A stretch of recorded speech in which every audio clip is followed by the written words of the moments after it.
Vasu? Yeah, it's me. I'm So here. good. I'm here in the flesh for real.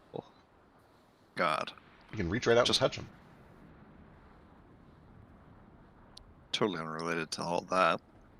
But back to the previous thing, you can add more class resources. There's like an add button. You But can. can you not? Bars? Right, you're limited to 3 bars. I see. So you got to choose which ones you want to have on your token. Right. It also doesn't let the players choose their own bars, which is stupid because it means the DM has to do everything for you. But with that said, I am always happy to swap things out if you'd rather have something else on your bar. By default, I use red for health and usually blue for mana. I think mine's what it ought to be. I need like 4 more bars. That's fair. Can I get my bars for Divine Sense and nothing else? Just Divine Sense. I will set all 3 of them to Divine Sense. Hang on. Wait for it. Mostly what I'm trying to remember is did I have any temporary hit points after we got out of the sewers? Yeah, I did, because the last thing I did was jump down on that motherfucker and killed him. But we got a long rest, aren't they gone? We did get a long rest since then, only a short rest. I thought we got a full long rest on the first night on the boat. Maybe I'm wrong. No. It's I currently trust you. Saturday. You're the lore keeper here. Yeah, as Lord Keeper Nordo informed me, today is Friday, which means we will get a long rest, not tomorrow, but the following. I've also Because we were talking about potentially being able to still teleport to Firebird's Roost and then get a long rest and teleport again. Right. Oh, right. Moat, I've set all 3 of your bars to Divine Sense. Thank you. You're I welcome. love how equal they are. They're all very equal, just so that you really, just in case one bar lies to you, the other 2 won't. It's always good to have redundant fail-safes. Redundancies are important. Okay, so I think Ace is going to be a little late, and then Neil will be more than a little late, as is customary, given his job. But when we left off, you guys were sailing north. I should probably announce all this shit. Somebody else give a recap.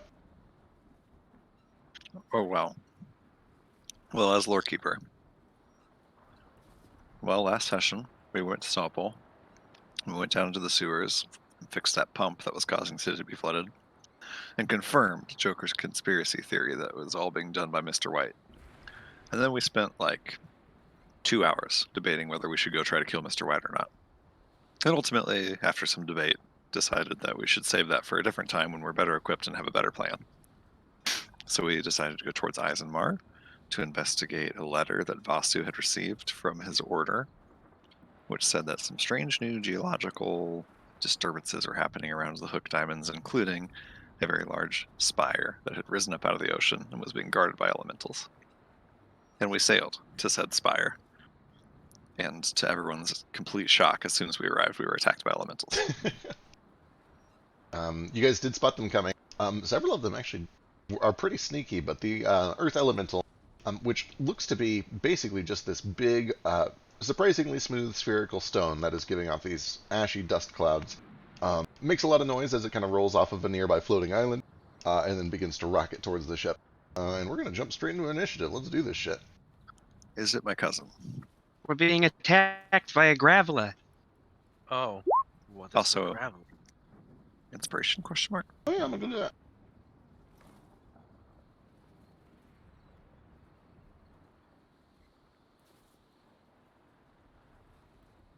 Wait, are all of our range people not here right now? Boss, you can fly. Other than that, I'm here. I have. Okay, I've cool. got this sling.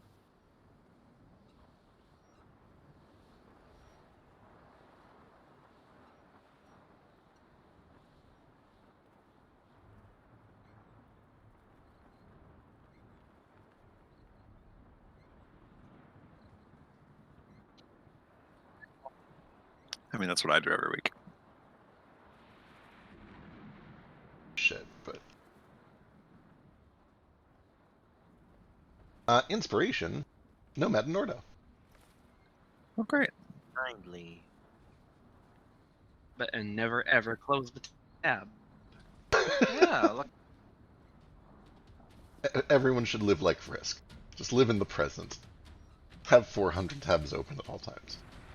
Like 6,000. I would seriously lose my mind. For real though, So I've had to remote in once or twice to like help him get technical issues fixed, and it's unbelievable. Like he legit, we're not exaggerating. Like he probably has about 200 tabs open right now. I can barely stand having one Unbelievable. open. Right. I made him promise it for my birthday. If we do a FetCon this winter, but I suppose it wouldn't. Anyway, whenever it's a possibility, I'm going to close all of his tabs, and that's going to be a present for me. God, can you imagine? Right. I should probably add these elementals. No, You don't really they need didn't to. get initiative. We have a surprise round.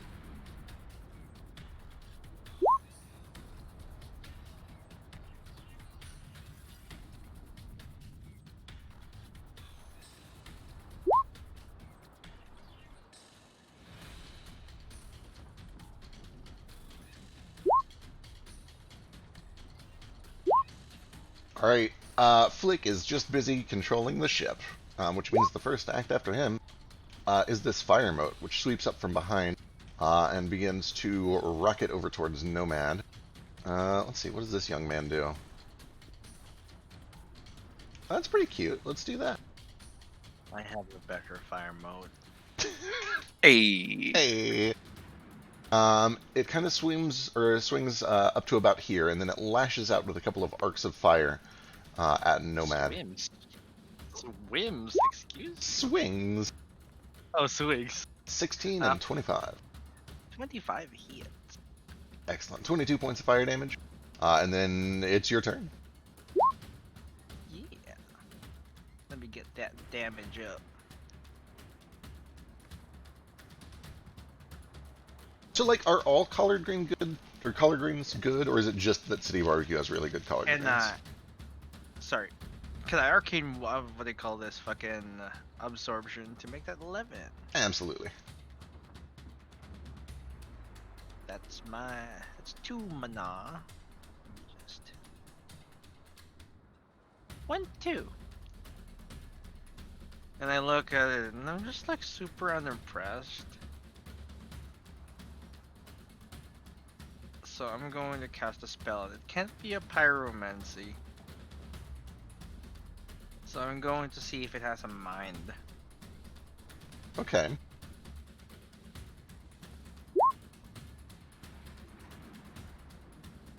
As you connect with this thing, you do find that there is some very, very small semblance of sentience, or something resembling sentience, but it is very weak, it is very primal, it is very primitive. It almost feels like you're connecting to, like, just a bug or a plankton, something that has just very pure and basic biological drives with just the simplest of motives, and you're able to easily crush it for 9 points of psychic damage. Insect. Who let Nomad be God? This is a little... Anyway, It gets so much worse every time. right? Anything else, Nomad? That's it. Let me burn. Alright, that brings us over to Norda. Okay. I am going to run up to the bow of the ship. And as Nordo runs, he kind of swings his axe around one hand and lets out a colossally loud bear roar. And a spectral crimson bear appears all around him. And with some saves from water, smoke, and moat. Water, smoke, and moat.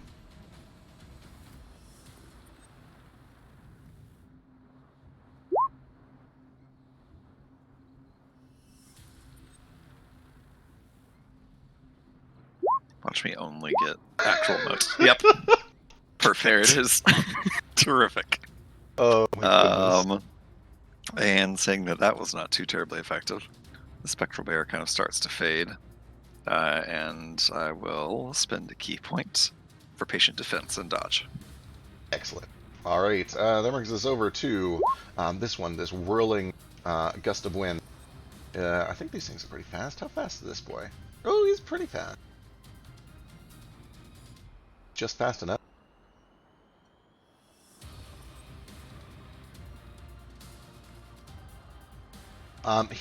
So this elemental makes a beeline over to Nordo, and then just begins to envelop him. And I need a strength saving throw as you feel the wind beginning to tug and jerk you around. Tug and jerk, you say? Tug and jerk. Strength save against tug and jerk. I don't resist.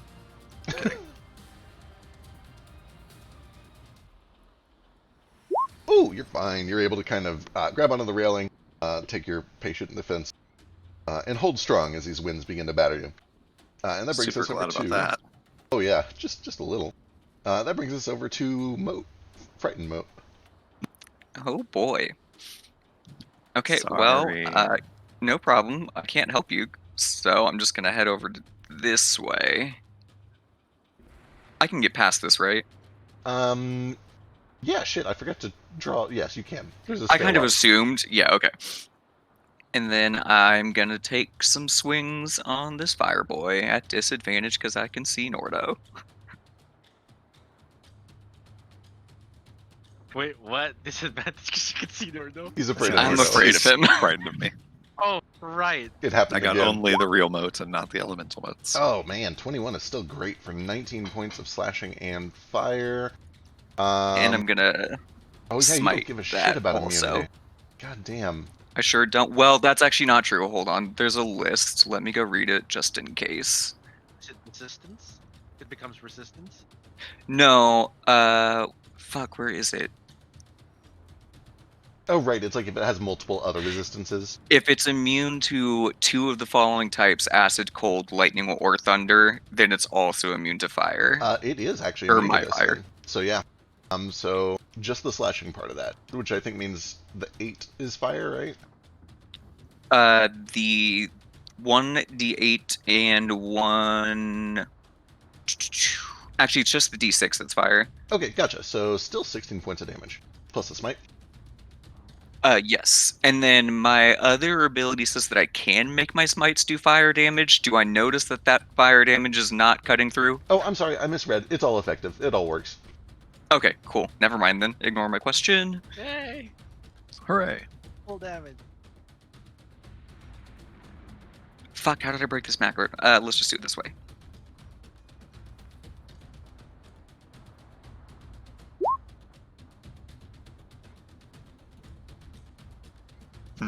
It's an extra D at the end. Yeah, sorry, I broke my D key, so it's super sensitive now, which is fun. There we go. Smite through. The flames in this thing begin to burst white. Oh shit, they're all divine sense. Hold on.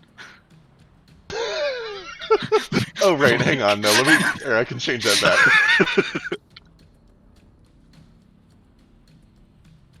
There you go. There's the real you. Okay. And then second attack.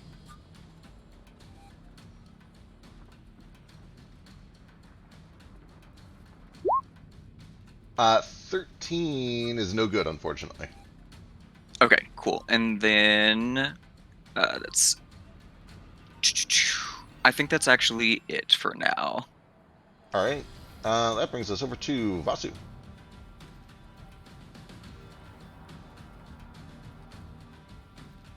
The locust smoke go? No, it's your turn. He went over and engulfed Nordo. Oh, gotcha. Things got weird because I just deleted Moat's token. Picking and polling was. There we go.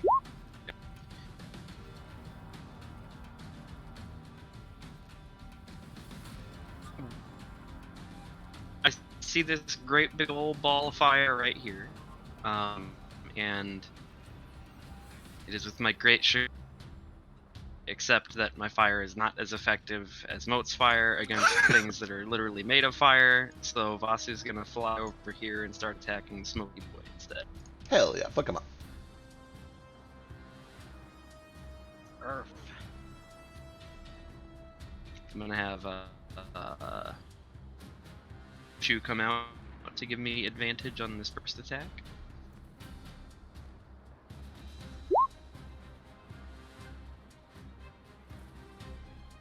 26 is great for 11 points. Another one.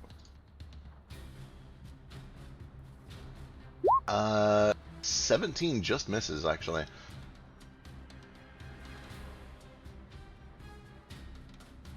Oh, actually, did I fly? Let's see. Oh yeah, so you had advantage on Yeah, the that's first over one 20 feet. automatically. So, Yep, so he is actually have also sheer fly up burning. for advantage on the second one too. Yep, that's fair. 20 hits. So 20 does hit for another 12. And then he's burning. Yeah, you can see that flames begin to kind of swirl the way around inside of this vortex.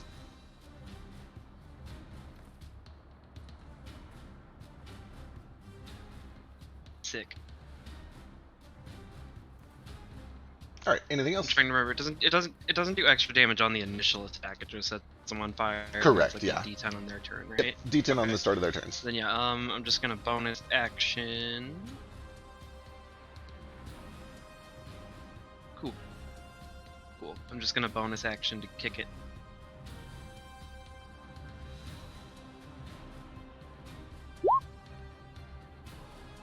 You rake your talons through, and you can feel this tearing sensation as you cut away more of this elemental's power.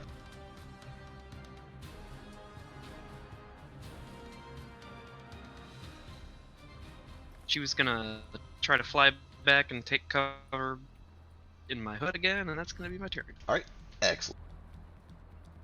That brings us over to Waterboy.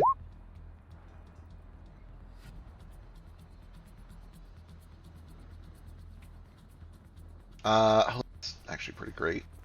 So Waterboy is going to come over here, and then you watch as all of the rain droplets kind of surrounding it are collected into this large sphere, and then the sphere is burst out as a line hitting Nordu, Vasu, Shu, and the air elemental. And I need all of you guys to make dexterity saving throws.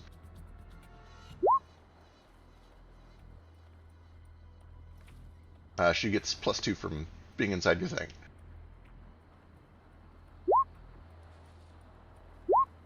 Whoa. Oh, no. Jaws isn't supposed to be on there.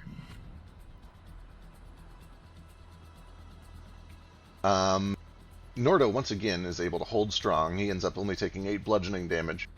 But Vasu and the Wind Elemental each take 16 bludgeoning damage and are knocked back 20 feet and knocked prone. And Shu is just dead again. I haven't rolled for sure yet. I mean, half damage fine. of that. He's like 1 HP, right? Oh, poor Shu. We'll say that Shu at least goes unconscious, kind of tucked under your cloak, so it doesn't Yeah. free fall separate. Oh, wait, it's a familiar. It just poofs out.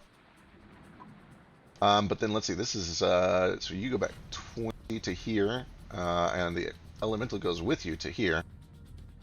And because you're prone, you immediately fall. But you guys are more than 500 feet off of the ground. So you drop a considerable distance, but not into anything that Fine. hurts. That brings us over to the Earth Elemental, though. Oh fuck. Oh fuck, oh fuck, oh fuck, wings, please!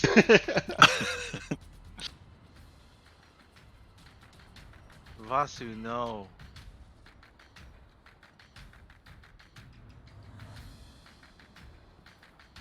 Or should that be extended to no? What is the proper protocol Yeah. for this? Somewhere they're both between those appropriate. two. Big overacted on the second one.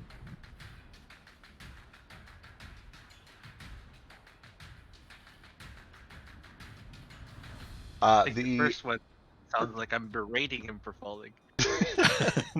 You always kind of sound like you're berating a little bit, though. the I will Earth try to Elemental make clear. Oh, go ahead. makes its way over here and slams into the Air Elemental, What? missing terribly. And that brings us to Elise. Wait, what? It slammed. Oh, are they fighting each other too? Elise is able to get to the top of the deck with her regular movement, see that there's some shit going on, and she will summon a spiritual weapon.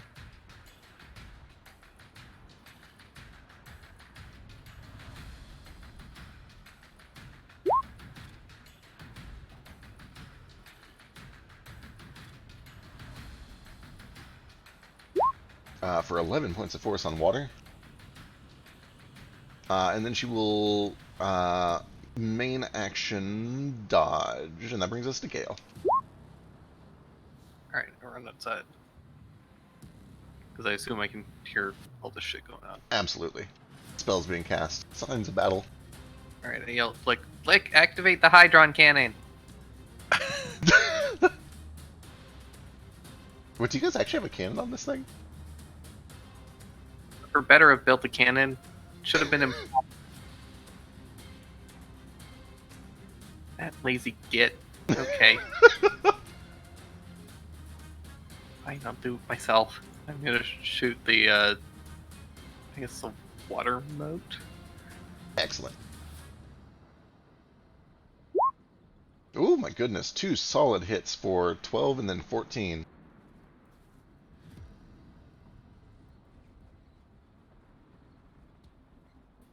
And Toto is real fucking useless at this point. Let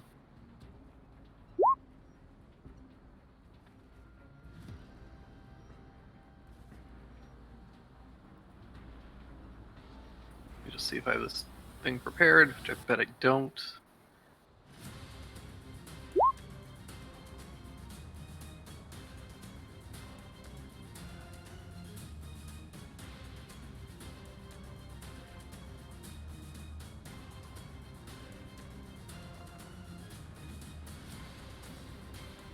I don't really have bonus action, so I'm just gonna run back into the cabin. Alrighty. That brings us back to the top. I think I'll have Toto come over to here since he can't fly, so he'll just protect either Moat or Nomad if either of them get attacked. Excellent. Thank you. Sounds good. So yeah, just disadvantage on the first attack on either of them. Alright. Back to the top. Nordo's up. Really? Well,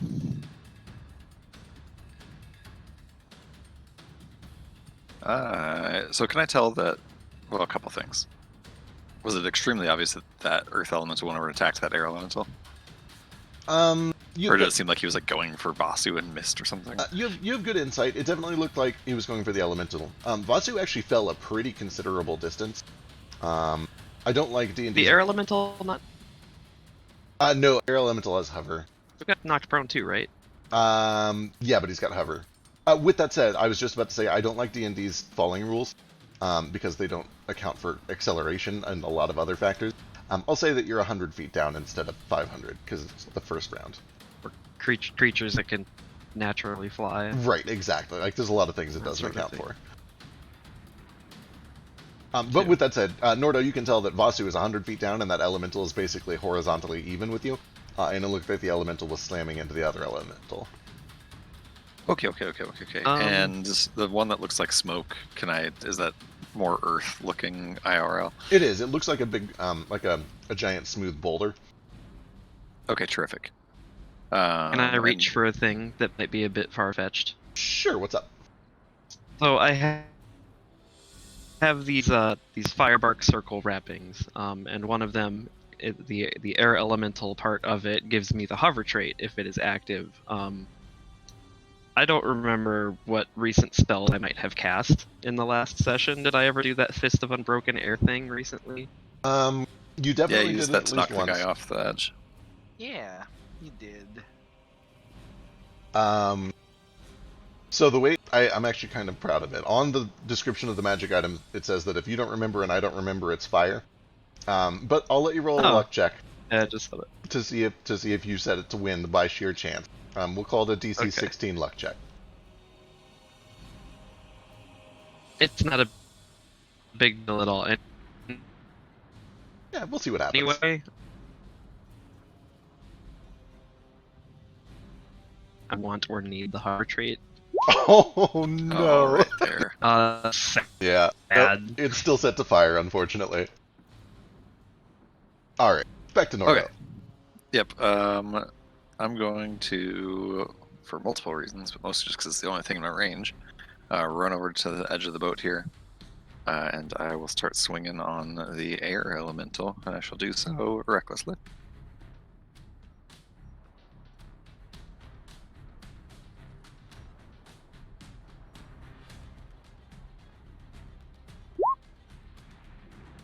good hit rate. And yeah, that's probably not going to work. I will just swing again.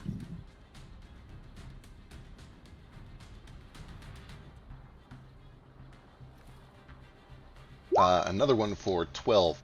And as you come over to these two, you can see that the kind of sandy dust coming off of this boulder, mixed with the tempest of the wind, is starting to create this rather sizable dust cloud that makes vision a little difficult, but not enough to like actually blind you or anything. Okay. Interesting. I will. Boy, oh boy, oh boy, oh boy, oh boy, oh boy.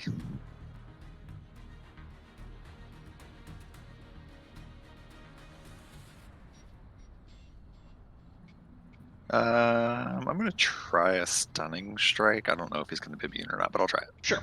Let's see. Constitution save. 18. Okay. And then I will just do a regular roll bonus action attack. All right.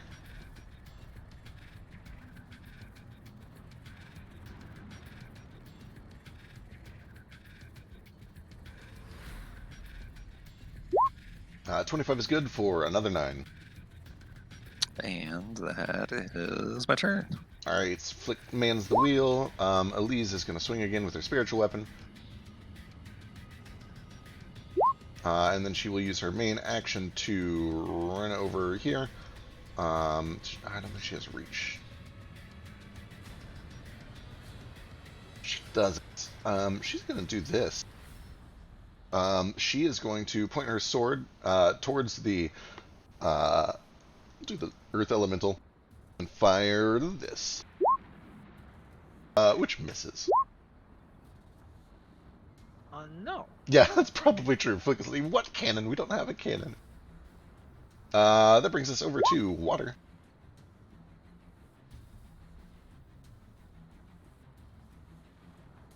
It might do that thing again. It might.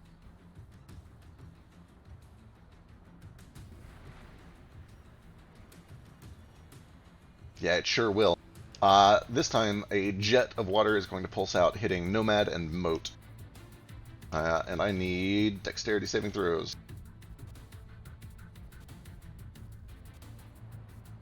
As it tries to blow you over the back of the ship. And does. Oh! You guys each take 26 points of bludgeoning damage. And are knocked back 20 feet. So there is railing on the ship. It's designed specifically to deal with this shit. Moat, give me either a dex or a strength save. To see if you can grab onto the railing and avoid being thrown back. Okay, Moat is able to grab onto this and prevent himself from being thrown overboard. Nomad, I need either a strength or a dex save from you. Nomad just gets knocked back and hovers. No, fair. Alright, Nomad kind of tumbles over the railing, spins a few times, and then hovers in place. And that brings us to Vasu. Show off!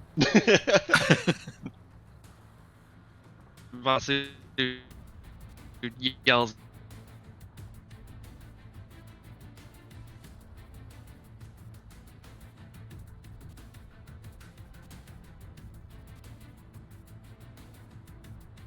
What was that? I heard that Vasu yells, and then it cut out. Of course it That's all did. he's doing, screaming. No, I asked how far down I was. Oh, I'm like I feel like 100 something feet. yeah, we'll call it 100 feet. Okay. You got wings. Then I am going to, I'm going to use one of the charges of my cloak to just fly back straight upward. I'm gonna get myself like right under this, the Earth moat, I think is that one. Yep. I don't know. The symbols are just Yeah, they're a little weird. squares for me. The sprites are odd.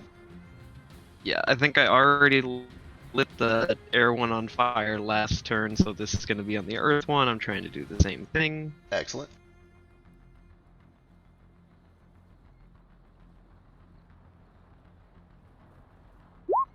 Oh boy! Ooh. That's a solid hit for 23 points of damage, and sure enough, you watch as streaks of orange begin to kind of form across the surface of this boulder as it seems to heat up from the inside. I'm going to keep attacking. Let me get a con save from it. I'm gonna stunning strike. Oh no. With that first spear hit. Yeah. Oh, I It's think fine. it just makes it. Yeah. Yeah. My DC's like 16 right now, I think. I'm gonna 18 just hits for another Damage. 16. Stunning strike again. No, I wish you wouldn't. Well, as soon as he failed, I don't have to keep stunning striking him. So there we go. All right, you watch as this thing continues to just kind of drift idly like an asteroid. The smoke just begins to kind of coalesce around it. It seems to be stunned. Cool. It is not immune for some reason. Bonus action. I'm gonna reach over and kick it, the air elemental again. I am going to make sure that I use my like air fist thing. It doesn't actually do like air damage because there isn't air damage, but Oh my I'm gonna god, punch Vasu. him. Calm down. Rolls. This is his mission. Vasu got mad. Yeah. The elemental Yeah. dude. The Vasu avatar. is just in the I was- zone. He can I actually. was made for this. Oh yeah, you can basically like feel their presence. You can almost read their movements. This is a thing that you're very familiar with dealing with. Even though I didn't need to, I'm doing the air thing. And if I'm allowed, if we're counting that as like cantrip or a spell or whatever, I'll tab over to the yellow form of my band. So now I have the hover trait too. Excellent. Let's see how many. We just got a short rest, like right before the session, right? Yeah. Okay, so I went into this with max key. I've used 2 so far, right? 2 stunning strikes. Fuck it. Yes. We're gonna try to stun this one too. Con save. Oh, makes it. He's fine. All right. Anything else?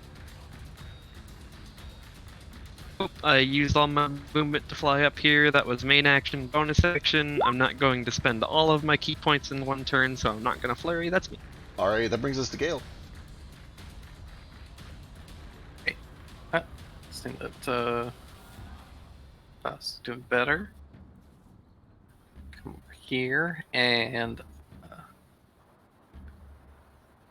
the Earth one is kind of up close to Nordo, right? That's air. Here. The one that looks like smoke is Earth. Oh, okay. I thought the same thing.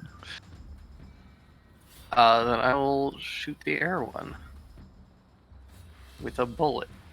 Excellent. It's gonna be super effective. Is it a magic bullet at least? Force damage. Oh, nice. I'm sorry. I had to run back into the kitchen to make this joke. Pack tactics. 28. Unless it's That not wasn't line. even a good joke. I'm gonna go back to the kitchen now. Those both hit thanks to Pack Tactics, and it's all magical, so it takes 24 points. Cool. Need to give Toto a ranged weapon of some kind. Lasers on his head. He used to have those eye lasers. Sharks with laser beams attached to their foreheads. Oh, delightfully evil. Could he reach the fire one from the ship? Yeah, he could. Alright, he's gonna lean over and then with his gauntlets of ogre strength. Forgot he has those. Sure does. And one of his big massive paws, he looks like Naga from Korra. Just like Tiny the front back. half of him. Yeah. Yeah, massive front paws and tiny little back legs. Smacks the shit out of this thing. Yeah, you watch as some of the metal around his jaws begins to glow from the heat, but as he pulls back, there is just this mote of fire that he rips out with it, which quickly is quelched a word? I want to say quelched, but I don't think that's a real word. I don't think that's the word. Quenched? Quenched. Yeah, You're mixing like squelched and quenched, I think. Might be. Either way, it's extinguished. It's expunged. Terminated. Excellent. Also notably, on his back feet, he still has those stupid shoes from the whole wild, so Right. looks extra Excellent. ridiculous at the moment. Perfect. All right. Anything else? The back in, Good call. just to avoid all the AoEs. All right. Fire continues to eat away at the earth element or the air elemental for 7 free points. Yeah. Extinguish yourself. Well, just a word. Is Quelch a word? It is. It means the same thing as squelch, basically. Okay. You excellent. used it right too. Yep, you were good. Sick. Okay. Boy, this air elemental kind of likes where it's at, actually.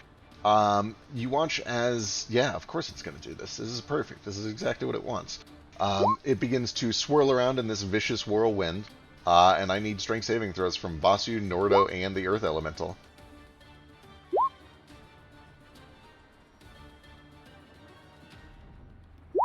Earth elemental's restrained. This is also stunned, so. Nordo is fine.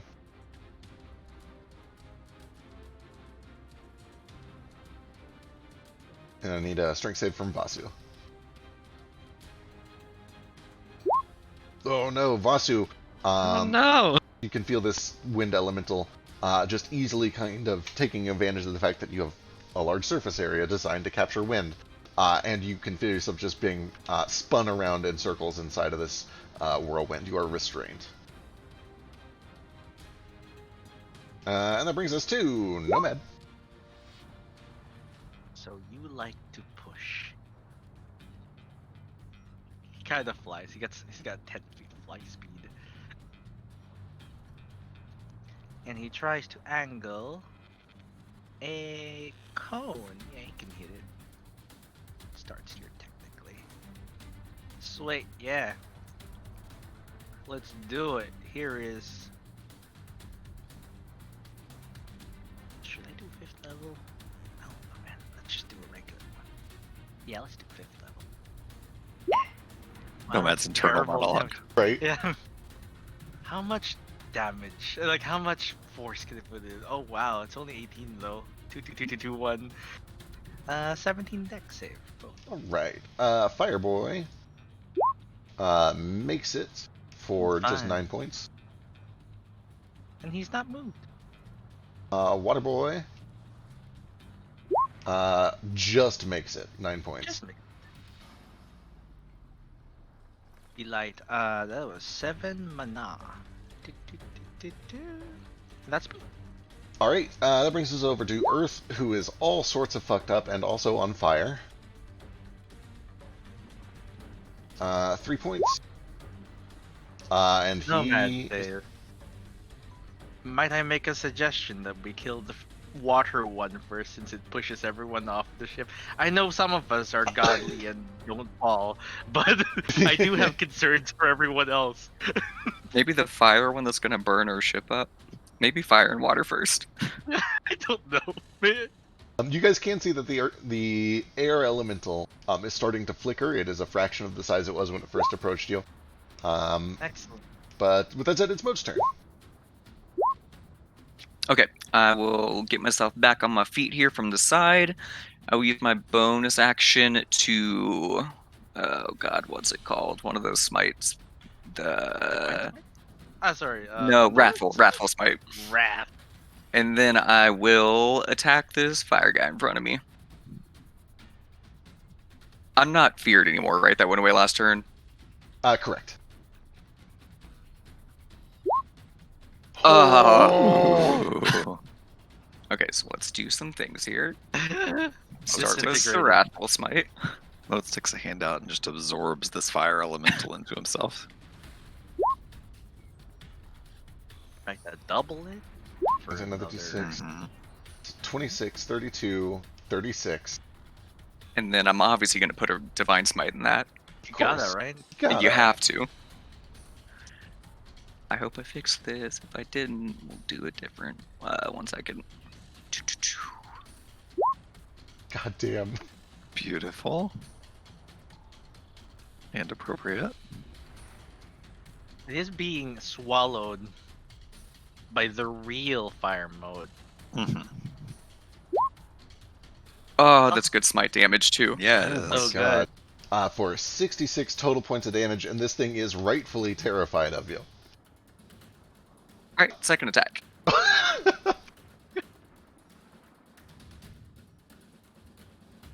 Does it look almost dead? It does. It looks real bad. 17 just misses it, thankfully. Dang.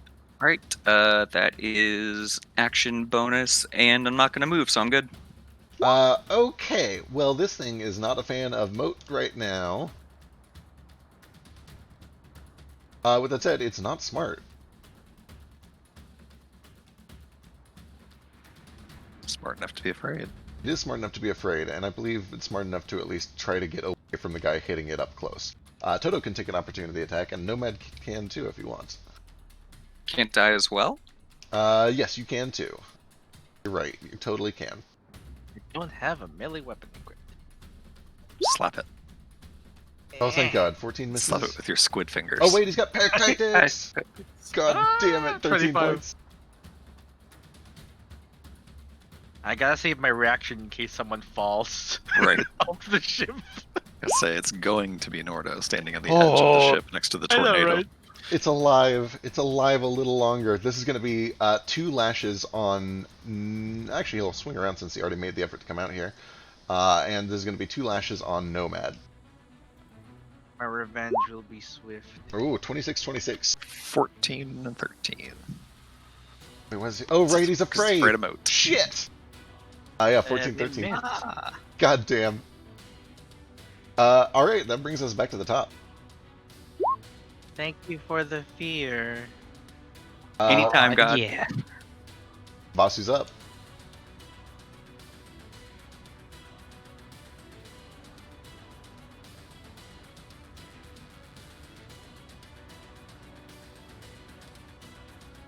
My I'm cleric. looking something up real quick.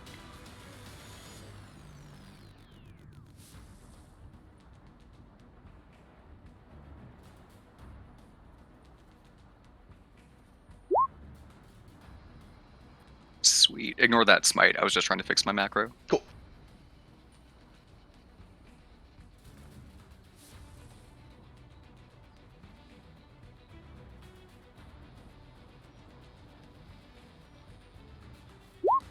Yeah, I was thinking about doing a key thing that I'm just gonna hold on to those for now. Still, I'm just gonna attack shit. Which one looks worse between the earth and the wind element? Earth is very, like, incapacitated. It's stunned and restrained. But wind looks smaller. It looks like you guys have done more damage to it. Cool. Well, since earth is still stunned and restrained, I'm gonna focus on wind for now. Yeah-cha-cha! 15 misses. 16? Why is it disadvantage? You're restrained. Oh, right. Yeah-cha-cha! Oh, that's a shame. 13 also misses. God damn it.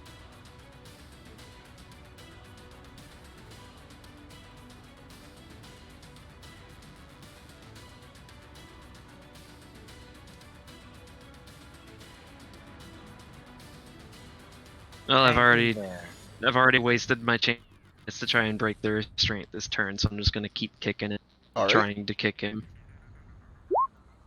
15 15 probably. Yeah, 15 short. Okay, that's my turn. Oh no. I Alright. imagine he's being spun around, I was gonna say, it is kind of trying like, to kick it air. you know that video that I forget who sent it, but the one with the kid on the kite? Oh. I feel like we're allowed to laugh at it because the kid's okay, right? Like, if she had died, that'd be terrible, but she's okay, so we can talk about how, you know... I mean, to be fair, like, it wrapped around her neck as it was going up. That's terrifying. Oh, it's absolutely terrifying. Right. I'm sure She she was wasn't fine except for the totally- trauma. Yeah, The trauma, yeah. that's fair. Let's laugh at her trauma. Let's not laugh at her trauma, but let's also imagine that that's what's happening to Vasu, because it basically is. A kite wrapped around his neck and flinging him around. My fire elemental's up early. He wants some revenge. He's still afraid, though. Shit. So these are both on Nomad. 17 might hit? Nah. Damn it. It just... Sorry. I have more AC than the normal mage. Like 20. Shit. Well, then that brings us to Nomad.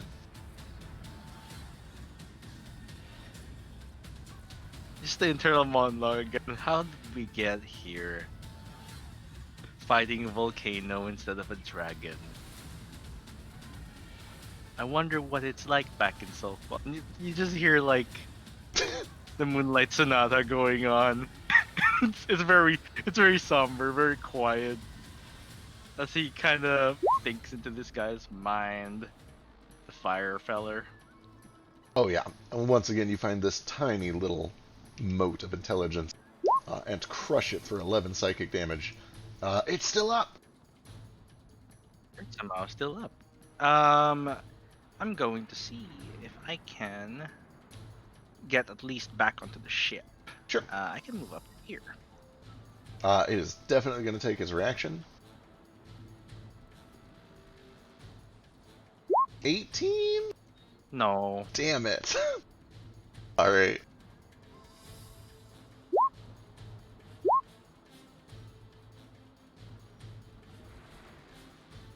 Anything else?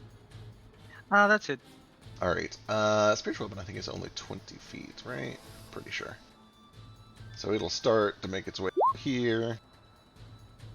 Can't get all the way there. And then she's just gonna run over and do a light heal on Moat. No, it's alright. Are you injured? Yeah, he's like bloody. Oh shit, you're bloodied. Where are you? Okay, you're in a weird spot on my map, which is why I missed you. No, it's okay.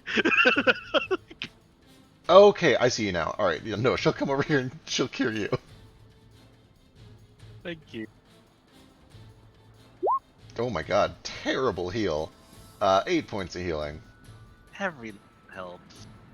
And that brings us to Flick, who's manning the ship, which brings us to Windy Boy. Bless thee. You better knock this off right now, or once I'm done spinning, I'm gonna kick you so hard.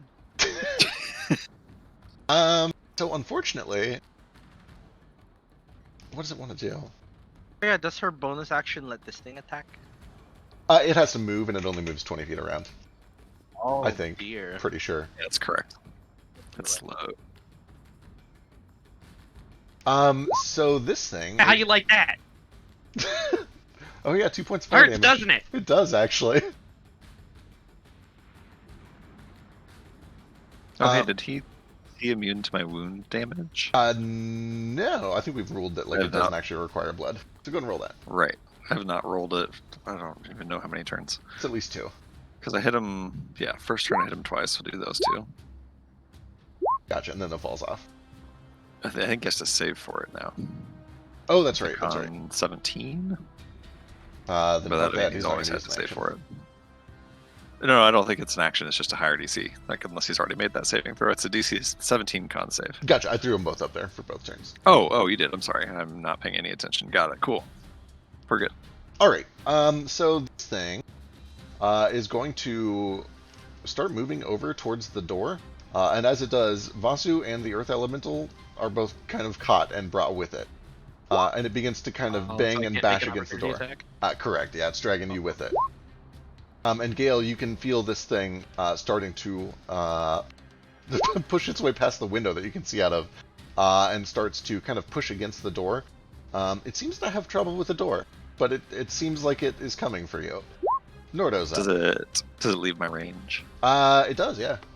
Okay, cool. Also, it should have taken an additional 5 necrotic. I forgot one of my damage rolls there. And I'll do the opportunity attack. Happen.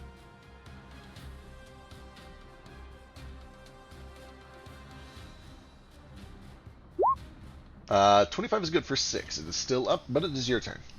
Okay, cool. I will just follow this whirling tornado full of boulders and Vasus.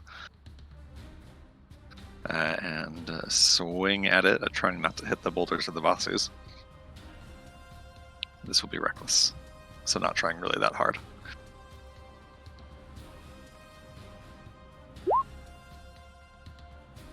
Uh, 24 is good for 11 points. It is still up, just barely. Second attack.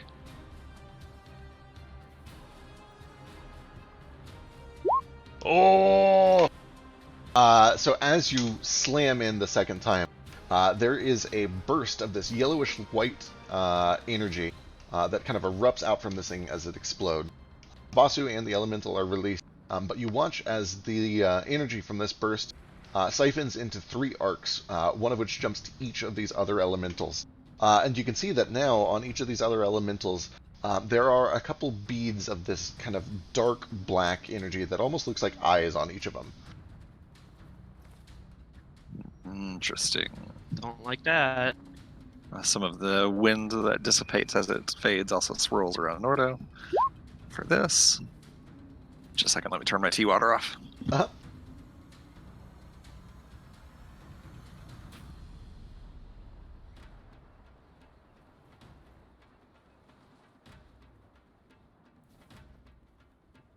Okay, sorry. Welcome back. And let's see, that's action. From a bonus action, boy,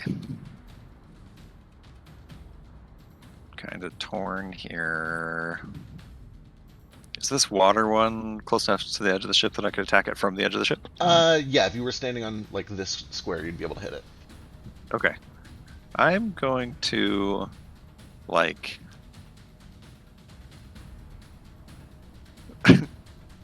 Nordo feels some kinship with this earth elemental that he's not sure is true or not, but he's going to take his chances on it and kind of facing the earth elemental, back pedal away from it and try to just like step away from it non-threateningly over to here. Okay. Oh boy. He's all. Come on.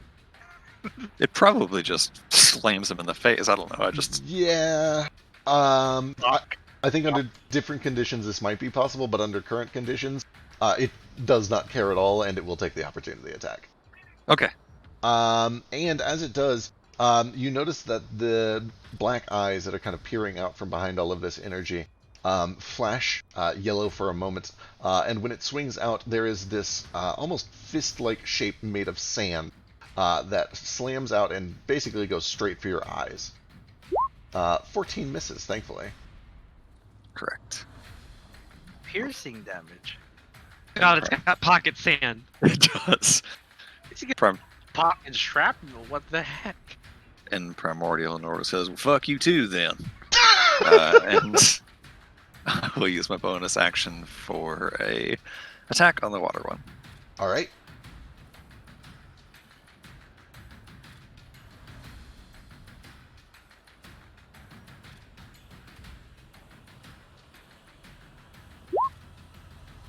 Woo, boy, 23 is good for 7. And that's it. Okay. That brings us over to Water, who was headed over towards this large group over to the east, but is stopped by Nordo, and it'll make do with that. It is going to swing around to this side, and it is going to fire another jet that hits Nordo. Nordo, Elise, Toto, and Moat, and just barely misses Nomad. However, this jet, unlike the previous one, the water freezes as it is flying out towards all of you, and forms these sharp, jagged bits of hail. I need dexterity saving throws from everyone in that line. Where's the 10?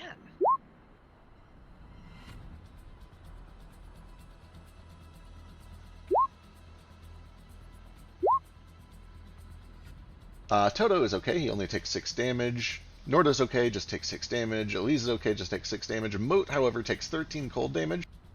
Is knocked back 20 feet, so I need either a strength or a dex save to catch yourself on the railing. Oh, Moat goes flying 20 feet, tumbling over the edge. 10, 15, 20. Okay. Nomad casts Featherfall, thankfully. You also have your speed reduced by 10 feet until the end of your next turn. And you are technically prone as you tumble through the air with slow fall on. Okay. It'll be fine. It'll be fine.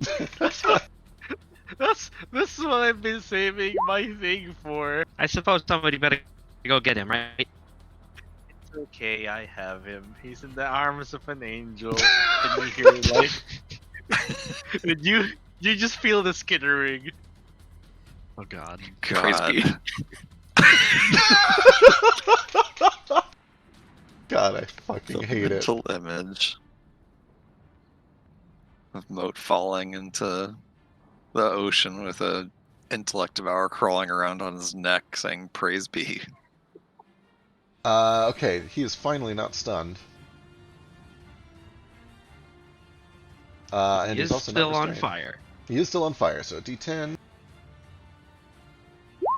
4 points of fire damage. How big are these things? It does have to squeeze to do this. It is going to push its way into the stern castle. Get right in Gale's face.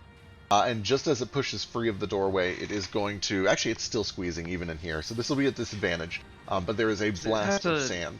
Does it have to leave my reach to try to get through the door? No, technically it is in this spot still, so it's Okay. still right next to you. It's just through the doorway. This is a Gotcha. disadvantage because it is squeezing, but it is on Gale. Oh my god! It 26? doesn't take much to hit Gale. Yeah, it's not a crit at least. So that is 24 piercing damage on Gale, and then I need a Constitution saving throw.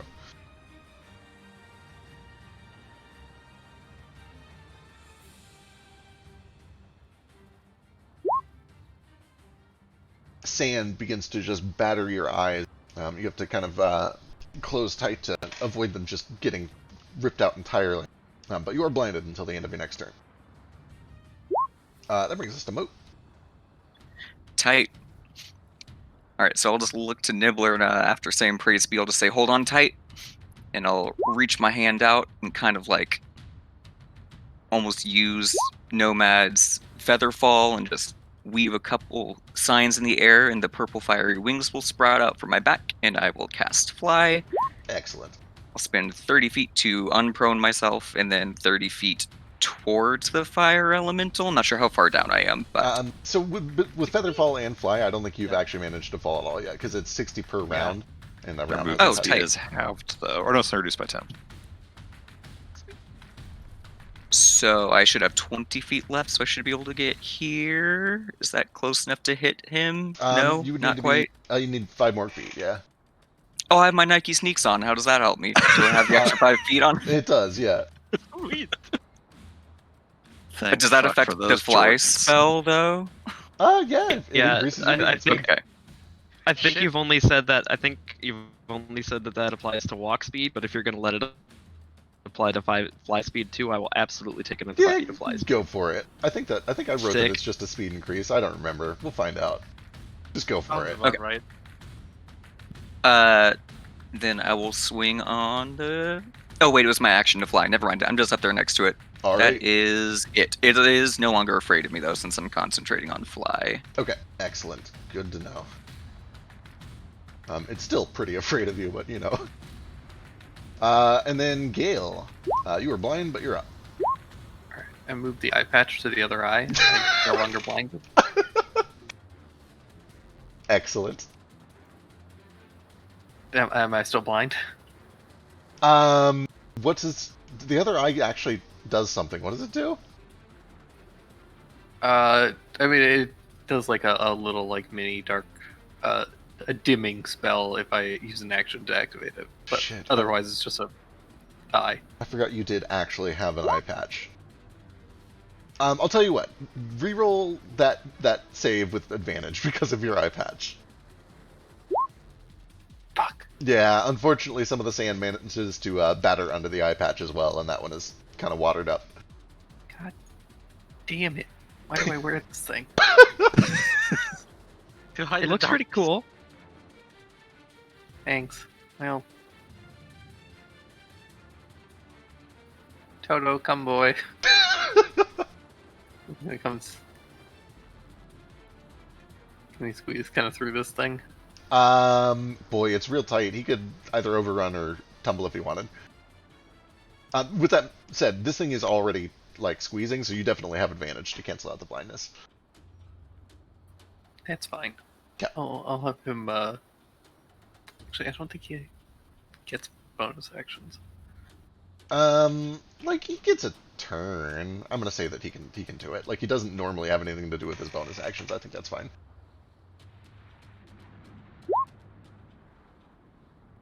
My boy. Yeah, right. unfortunately, there's just nowhere to get through for him. Alright, it's fine. I'll just shoot this thing, I guess. All right, they cancel out. Stick my gun into it. Oh! A crit. Gale doesn't give a shit about being unable to see. Terrible crit damage, but Yeah, it's a shame. Still, though, crit for 17. The 12 does miss. God, I can't not. Oh, do you have a smite? Sure do. Oh my god, hell yeah. That's another 11 points on that. This just massive blast of stone and sand scatters across the back wall.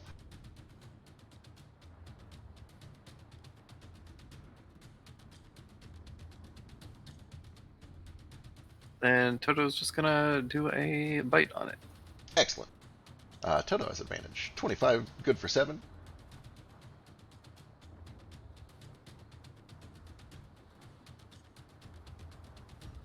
And then at the end of your turn, blindness fades. Unless you got anything else. I put my eye patch back on. Excellent. Alright. Brings us back to the top.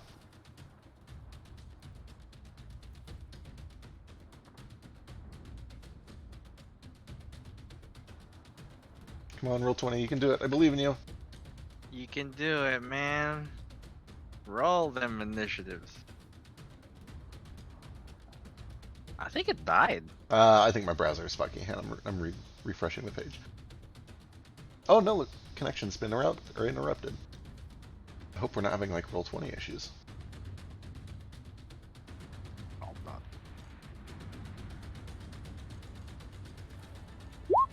Hey, we're back. There it is.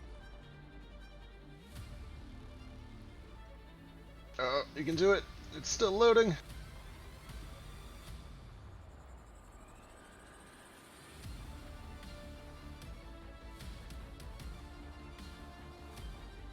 Okay, first to go is Water Elemental.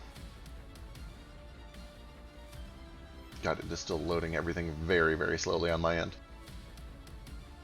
With that said, Water Elemental is going to come around here, and it's going to fire another line off, hitting Nordo, Toto, and Vasu. With this gout of hail. So I need dexterity saving throws. Whew, there, finally missed one.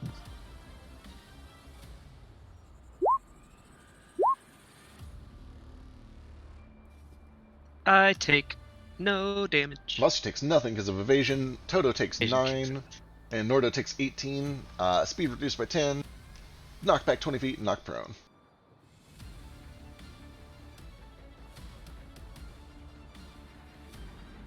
Oh boy. He's fine. He's not off the ship.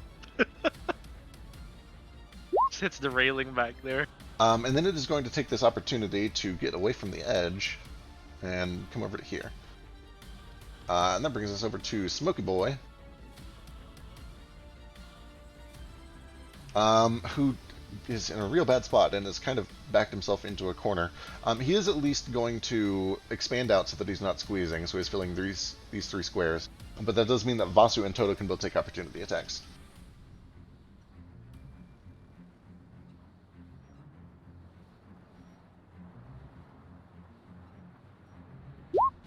Uh, 27 is good for 11.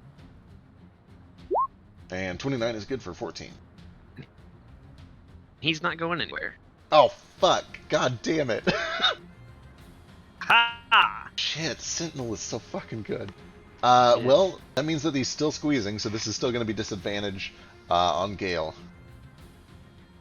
I mean, he hits. Oh, no. Yeah. It is disadvantage for 19, at least. You're welcome. He hits. So, Not a crit though. 24 piercing and a con save. And then that'll bring us over to Vasu. Gale. Yeah, you can tell Gale that this Does he thing get to? really seems to like you. Does he get? Does he get that save at advantage because of the eye patch again? Yes, you do with advantage, so 19 is good. Your eye patch will save you this Hooray! time. Cool. I swap eyes. All right. I'm gonna continue to try to beat up the Earth moat. All right. 23 is good for 8. Do I have advantage on it because it's squeezing? I don't know You how do, that yeah. works. So Sick. 27 for 8. 17 just misses.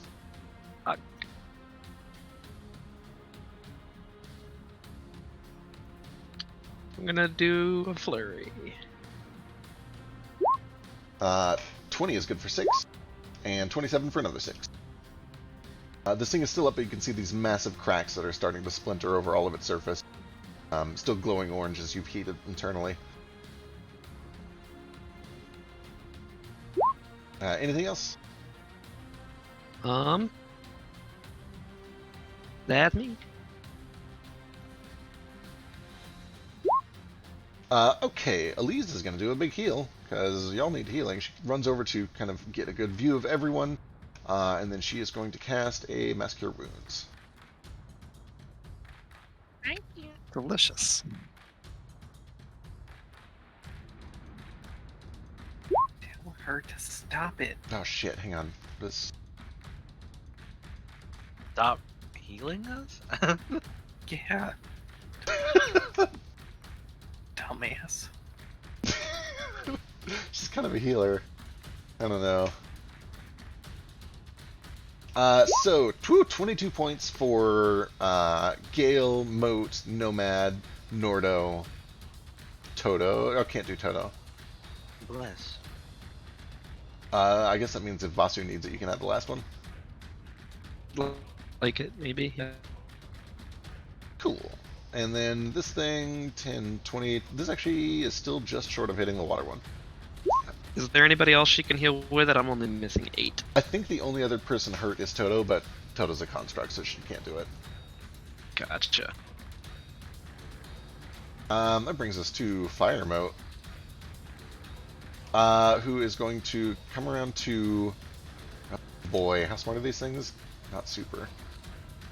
Yeah, Moat, this thing comes over to here. You can take an opportunity attack if you want. And how?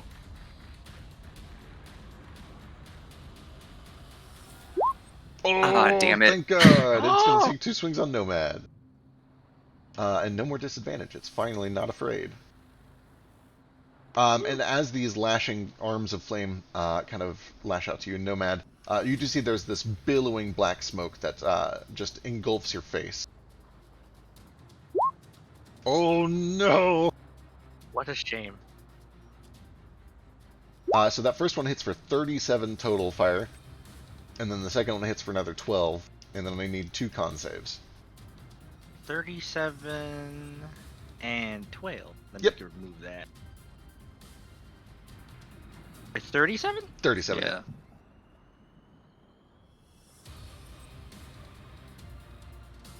And a con save. 2 of them. Ooh. Here's the first one. Here's the second one. You're good. You are not blinded by all of this smoke that engulfs you.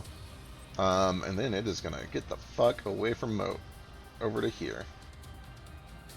That brings us to Gale, who's not blinded thanks to his eye patch. Alright, fuck this thing.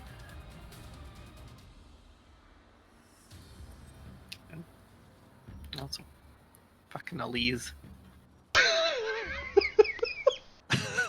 Damn ass wasting her spell points on healing.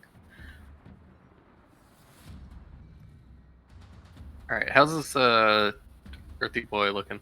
Pretty severely chipped. A few more good hits, it's probably going down. It's not like on death's doorstep, but it's pretty weak. Alright, Toto's gonna try and shove it back into the room. Alright.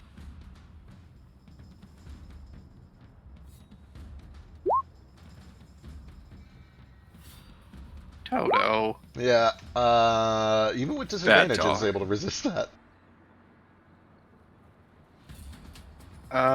Well, Oh, wait, no. You also have advantage. So, yeah, 20 beats 19, so it is shoved back.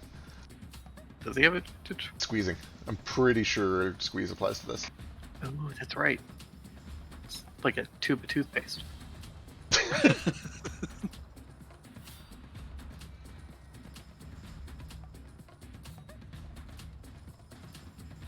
see Elise healing, which means people are hurt. I'm like, stop it.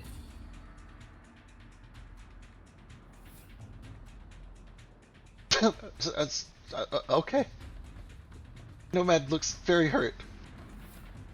Yeah, I got it. And I'm gonna take out my gun, and I'm gonna load a bullet into it, and I stick it against Nomad's neck.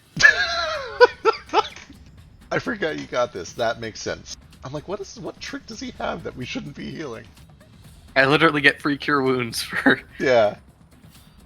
ever. Oh boy. 10 minutes of healing, Nomad. Is that a dire? Or I think No, Gale just uses default cure wounds because he's a. but why? Because I like being difficult. Give me more HP now. With a dire. You'll be fine. Okay. I'll take a 10. Nomad, you're up. Unless Man. Gale still has. Oh yeah, you've still got Toto.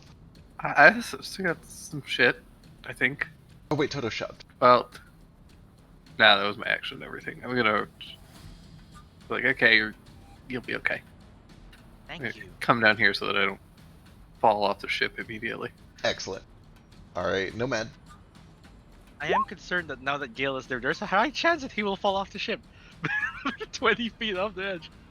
Nomad just kind of gets back on here, dusts himself off, touches the side of his neck, like, huh, that healed. It's like a little healing dart. Oh, also, actually, Nomad you also get, so 4 more points of healing. Oh, thank you. I'm at delicious 40 HP. So he's going to spend a bonus action. And Nibbler's gonna go scuttle down Moat's arm, wrap around his wrist, and kind of almost become a basket hilt for his sword, which starts glowing like a goddamn star. Excellent. And then as his main action, he's going to cast a cantrip on Fiery Boy.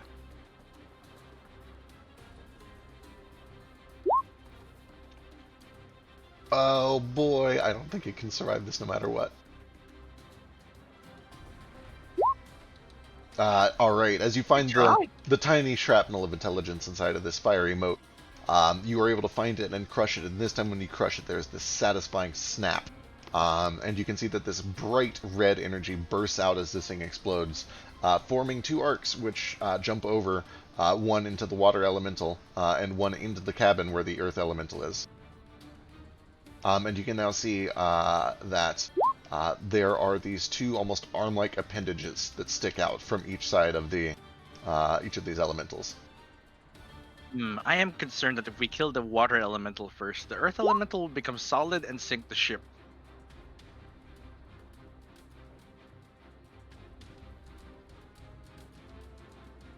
But you know, not even fit for a snack. Anything else? Alright, Nordo. Okay. Nordo is like, head rolls over the edge of the boat and slowly gets himself up off the ground, frost around his joints. Feels a cold chill mostly from the fear from the heights than from the actual cold. And even with the movement reduced, he can just make it inside of the Stern Castle, right next to Toto, right here. And I will do some attacks on this here feller. I see the gruesome arms now. You can see that the inside of this thing that was once kind of illuminated with these orange heat cracks is now beginning to also get shades of red and this kind of dark amber. And the whole thing starts to kind of bubble across its surface. That doesn't seem good. Reckless. 23 is good for 12. And as the axe cracks into the stone of this thing, red snaking vines and tendrils grow out of the axe and crawl down the sides of it and attempt to tether it onto the boat. And I will use... Shit. Oh, it's fine. Alrighty, I will strike again.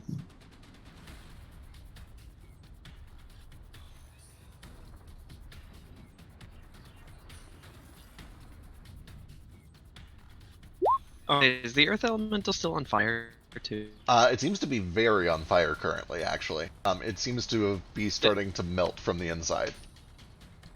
I can't remember if I rolled the damage for this turn though. I got it. Yeah, I got it for this turn, yeah. I think it was a 4, I forget. This thing is still up, just barely. I think that blood roots. I don't see any reason why it would only be on the first strike, so I'll do it again on this one. I was gonna say, I think so. Until it gets something, it tries every time I hit. Woo! Well, Dang it. I will do. I'm gonna go ahead and give her the old action surge.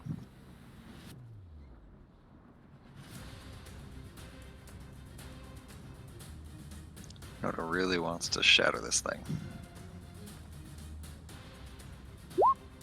Oh, Here we go. that's actually the second one that you've killed crit now. As the axe slams in, there is this sickly green burst of energy that rushes past you, back out into the air, and over to the water elemental, which grows a second set of arms now, for a total of 4, and a couple of beady black eyes. Alright, and some of the shards of this thing's rockiness cling to Nordo and sort of embed themselves almost on him. And it was a massive waste of an action surge. Bonus action.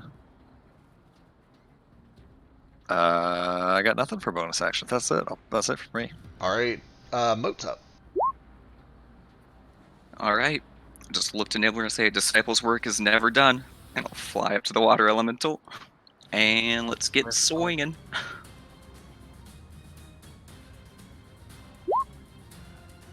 I will 14 go ahead and misses. use my reaction to +10 that. Excellent. I can't find the skill. Does that hit, I assume? It does now, yeah. Extra 2d8. Tight. Let me roll the 2d8 and then I'm going to smite him. Before you decide whether or not to smite, you do notice that this time the fire seems ineffective. Okay, I will smite him, but I will not convert it to fire damage. I'll just leave it radiant. Okay, excellent.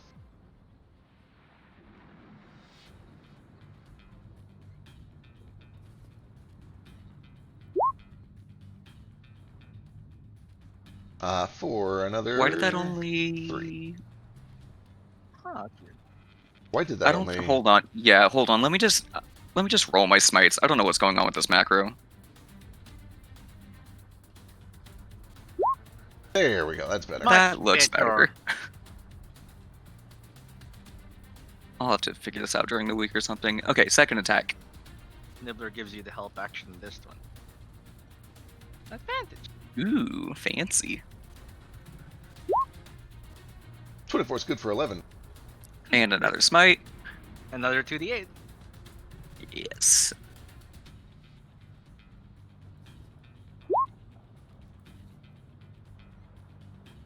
Tiny 2d8s. Woo!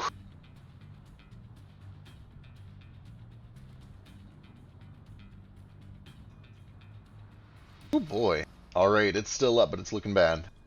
If Okay. you want, you can use your bonus action to dispel the magic in the blade for 4d8 damage. I thought you had to do that. It's on your sword, though. I think it is whoever's concentrating on the spell does it. Oh, I can do it on my turn. I'll double check that, but I think that's how it works. Yeah, I that's think what it so. says. Yeah, on your turn. Okay. If that's the case, I really don't want this super powered water thing to get a turn. I'm going to spend some sorcery points, and I'm going to quicken a flame blade. Alright.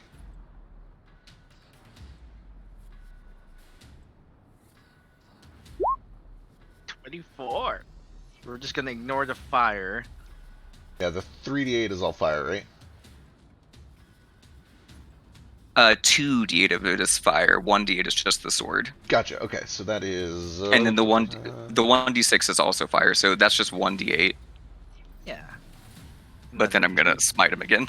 Excellent. Yeah. Another 2d8 radiant.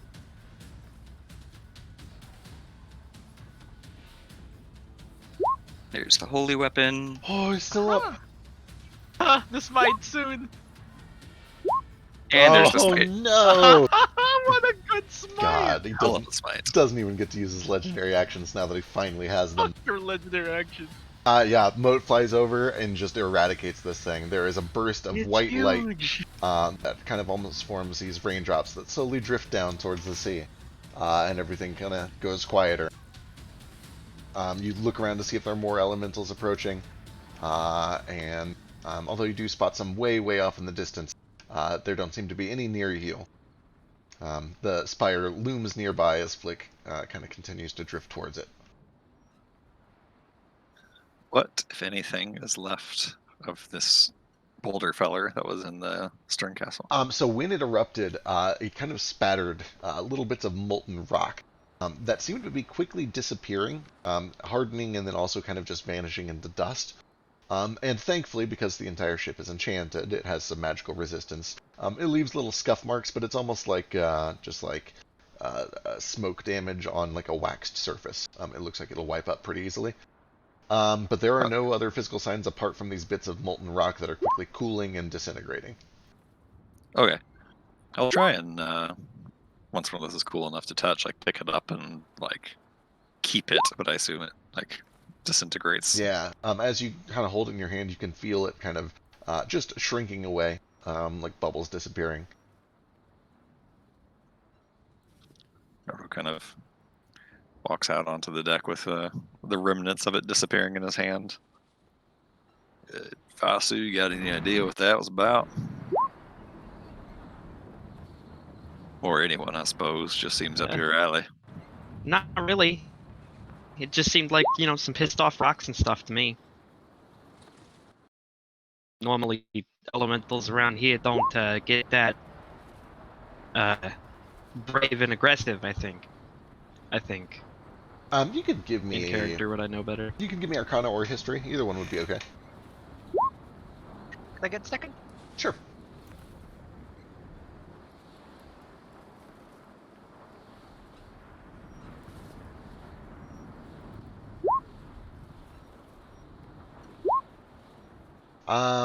Nomad, you would know that elementals tend to show up near places of very strong elemental affinity. Ley lines are typically riddled with them. Places with very strong concentration of stillstone sometimes have elementals that form. And anywhere near like a rift to one of the elemental planes is likely to have elementals. You'd know that in general, elementals tend to just be very simple-minded and typically kind of just angry and hostile towards anything that they deem a threat. It is so each elemental affinity has kind of a different personality associated with it. It is unusual for like a rock or a water elemental to be hostile, whereas it's not unusual for an air or a fire elemental to be hostile. Vasu, around here specifically, you would know that this is a place of pretty strong stillstone concentration and also a place of pretty strong magical energy. It's not too unusual to have an elemental maybe once or twice a year. For 4 of them to all show up, and for lots of them, according to the reports, to be showing up like this is unusual. It's not something that was typical of your homeland, at least not in this numbers. Like I said, you might have like 1 or 2 elemental attacks a year. My question is, why did that earth elemental go straight for Gale? The door was shut and everything. There were many targets out here. It It's seemed pretty like strange. The Earth one was attacking the air one too. Yeah, Seems a little perhaps. The air one dragged us both over to the door. odd. I don't know Get if the they sense were- they all got along all that well. I don't know if they would, go in after Gale specifically, but maybe they were just smart enough to know that there's some. I don't know. They were not That's smart, not I Lydian. assure. Okay, fine. I don't know why they went in there. It's not even where the engine is it? A theory is that perhaps they were after Gale's stillstones. I Just suppose that ignore makes all the sense. ones that I had? That also is where the engine is. Okay. Oh, the end. Well, last time That's we my were theory. last time we were attacked, they went for the engines as well. The engines and the Even one- right? what did we call those things that held that bound Rex Sundowner? Just engines. Just engines as Yeah, well. technically, they didn't provide power to the ship, but they captured and harnessed the energy of the thing that did power the ship. They just didn't want to call it slave machines. Pretty much. Right. Slave nurse. The difference, though, is that they had a reason to be hostile towards those machines Yeah. because it captured them, but this one is literally just for propulsion, and it's entirely just magic. You Doesn't think have maybe any. they're smart Well, if enough they- to know how the usual ones work, but not smart enough to know this ship isn't using one? Nordo kind of looks down at the spire and sees the big like veins of stillstone growing in it. He's like, I think you might be onto something with that stillstone theory. If they're here protecting this, then maybe they got some sort of interest.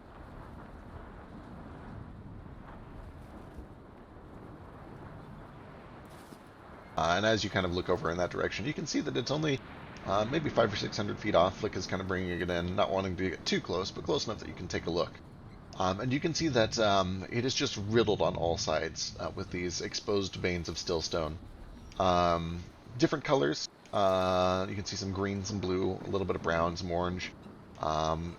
Almost forming kind of a weird rainbow, although it's not perfect. But I guess a couple of you give me perception checks as you look that way. Nordo and somebody else. I'm gonna use 2 mana to spend 1 spell slot to give myself a flight of 30 feet for 1 hour. Excellent.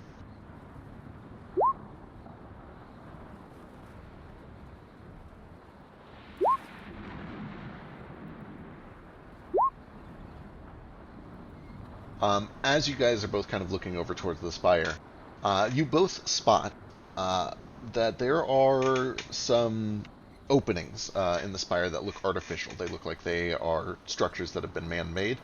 They have vaguely kind of artificial telltale signs of like sharpened edges and curves that don't look like they're natural. And as you're looking over, you can see that it looks like there is basically a ring of balconies around the spire, 4 different openings. And in the one that you're currently looking at, you can see that there is a large blue stone casting some light from inside of one of these balconies. Well, I'll be damned. Something like this rise up out of the ocean. I figured it was just a bit of the earth or something, but see that it's been carved out by somebody. Yeah, do these balconies... I don't know how long ago I got this letter that this shit was rising out of the ocean. Do these balconies look like they've been there a while? Do they look like Eisenmar architecture? Oh boy. Even no matter what you roll on history, it doesn't look like Eisenmar architecture. It looks simpler. It looks like natural stone that has just been kind of carved, rather than stuff that has been built in addition to the spire. It looks like something was almost carved out of the spire. It would be hard to say how old the construction is without getting closer and taking a look. Gotcha. We have a spyglass, right? You do. Can I use it and can take a look and see if I can tell, just like maybe a race or an architecture style? Sure. Do you have like smith's tools, mason's tools, anything like that? Or mason's tools? Sure. Give me a perception check with advantage and then a check. We know what must be done, right? Nomad stays holding up like dual wielding pickaxes. Woo! So nat 20 with the spyglass. As you're looking through, again, this construction looks very, very, very simple and rudimentary to you. But with your mason's tools check, you're also able to tell that these carvings are very precise, very almost advanced. It's not that there's like a lot of pretty embellishments or crenellations or anything on it. It's just that a lot of the angles are very perfect, or they are following like almost like geometrically perfect ratios. It's just it's a sign that something very intelligent is probably responsible for the construction of these. Intelligent and also capable. They had the tools that were necessary to make these perfect cuts and carves. It definitely is not the work of a very primitive society. However, with the nat 20 on that perception, as you look over this glowing blue stone, you would recognize that it is definitely still stone, and it is also fairly concentrated and fairly large. But there is this unusual streak that is running through this large blue stone. Just this kind of blackish gray, just marring that seems to be kind of running down one side of this crystal. Just this awful black, almost like soot or coal that has been caked over the side of it.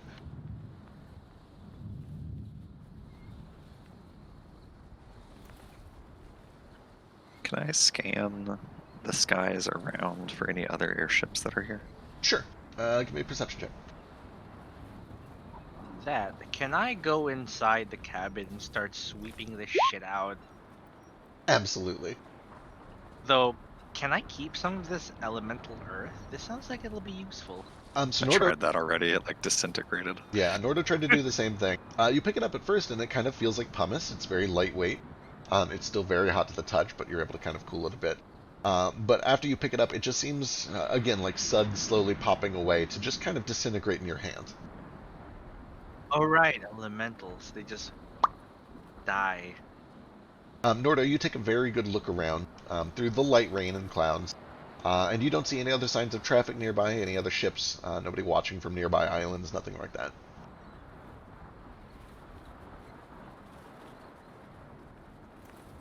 Can't imagine something like this can stay this way for long. There's all that steel stone worth a fortune.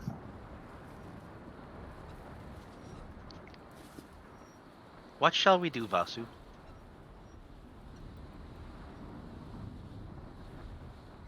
I'd say we go check it out, but maybe we should actually get the eyes on my proper and talk to them about it first and see what they know.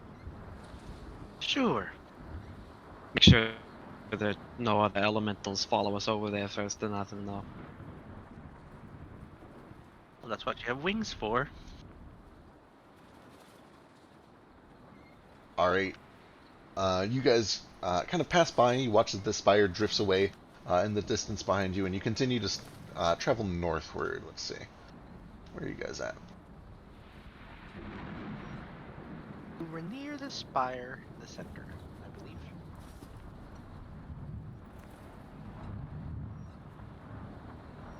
So it was only like 9 or 10 in the morning, so I think we could get Eisenmore by tonight. Here it Maybe. is.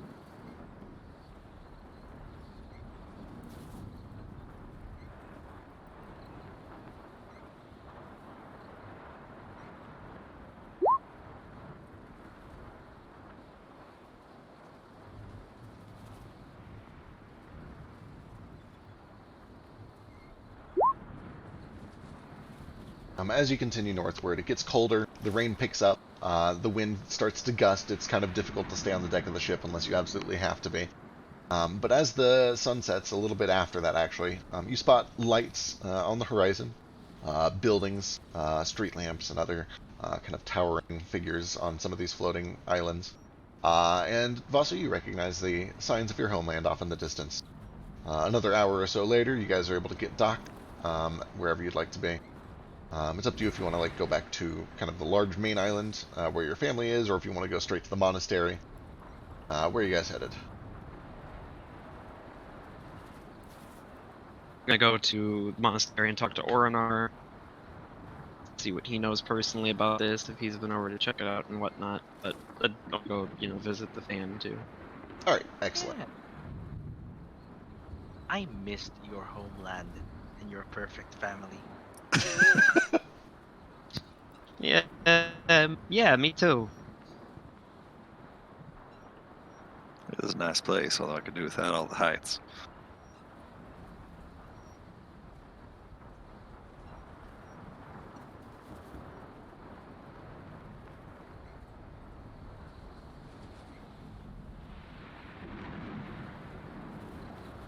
May I go look for scrolls while we are here? Sure. I gotta see if they got any of them stones Gail told me to buy too. Oh yes, this is probably a very good place to find stones. All right. One of the most affordable places, since it comes straight from here. So it's pretty late when you guys pull in, about 10:30, 11, but you're able to stop by the monastery, where you're welcomed in. And he is kind of quick to explain. We've heard stories of this several new islands kind of popping up seemingly out of nowhere, out of the sea, and also a few rumors of one particularly large one that is vibrant, filled with more stone than any of our modern islands are. We haven't had a chance to investigate yet. I was hoping perhaps you and your friends might be able to take a look soon.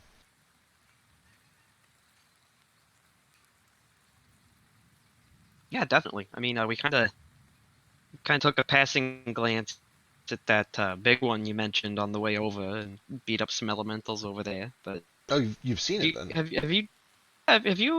you looked at that very closely? It looks like there's like balconies and stuff carved into this thing. We didn't do that, did we? Oh, not that I'm aware of. Perhaps we should speak with your mother. If anyone is going to know, it'd be her. She keeps very good records. But Yeah, you're probably right. we've done some preliminary research, and she hasn't mentioned it. I assume that if it was pertinent, she would have. Do not forget to tell your brother about the moon. Oh, I would never. I will observe. Oh no, you don't suppose this could have anything to do with well, I don't know how much Vasudeva has told you, but we maybe resurrected a Tarask or something. You know, brought back a big old earth elemental, and then we did. A bunch of little islands came up out of the ocean down there, down to the south. He kind of gives this big wide-eyed glare over to Vasu, like you did what now? Hey, that was more a him thing. He's using the term us and we used very loosely. I wasn't the one getting elbow deep in the Tarascot and shit. So But yeah, we did maybe kind of bring a Tarask back to life. That's extremely unusual. I haven't heard anything of the Tarask or any activity related to the Tarask in hundreds of years. People have assumed that it has just simply been dead. Where did sit down? We should get some tea. You tell me everything. I'll send word to your mother. She should probably be here. I'm sure she'll want to hear all of this. Hi, guys. Ace is back. Oh, it's Ace. Okay. I couldn't I tell was who like, he was trying to like. I don't know if Flick or if Frisk is gonna do Vasu's mom from now on or something. I could do his mom. She Okay. hot? Maybe. Yeah, okay, I'm gonna stop this right now. How big are her biceps? Sizable. She's a monk. Oh, is she? Not necessarily Yeah, in class level. not necessarily in the class level sense, but she trains with monks. She's a historian. She spends a lot of time in the monastery. You know. Is she like the ancient one? I thought she was a librarian. I mean, yeah, but like, Librarian Yeah, but monks she's are- one of those librarian. librarians that could kick your ass, Oh, they're heavy books. I gotcha. like Miss Frizzle. Librarian? teacher. More powerful. I'll lean over towards Vasu as we're organizing that and be like, sorry, I didn't mean to get you in trouble or nothing. I thought you probably had already told him. Thought I meant. Note these things in my mind. Just seems like something your order would be interested in or deal with, get elements and all that. That was such a smooth ride. I slept the entire way. Didn't miss a thing. All is well. Glad you got a little rest in, little orc. You've been busy. I have. Welcome to Eisenbar. Why are we here again? We wanted to come see if Vasu's order knows anything more about the spire than we do, but it sounds like they don't know anything we don't. Nomad And- goes to Gil and hands over that empty healing dart.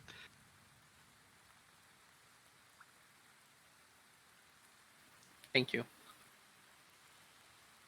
After a little bit of time, you guys are able to kind of head over to your home, and as you approach, D is still up and going, kind of the late guy. And he's like, "Oh, geez, what are you doing home, asshole? What? Oh yeah, good to see you. Aren't you out supposed to be like saving the world or something?" Kind of working on that. What have you been doing?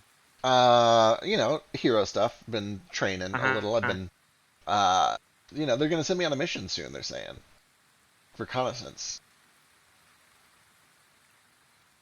Oh yeah, that's exciting. Fall. I get lost. I'm not gonna. Don't. I'll be fine. I'll be great. You've not gotten any yet this session, Ace. You guys are. It's late at night. You're about to get one, probably. That was a fast ride. um, How many days was the ride? I think overall it was like 2 or 3. Yeah, it sounded like 2. Oh yeah, never mind.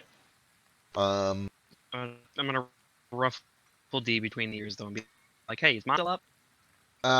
no, you can go wake her up yourself. I don't want to piss her off. Yeah, that's fine. Hey, Ma! Gonna just stay standing in the kitchen and I'm like shouting up the stairs. Yeah, the third time she yells, "What?"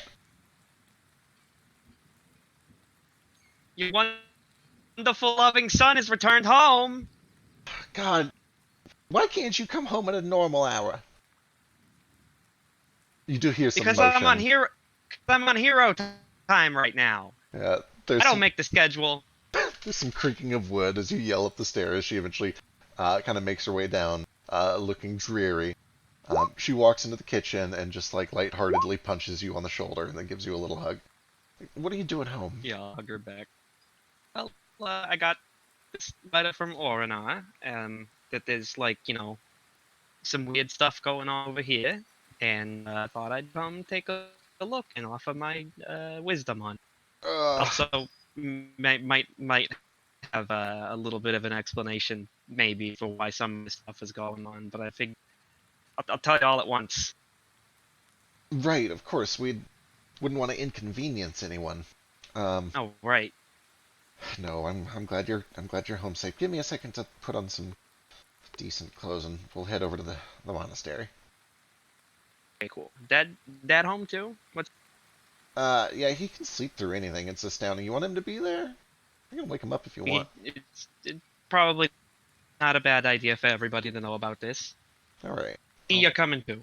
Oh, Put your shoes on. of course I'm coming. This is hero business. Like, I gotta know what we're up against. Hey, Dad! Your mom just like winces. It's like, no, shut up. I'll go get him. About 5 or 10 minutes later, they both come down, looking dreary, but at least dressed a little bit, and they kind of look out the window. They see that it's still raining a bit. They grab kind of a heavier cloak to throw on. And once you're all ready, they will head back with you over to the monastery. You guys are able to get taken into somewhere kind of nice and warm inside of the carved out chambers on one of these floating islands. There is hot tea and coffee waiting for everybody that wants it. They warm up with a little bit of bread. Nothing terribly special, but just kind of a midnight snack to tide everyone over. And eventually, Orinar's like, well, perhaps you should just tell us what you've learned, and we'll make an account of it and go from there. Oh, jeez, wait. I was gonna say it's up to you if you want to actually recount all of this or just do the presentation. I'm not gonna do the whole recap in voice because I'll win myself. I'll tell him everything that we've done so far, and I'll make sure to tell him how resurrected Rask, and we think that, and all of the other little things we've been kind of doing to try and balance the elements again. Might be fucking with the world and doing some weird. I will put on an especially shit-eating grin when I mention how we went to the moon. I look over at D. Yeah, right. You guys I didn't go to the will moon. I will go off on a very long tangent about all of the cool things that they have on the moon that you could never see anywhere else. Oh yeah, like what? What kind of cool things are there on the moon that you've been to? Oh, well, there were trees up there that Oh, that's why it's so green, right? When you look up in the sky and you see that green moon all the time. Nordo reaches into his satchel and he's like, "They got these up there," and shows him a moonstone. Oh, rocks! Wow. no, don't be ridiculous. The whole moon isn't covered in trees. There are just a few of them. You know, real special ones. Everybody knows the moon is made out of cheese. Cheese, huh? Okay. Well, when you're done lying to mom and all of your friends, maybe we can talk about what you've really done when you're done with this little charade. What's this all about? You just trying to show me up? I don't need to try to do that. At this point, your mom smacks each of you. And then she eventually kind of says, that is interesting. There hasn't been a lot of written records about the Tarrasque in a long time. Um, I've done a little research. I've tried to figure out where they've been, because, frankly, as I'm sure you're aware, things are kind of skewed a little off balance, and have been for some time. Some people theorize that's why there's so much, well, ocean. But I don't think it's a strong enough imbalance to cause that. It might just be a little related. Anyway, sorry. Right, here's what I know. The last time that we heard anything about a Tarrasque, it was about 70, maybe 60, 70 years ago. Um, there was a conflict of some sort between all of the most powerful elemental primordials. And if my understanding is correct, the Tarrasque was not killed during that encounter, but banished. Apparently, the other elementals they wised up and realized that just killing something wasn't going to work if it just keeps coming back over and over. So they sent it to another plane, and nobody heard anything about it ever since. So for you to be doing stuff with the Tarrasque means I don't know. That's news. That's a big deal.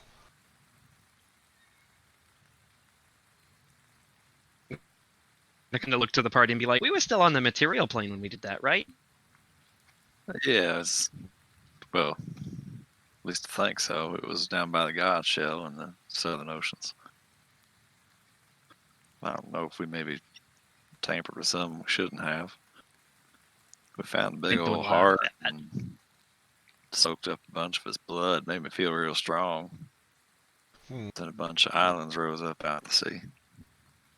Yeah, that's the island thing, Orinar kind of chimes in. That definitely sounds like it could be related to all of this. Especially now that you mentioned the timing of it all, it certainly seems like more than just a coincidence. If there is some sort of powerful elemental coalescence happening, it would explain some of this. It is the natural order of things for all of the elements to eventually reconvene. Things try to seek a point of stability, and that stability usually takes the form of a locus. It's not unheard of for the elements to seek each other out, usually kicking and screaming the entire way, as they're wont to do, but to eventually form one unified locus. Our region has not had one in as long as we can remember.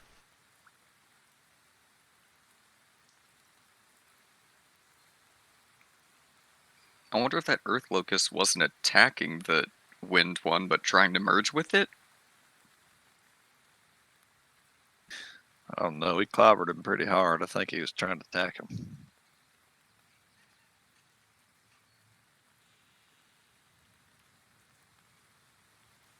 Now, these carvings that you mentioned are intriguing. They're not our doing. I don't think anyone from farther south would really have the capability of doing it. I don't see any sort of incentive for really anyone over by Gyara to do it. I'm eager to see what you learn.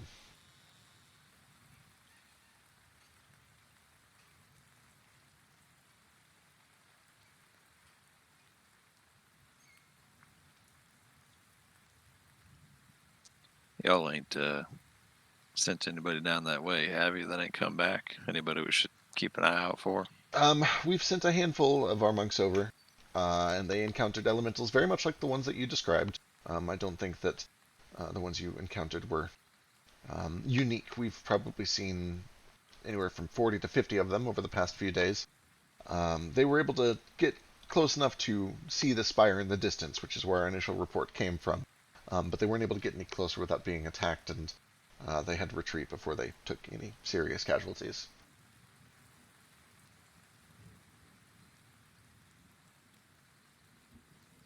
I don't want to let it go to his head, but Vasu here is one of our most capable Midmers.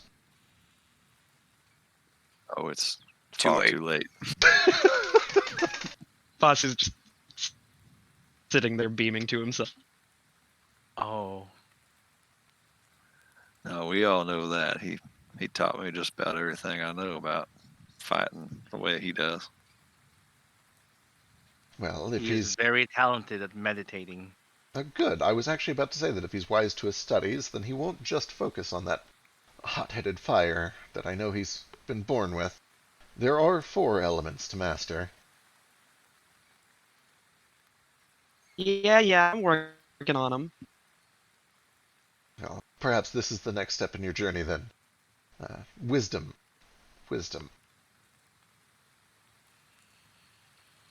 Pal, I already got like 18 wisdom. Could bump that shit up to 20 if I was to do Wise it. as fuck. Dee has fallen asleep at this point. You do all look tired, or perhaps I'm just projecting. If you need somewhere to stay, we do have bunks available. We can get you a hot breakfast in the morning. If you need to re-equip, we have weapons, we have some armor. We have a handful of potions that you could take with you. But with that said, it is getting very, very late. Unless there's any other news to discuss, I think it might be best for us to rest. No, we're all pretty wore out. I think you're right on that count. Yeah, that sounds delightful. All right. You guys are able to kind of break, figure out your sleeping situation. You guys can either go try to find an inn to stay at, or you can stay here at the monastery. Vasu, if you wanted to stay at your home, you could definitely do that too. Yeah, I'm gonna stay home with my family. All right.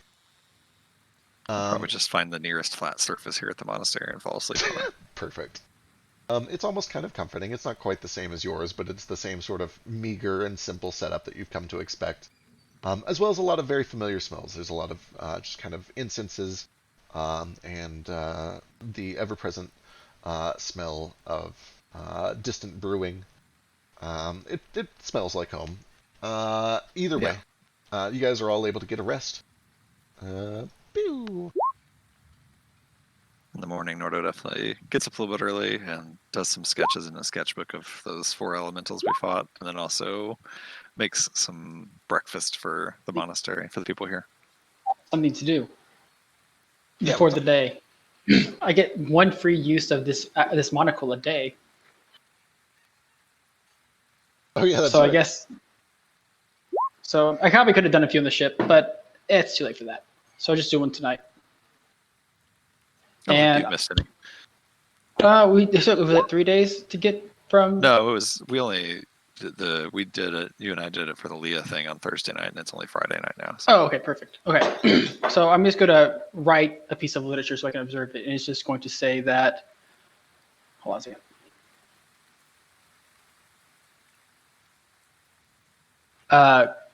Corlin is on the material plane. I'm just going to read it and see if it's true. Huh, okay. You sit and read it out loud and then kind of wait for the 10-minute ritual to pass. You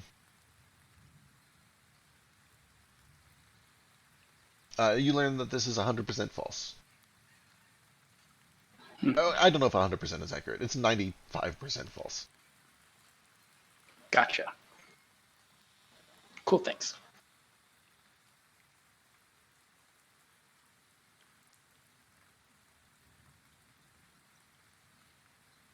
But yeah, you guys are able to wake up. The rain has let up a little bit. There's still kind of these constant gusts of cold wind.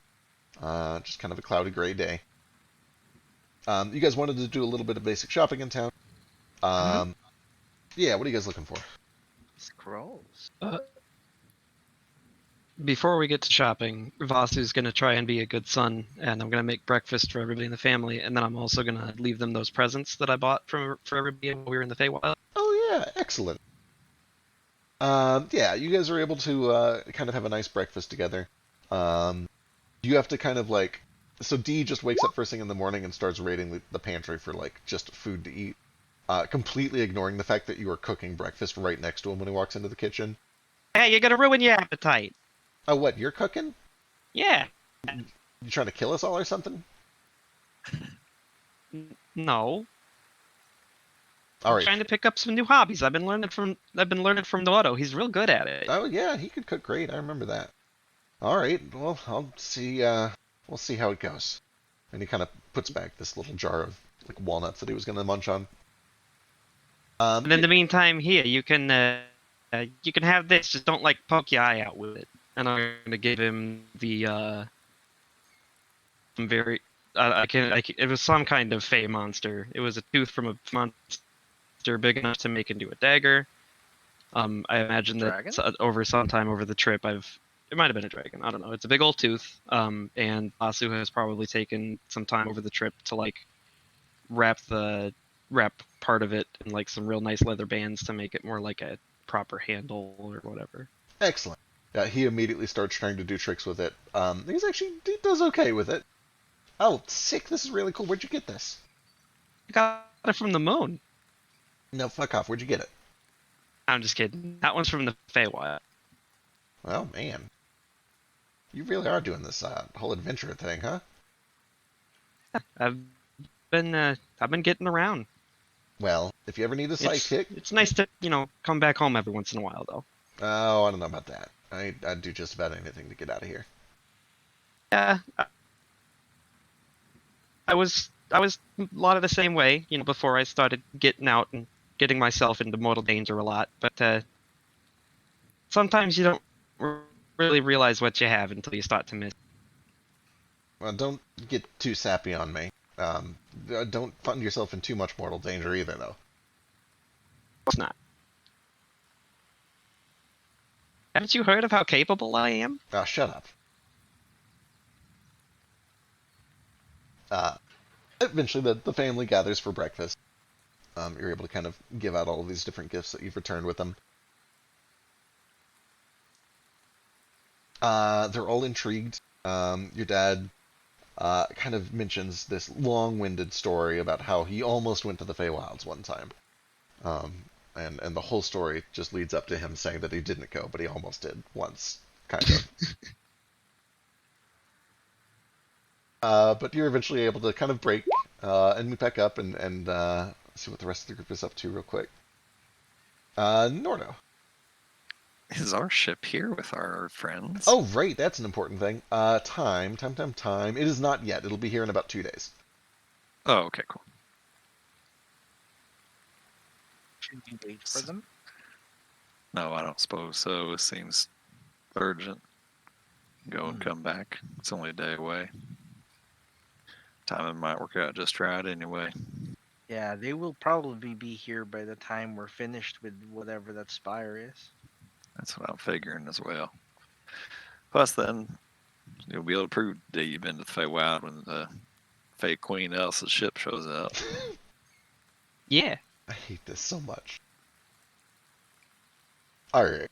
Let's see. Nomad, you said you were looking for scrolls, right? Mm-hmm. What scrolls are you looking for? Let's see if there's one. Scroll of skill empowerment. Scroll of skill empowerment. That seems like a likely thing for people to make. Yeah. It's a 5th level spell, mind you. Ooh, that's a very expensive thing that people might Yeah. make. Okay.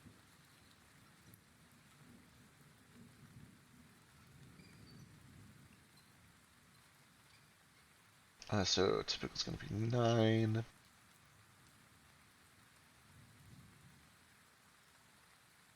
Fitting a 5 into a 9 is going to be... Ooh. Give me a luck check. Sure.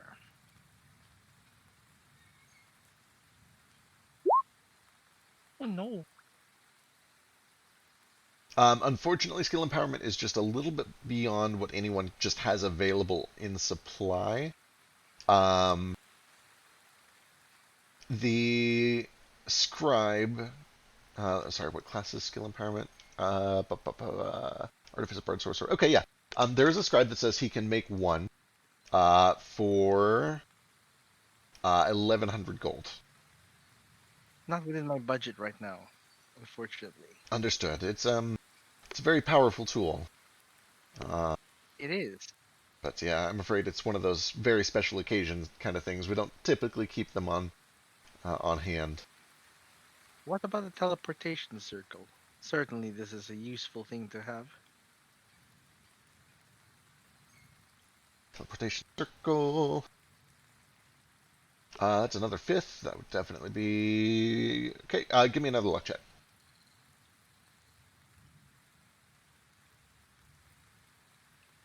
Come on.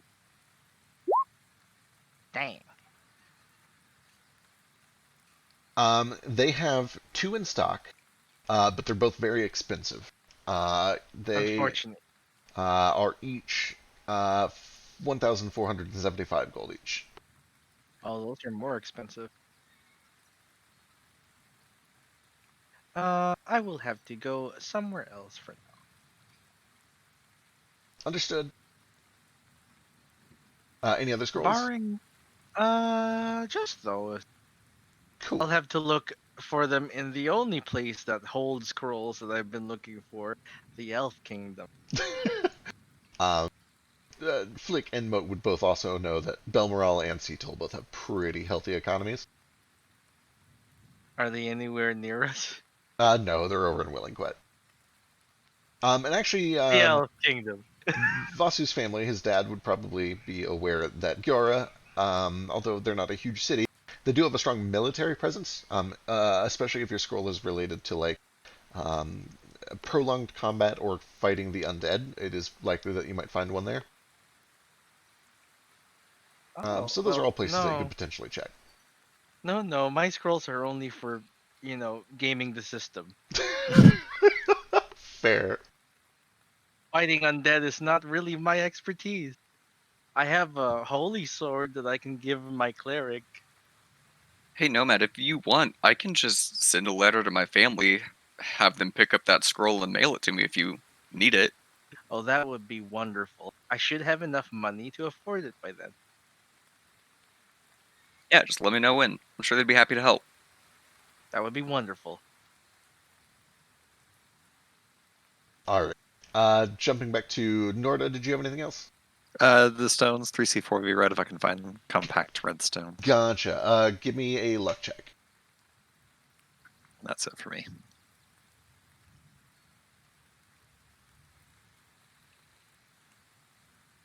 Three C4V. Okay, that's only one lucky merge.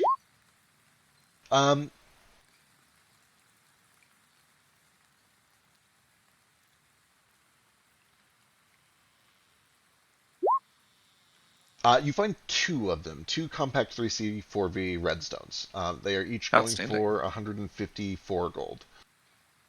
Cool. I will buy both of those for 308 gold, which is 30 platinum and 8 gold.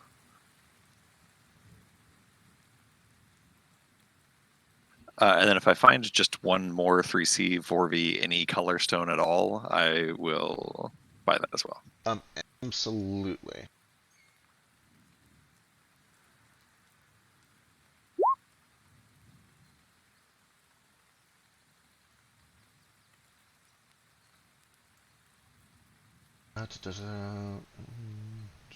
Four, six. They have a lot of purples, and a cyan and a brown. I'll let 3C4V. I'll buy whichever one of those based on Nomad's advice, because I'm assuming we're kind of shopping together. But whichever one of those will be easiest to later trade for a red one if I find someone who has a red one. What information can I give them for that one? Probably. You want me to make a check? You would probably just know because you have really good Arcana. Cyan is often related to like, so the easiest thing to sell is going to be stuff that's useful for like day-to-day shit, especially for nobles, rather than stuff that's used for combat. Which means cyan will be a good one because it's used for communication, and brown will be a good one because it's used for stability, construction, defenses, stuff like that. So probably brown would be the easiest to sell because it's also used a lot for making things undisenchantable. So probably the brown 3C4V is your best bet. Okay, and is that the same price as red, or is it more expensive correspondingly? That one is 167 gold. Okay, I will go ahead and buy the brown one. All right. Noted. Thanks. That's it for me. Cool. Spend the rest of the morning before we leave at the monastery, watching whatever weird exercises they do that are new to Nordo that are different from his monasteries, and participating where able. Excellent. And then Vasu. I'm also joining in on the Stillstone shopping, obviously. I want to look for the same tier that Nordo was, but I want to find some orange ones if I can. Yeah, do they need to be compact, or are you just looking for regular? Compact would be nice. Give me a luck check.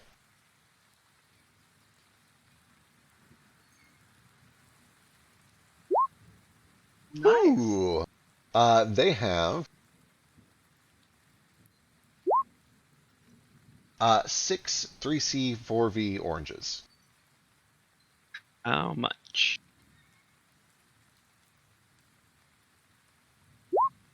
And those are each 142 gold.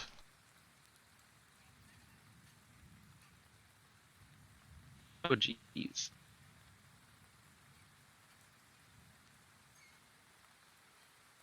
I have more money than I thought I did. A lot of it is in plat. I was gonna say, you guys are in pretty good shape, especially after the moon.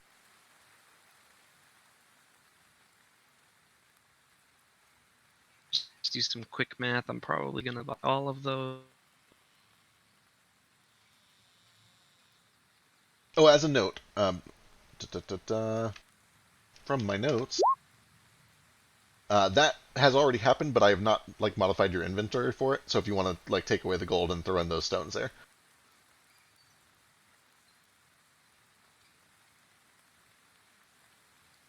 Those the same tiers, the ones I'm looking at? They are, but they are at normal volume, so those are 8 volume each instead of 4 volume each. Gotcha. They're not compact. Yeah, but you can add no, into your I'll inventory. shop for the compact ones. Okay, cool. I think I'm gonna buy.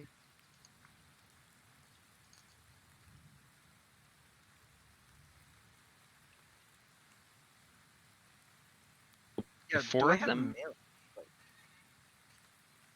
Nomad, you do actually see that there is a mail or a post boy, and he's holding a thing, and it is flashing this time for you. A letter or a package? More dead people now. You Yeah. And I'm gonna buy another component to cast Find Familiar because I probably did that either sometime last night or after breakfast this morning to bring Shub. excellent. I think. Yep, they've got plenty of that. You guys do see Elise wants to come with you when you go shopping, and she does buy some diamond dust. Nomad, when you check your mail, sure enough, it seems to be addressed to a ton of different people. There's only 2 or 3 packages in here, unfortunately.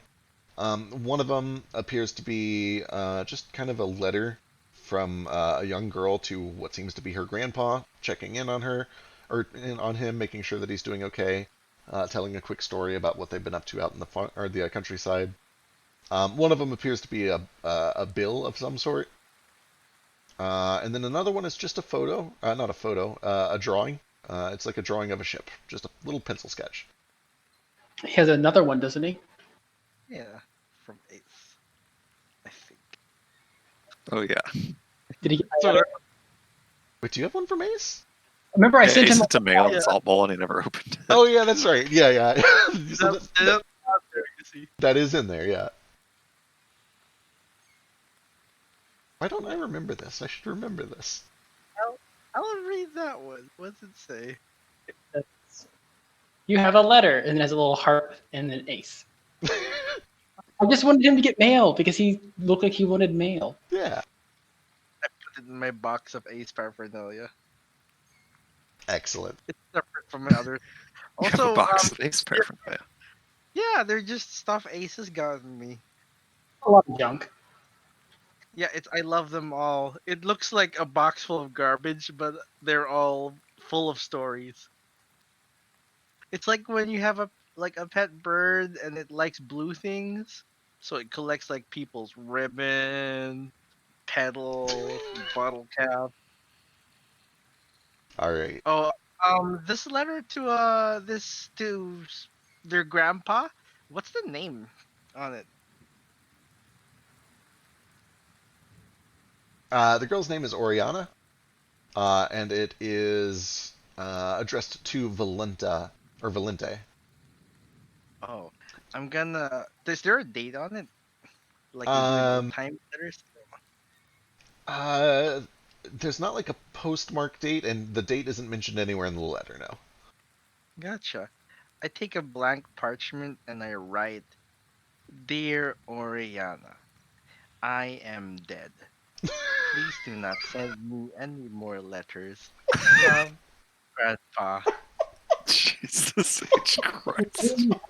Christ. Oh no. Could you proofread this? Sure. I like take time. Nomad, what is this? Oh, I am just informing Oriana that her grandfather has died. You realize that if she receives a letter from her grandfather, it means her grandfather's not dead. So maybe you just shouldn't write this. But what if she does not know? I don't know. I guess she'll just keep living her life. This just kind of makes it. This kind of just makes it seem like her grandfather hates her and never wants to talk to her ever again. Or maybe he is a ghost. Can ghosts write? Certainly they can, but they must possess an implement first. Like a quill. Hmm. These are known as poltergeists. See, I really want to stop you, but I also want you to do this. Here, hands it back to you. I think this is a bad decision, but it's in your hands, Nomad. Right. I will just put a little PS. If you have any more questions, please send to Nomad. Noted. That just makes it seem like you killed her grandfather. That's what the implication is. So Okay, we shall start again. He tears the paper apart. Or eventually, he asks Moat while the ink is still wet. Moat, can you presto this clean? Walk over and presto it clean. Thank you. It's cool to have an erasure. That's what I'm going to do. Can I buy here a wand and a stone, 4 stones that let me put prestidigitation in the wand? I absolutely. can just cast prestidigitation. Yup. Just 4 level 0 pink stones will do the trick. The 10 Sure, gold how much each. is that? 10 gold each. No problem. 10 gold each. Done and done. Alright, you've got yourself a wand of prestidigitation. Roll for it in case it's really cool. Go for it. What cool thing could happen? Probably nothing. Yeah. Uh, It's 36. 36 is really good. It's a wand that lets you cast prestidigitation, And and it doesn't require attunement. yay! Normally they don't though. Since it's just a pointless cantrip. Look, it's a wand. Anyone can use it. And it's just going to put like a tag on it that says wand of prestidigitation. Please use when you need to clean something. And he puts it on the ship. Can I see it? Here. I'm a wizard. And he runs off. He just runs up. Excellent. What have we unleashed onto this world? He's cleaning Who's and we? flavoring things. What Oh, have also- I That was all you. unleashed? Speaking of new wands, and now that I also have my hand raised. Okay, yes, Ace, you're up.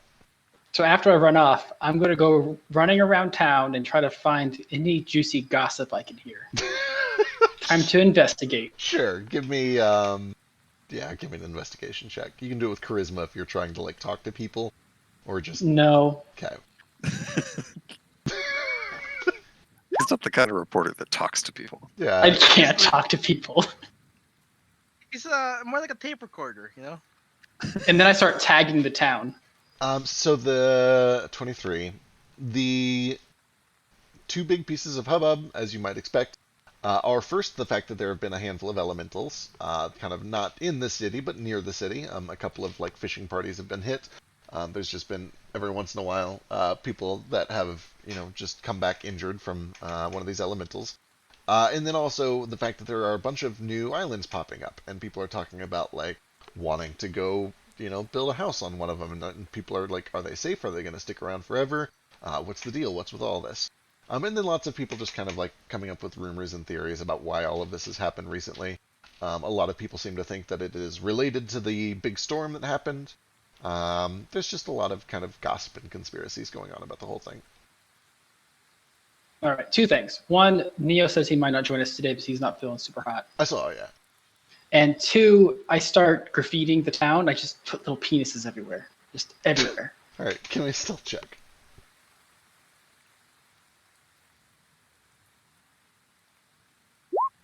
Delightful.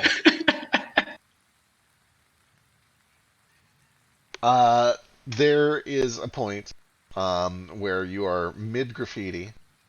Well, I am okay. using the wand by chip also. I am prestoing them. Okay, excellent. So let me see. Yeah, there's a point where you're using the wand to presto this graffiti onto several different surfaces. When this old man that's walking by, not seeming to like pay any attention to you, and seems like he's kind of just feeble and not really aware of anything that's going on around him, suddenly snaps his attention over to you, says, "Hey, you rascal, what are you doing there?" And he starts like waving his cane at you and chasing you. And then I go, hey, you rascal, what are you doing over there? And then I run away. All right, this old man starts chasing you with his cane out, yelling, "Somebody stop this hooligan!" Give me fuck. Do you have like movement speed boosts other than your shoes? No, but I'm a rogue, so I can double dash. Okay, excellent. Give me athletics with advantage. Oh, okay. Or acrobatics. There's a lot of verticality going on here. If you want Thank to treat, you. Yeah, I would love acrobatics. yeah. If you want to try to like slip onto roofs and alleys, you can do that instead. Hell yeah. This door crack. All right. There's a little bit of a chase scene that goes on as you kind of like run around through the alley. You have to do a cool slide under a truck as it pulls out. There's a couple of dudes that are carrying a big mirror.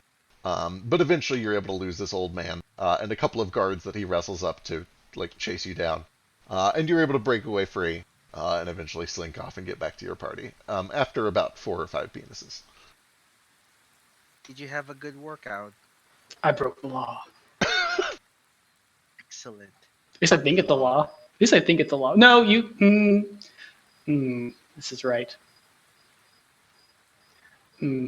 Confliction. I hate the law. But you should respect it because you'll die. Okay. You hate the law, but you should respect it. This is conflicting. All Okay, right. how about this? Just don't get caught. But don't do anything evil. Like, small pranks are fine. I am trying not to do things evil. Are pranks evil? I guess it depends. If how far you take it. Nomad looks at someone sitting over the edge of a cliff and push him off. Prank. It's alright, they have wings. He doesn't do this. All right. Do you guys have any other business that you want to do here in town? Excellent. Then the day is yours. It's still pretty early. It's probably about 9:30, maybe 10 by the time you guys all get done shopping. When y'all are ready, you guys can head off. Where are you headed? To the spire. All right. Yeah. I assumed, just making sure. Let's see. How's the weather looking? Still pretty stable, not bad enough that it's going to require any checks to get over there. You guys are able to find this spire sometime around like maybe 8 or 9 at night. It takes most of the day to kind of travel over there, a couple of shifts between the two of you, or between the three of you. As we approach, I use the spyglass and keep an eye out for elementals. Excellent. Give me a perception check. I will ping for stuff. Excellent. Whew! Nordo, you keep a very, very close eye out for elementals as you approach. And thanks to your ever watchful eye and the use of the spyglass, you're actually able to spot kind of a wandering pack of elementals that would have intercepted your path if you hadn't spotted them so soon. And you're able to kind of alert whoever's piloting at the time, probably Flick. And he's able to kind of duck behind a couple of islands and break line of sight before they notice you guys. And you're able to avoid this wandering pack of elementals. You're also able to spot the spire from a long distance off. And when you do, you're able to see once again that there are these 4 kind of balconies in there. And you're able to get a good view this time as you guys kind of case it a bit. You can see that each of these balconies has a large stone. One is white, one is blue, one is brown, and one is orange. And they appear to be kind of evenly spaced, just like at the 4 different points on sides of this thing. The whole thing, all of these balconies are probably about 1,100 feet off of the ground, real high up. In fact, a little higher than some of the lowest cloud and fog cover. But it's kind of up to you which one you want to approach. Is my ping giving off any humans or aberrations either? No humans, and a handful of aberrations way down below you and kind of off in the distance from the ocean. None that get Suppose any it's, closer than a mile or so. Safe to assume each of these is one of the elements, right? Fire, water, and wind, and earth. Where do you suppose we start? Seems like it. I mean, the earth elemental at the last fight seemed the most agreeable. I don't know about that. He clocked me pretty good when I tried to walk away from him peaceful like. Guess that's fair. Besides, you and Vasu both got a pretty good handle on fire. I'd say fire is probably the way to go.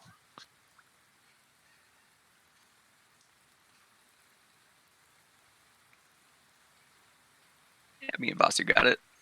All right. So you guys kind of swing your way around. As you're keeping an eye out, you can definitely see that on this orange stone there is, just like the blue one, just this kind of sprawling streak of black that is running down one side of it. And as you get closer and closer, and you start to get close enough that you can kind of set up a bridge to board, you can actually see with that 28, the streak of black seems to be spreading from something that has been like jammed into the side of this crystal. And from far away, it's hard to tell exactly what it is, other than like some sort of kind of sharp-edged black object. It's really hard to tell a whole lot more from here until you're able to get up close and take a look. But you can tell that this black streak is coming from something that has been jammed into the crystal. Far away is it? But you guys are able to approach without incident and lower the gangplank and make your way on, and I will pull you over.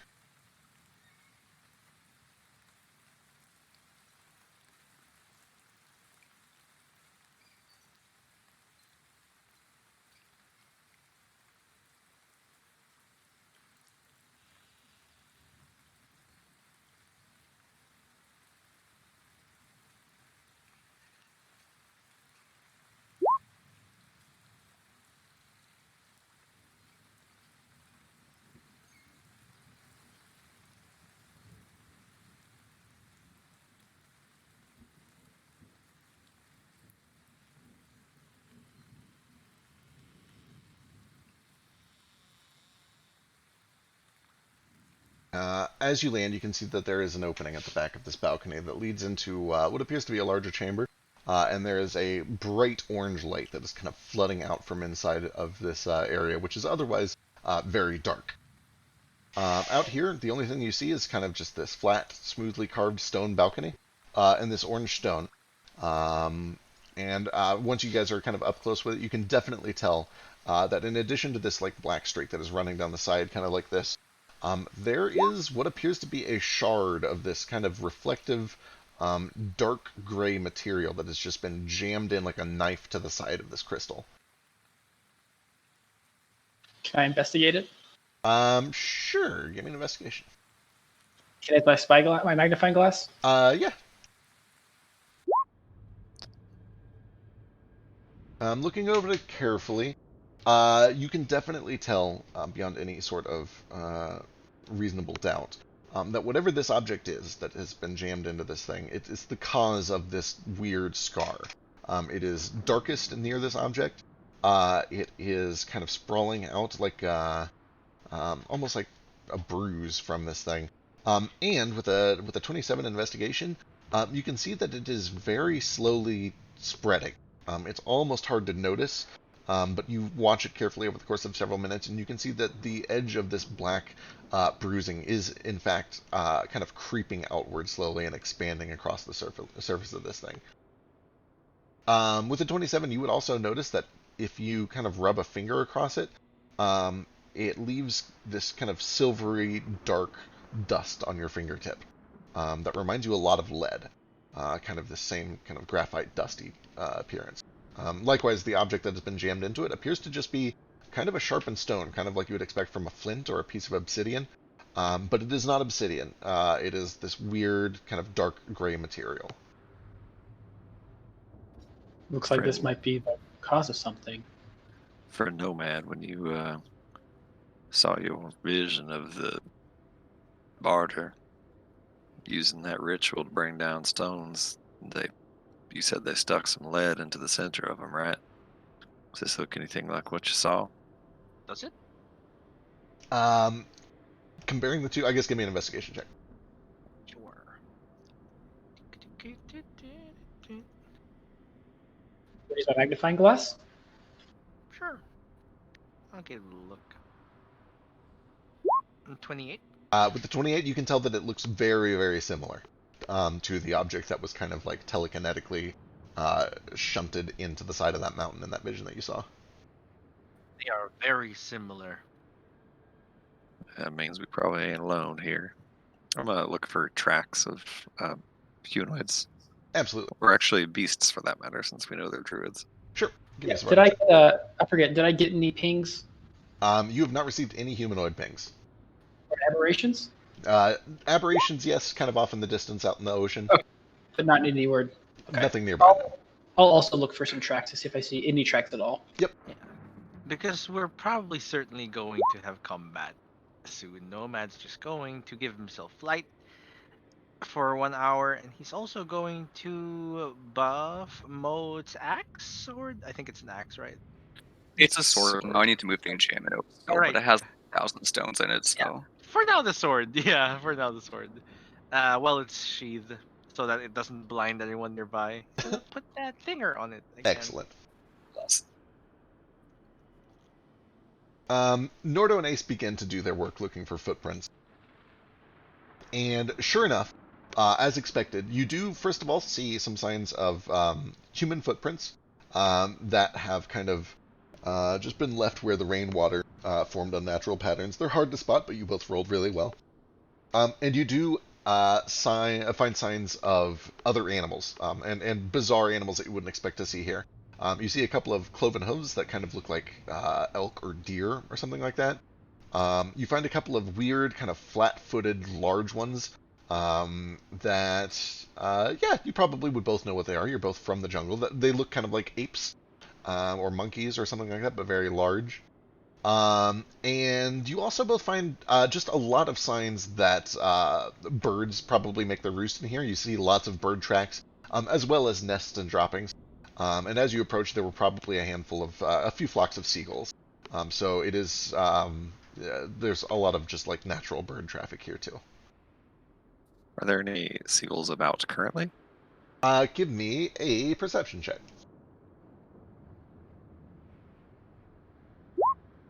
You take a look around. There was definitely like a flock that kind of flew out from one of the alcoves as your ship approached. But there are none nearby and none that you're aware of. They seem to have all flown off. Okay, I'm gonna take a seat anyway and just start doing this for 10 minutes. Sure. Ace, what's up? Yeah, I'm gonna walk up to probably Gale and Nomad and be like, "Do you think we should try removing that shard from that? Looks like it's causing some kind of problem. Obviously, it Yeah. seems dangerous. We don't know what will happen. Does it seem magical at all?"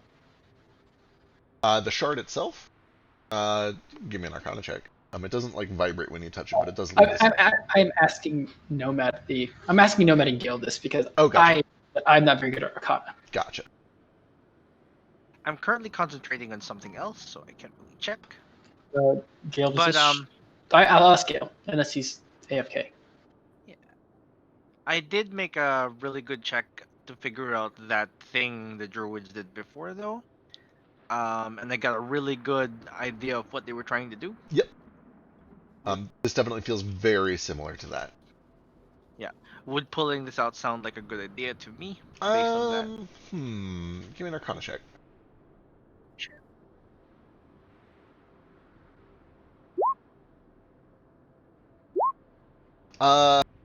Interesting.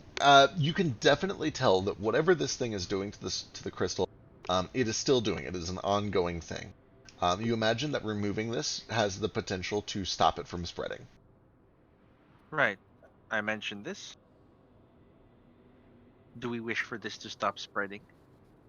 Probably, right? Whoever does it should probably wear some gloves just in case. I mean, I always wear gloves. it looks like it has like lead powder, so be careful. Maybe wear a little face mask. I don't know if this could like a whole bunch of blood powder. Scarf. I'm sure I'll be fine. I'm gonna take it out. Moat reaches out and yanks. Give me an athletics check.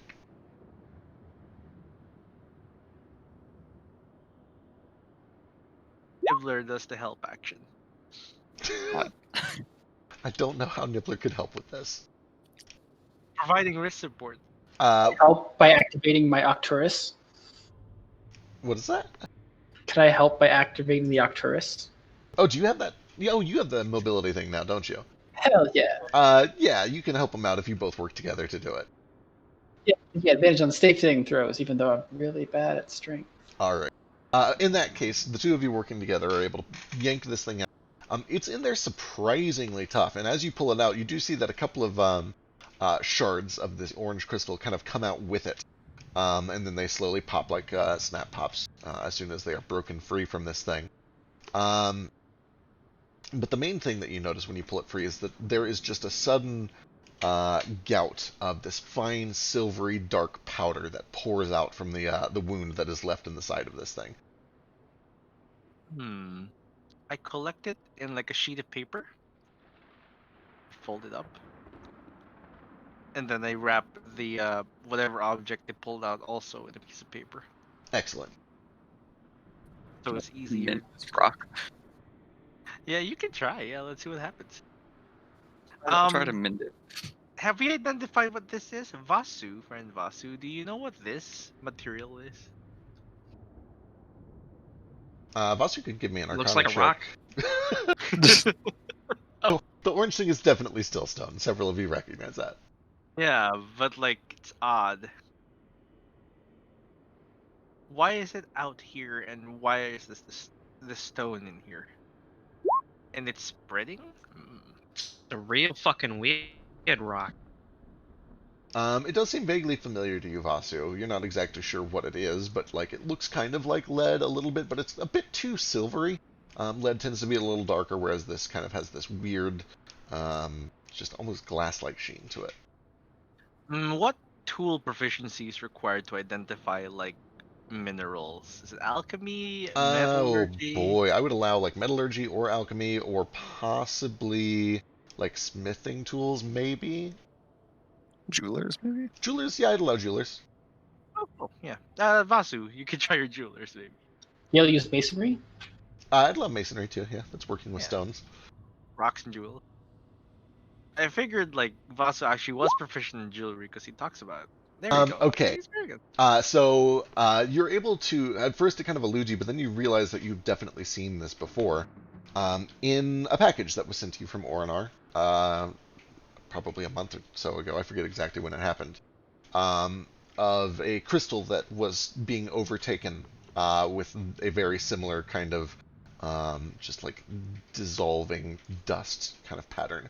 And it was the one that you guys were very careful to not allow near any of your magic items or your other magic stones. And actually, Right. as you kind of pull that box out and slide it open, you can see that most of that stone by this point has now decayed into the same kind of fine silvery black powder. You don't recognize the material, you don't know what it is, but it is the same material for sure. Again, it looks kind of like lead powder, but a little too shiny. This decays magic objects, Vasu? Seems maybe specifically still stones. Perhaps it consumes the magic within. But that's a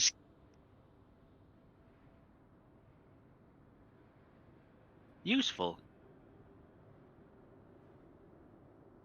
This is from the object we pulled out, or the stillstone thingy itself? It appears to be the same material. The shard appears to be kind of like a solid like jagged tooth made of the material, and then all the dust Okay. appears to be just kind of a fine powder of that material. No wonder it's melting. Cool. Would you mind if I hold on to this for some experiments later? We might identify what other properties it may have to be a key. I imagine there's more of it inside. Shall we explore?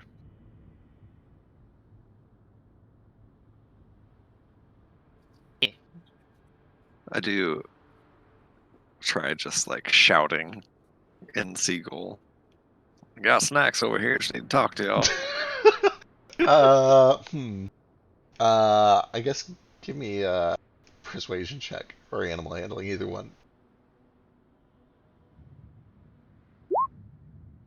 Look at that. Well, that's a pertinent nat 20. You kind of wait for a flock of seagulls to kind of do the rounds looking for a new place to perch, and then you call out and you kind of shake a little bag of nuts. And you catch the attention of several seagulls. There's probably like a flock of 30, 34 of them. And you notice that they all come over, except for one which continues to fly off into the distance. Terrific. I lay out some food for them to come gather up and give them a moment to start eating. Just say, what do y'all know about this weird thing here, this whole place? Oh, it's new. It's convenient. It's high. Y'all seen anybody else going in and out through this way here? Sometimes.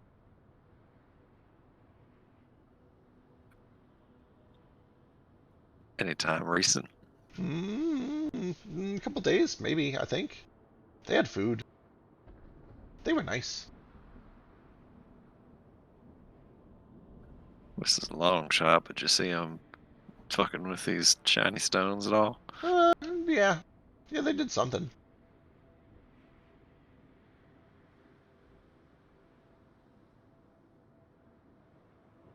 We couldn't tell them they're not food, but I think they wanted to eat them.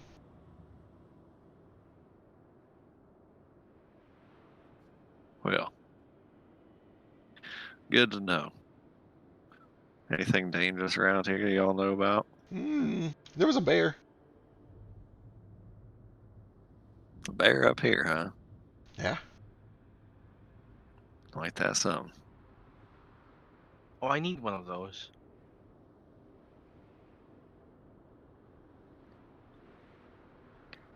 Hey, why don't you help me out with something, partner?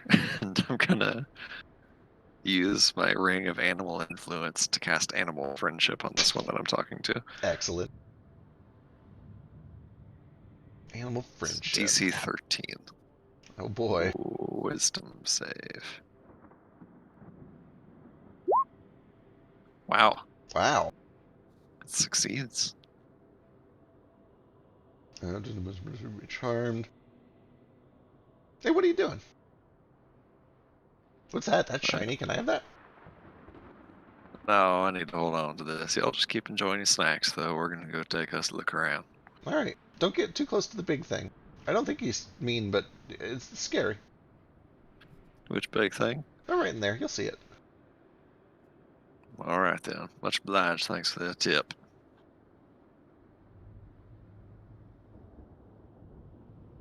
Dora stands up and brushes off his knees. Looks to the party and starts talking in Seagull before he realizes what he's doing. Like, all right then. They say there's something scary and maybe dangerous in there, and confirmed what we thought. Someone's been going in and out of here the last day or two. The bear, apparently. Interesting. Well, I don't think a bear would naturally be able to get to this island. So. No, I don't suppose so. I think it's probably them druids, Druids? Barter, and the rest. Mm-hmm. All right. Well, I guess we should have someone scout ahead.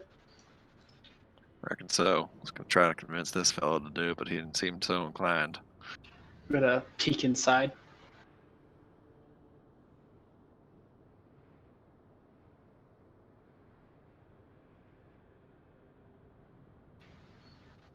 I'm gonna go ahead and peek inside. Okay, sorry. Sorry, big deal. As you take a peek inside, you can see that the interior of this chamber is very poorly lit, except by several gleaming lights that are coming from different sides of the room.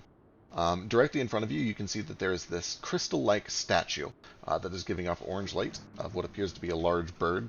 On the far side, there is a blue crystal dragon, again, just a motionless statue, giving off light. And you can see that there is this kind of sickly green light coming from below, and then kind of a bright, brilliant, yellowish white light coming from above.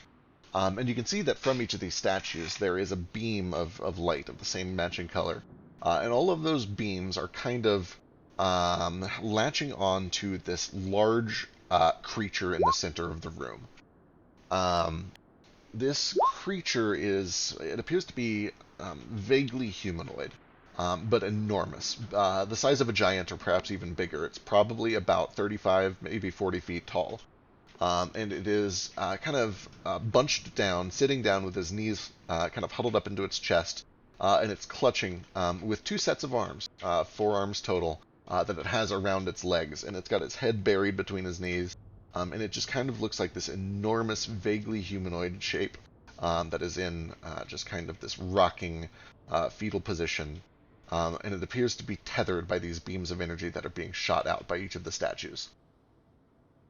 And you can definitely tell that the central thing, although it is kind of this pale white color, it is definitely moving, it is breathing, it appears to be something that is alive. Ace, what's up? 2 things. With my true sight, does anything in here seem not as it seems?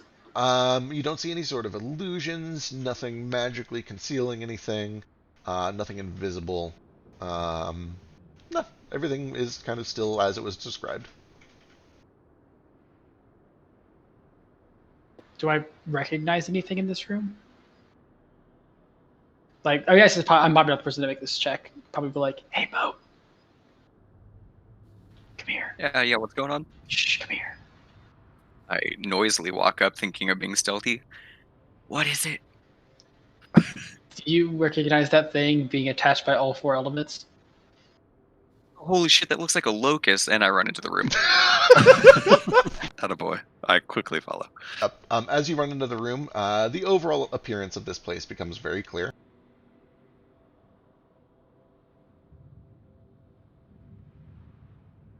And sure enough, Moat, and probably a few of you other people as well at this point, do recognize the appearance of several of these statues.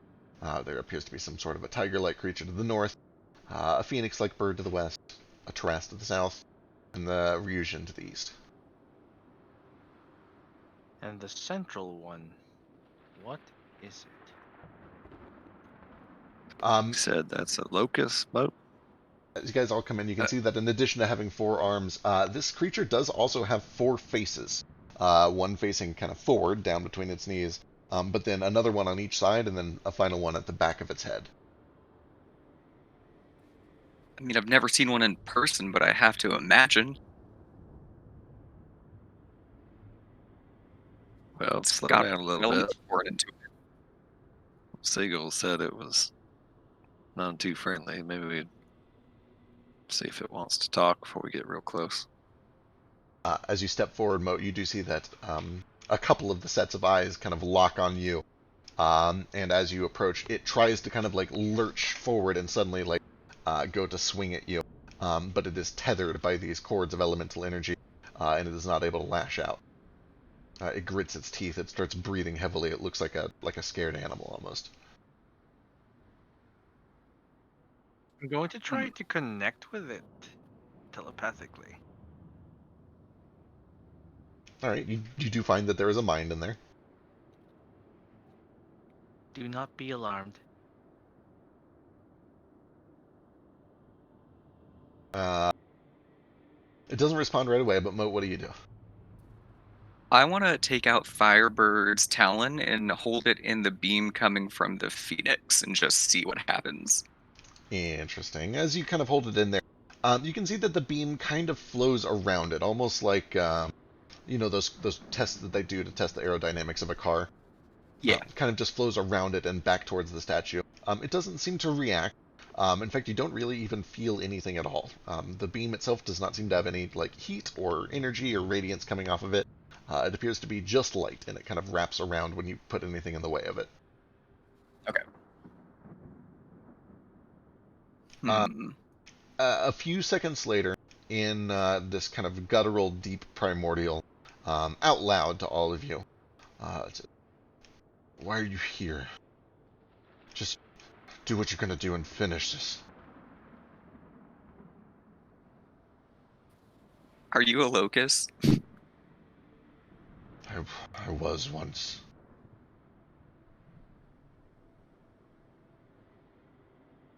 What happened to you? Are you not with the others? I'm with these guys. The others you talking about? The lizard man fella and the blue robe. Others look kind of like him. Yes, they're the ones. No, we ain't with them. We came here after them, though. You know where they're at? I activate my monocle. I don't know. They came. I was awoken. I don't know how long I've been asleep, but I was awoken, and then they showed up. Not much longer. They poisoned me. Poisoned every part of me. Poisoned my children. These four here, they're your children.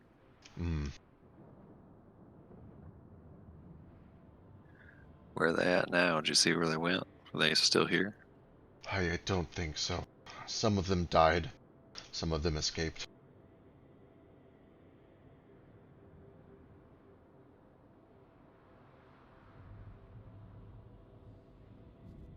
What do they want? I don't know. They poisoned me. I assume they want me dead. But couldn't fight me. What did they poison you with? I've never seen anything like it. It was Black nothing. and silver. Yes. Nothing in material form. I know the earth, I know what is in the earth, and it is not part of me. It looks like me, but it is a lie. This false earth, it eats, it drains, it puts me to sleep. It corrupts, it angers. Do you know if we can fix it? I don't know what it is. You can try. What do you mean to do if we do fix it? Collect my children. Be reborn. This place, I have been asleep for a long time, but it aches and I feel it.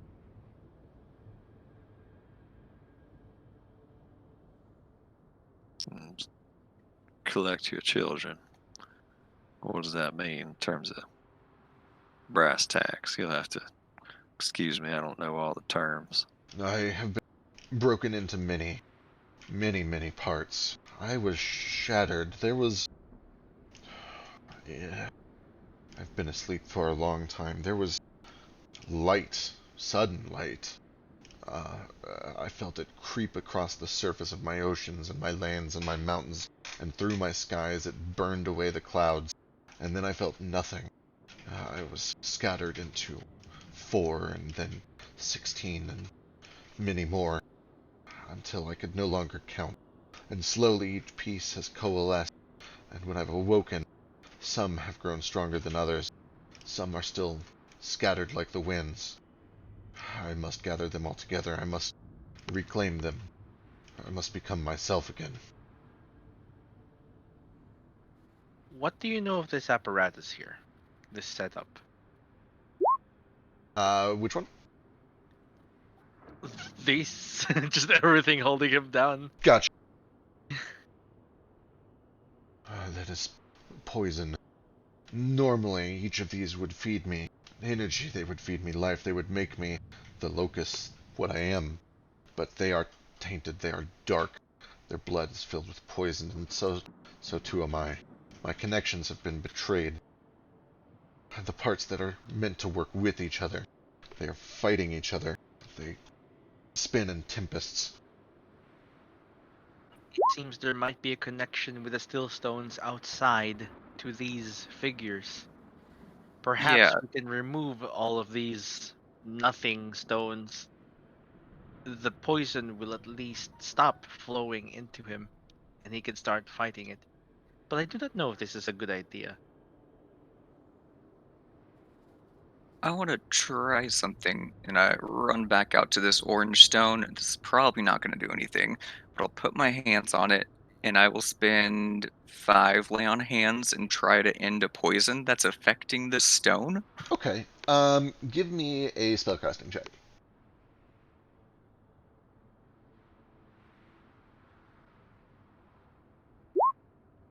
Use my inspiration. Sure. Fuck. You get the sense that it doesn't work. It kind of feels like there's just not a poison to cure.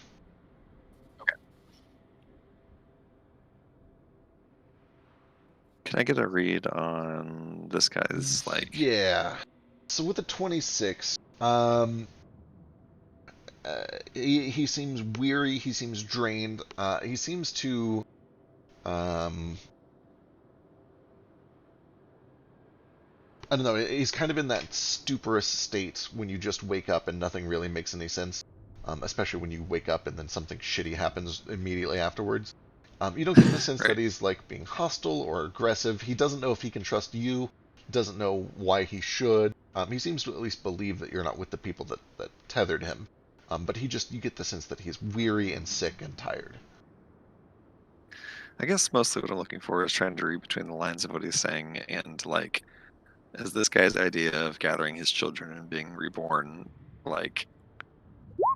going to include cataclysmic effects for the material plane? Oh But I mean- boy, right. It's hard to really tell from just his intent. You can tell that his intent is I am sick and I need to be better. Okay. What it would take for that to happen is a little hard to say. Nothing that he has said or nothing he said really indicates what that means to you, like what that would entail. Cool. I'm gonna walk out towards this stone here and see if it is similarly stabbed with a lead thing. Yep, you come out and you can see that it has a streak and a little sliver in it, just like the other. Okay. Let me know when 10 minutes is up. May I'm I gonna peer pull into that your out of there. mind? Yeah, give me an athletics check. And then Ace, it's about the time that your 10 minutes are up. And I assume that you were kind of judging his story. Yes. You get the sense that it is about 98% true.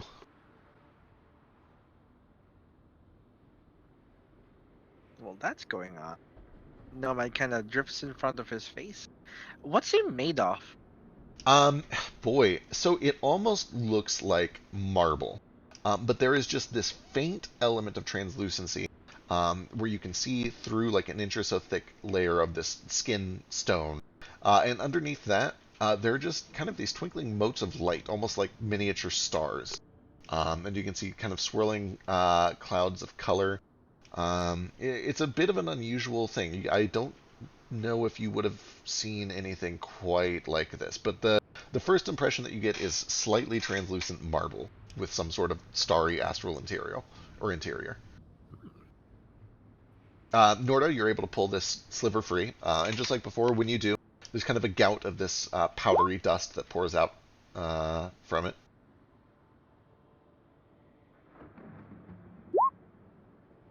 Interesting. I'll just take that to Vasu. So there's one of these in the Earthstone too. Reckon we ought to check the air and the water, but I reckon first before we do that, we ought to decide if we're actually doing this, if we're taking all these out of here. Allow me to take a few precautions and see if I can peer into his memories or his mind, if he will let me. And I do ask, like, may I peer into your mind so I give what me would happen? give me a persuasion check. Sure. I will use a bonus action to give myself proficiency in it. Excellent. Just 5 more, 4 more. We're only 4. Oh, we're not at high level. Here is my persuasion.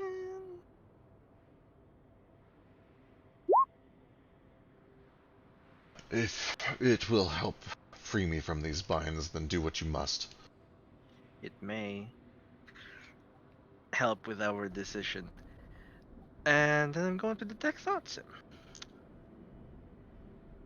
All right. Is 3.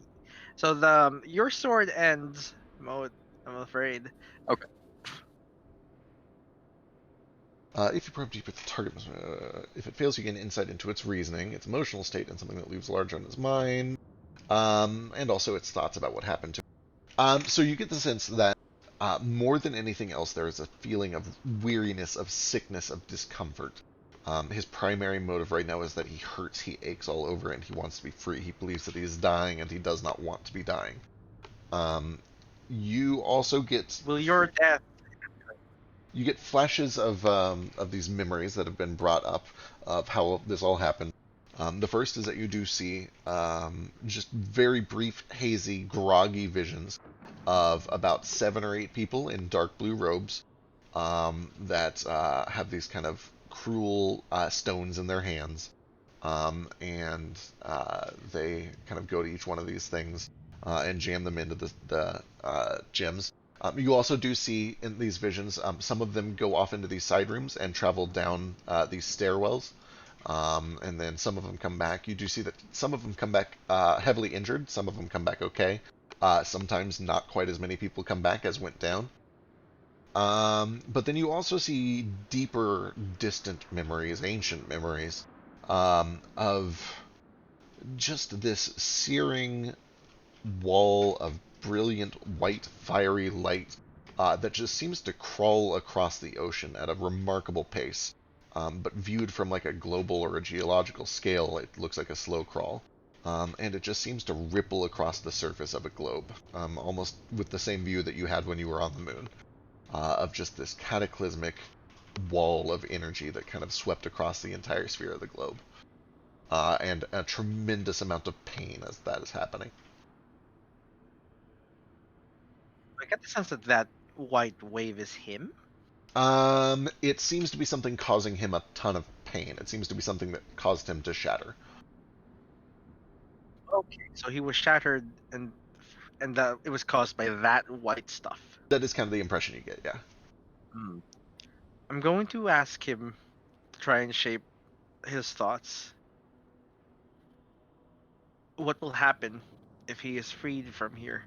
Will it cause catastrophic events like earthquakes and tsunamis and hurricanes? Or will he destroy? Will there be consequences? What Yeah, okay. what does it mean? Yeah, what does it mean to be reunited and collect his children again? You In definitely, his thoughts. yeah, you definitely see some images of land masses rising up out of the ocean, You do see occasionally large waves breaking across the shores. You do see tempests and storms and lightning. But then you do eventually kind of get these pictures of just kind of this peaceful and idyllic state of stability. Verdant islands that are covered with plants and animals. Skies that kind of oscillate between calm and storm and snow. It just kind of seems to be this reshaping into kind of a natural and healthy and balanced state. But you do get the sense from the brief, 20 or 25 seconds of visions that follow from the remainder of this spell, that in order to get to that state, there may be cataclysmic changes. Yeah. Oh boy. What will happen ultimately is balance, but it's going to require a shit ton of destruction. Kind of like a slash and burn. I'm going to. Well, there's only a few seconds left of this. What else can I pry from this guy? I could ask him a question. Sure. What do you know of the Raijin and Ryujin? Translate. I don't have to. You don't have to because I can speak Orin. Oh, you too. Cool. Oh, they are the strongest parts of me currently. They are overgrown. They suppress, they threaten, they squelch the weaker parts of me. They have grown greedy. They have collaborated for my destruction. They don't know that they cut off their own hand to preserve their own blood. I must correct them. Speaking of cutting off your own hand, I'm gonna walk up to this Tarask statue and like place my hand on it, just see what it feels like. Kind of just a little cold to the touch, like touching maybe a marble statue or something like that. You can definitely feel this ever-present vibration. You get the sense that there is a lot of magical energy coming off of it. Gotcha. Nordo just kind of places his hand on it for a second and closes his eyes and tries to like remember the Tarask's heartbeat when he was there. Not really going for anything, but that's what he's up to.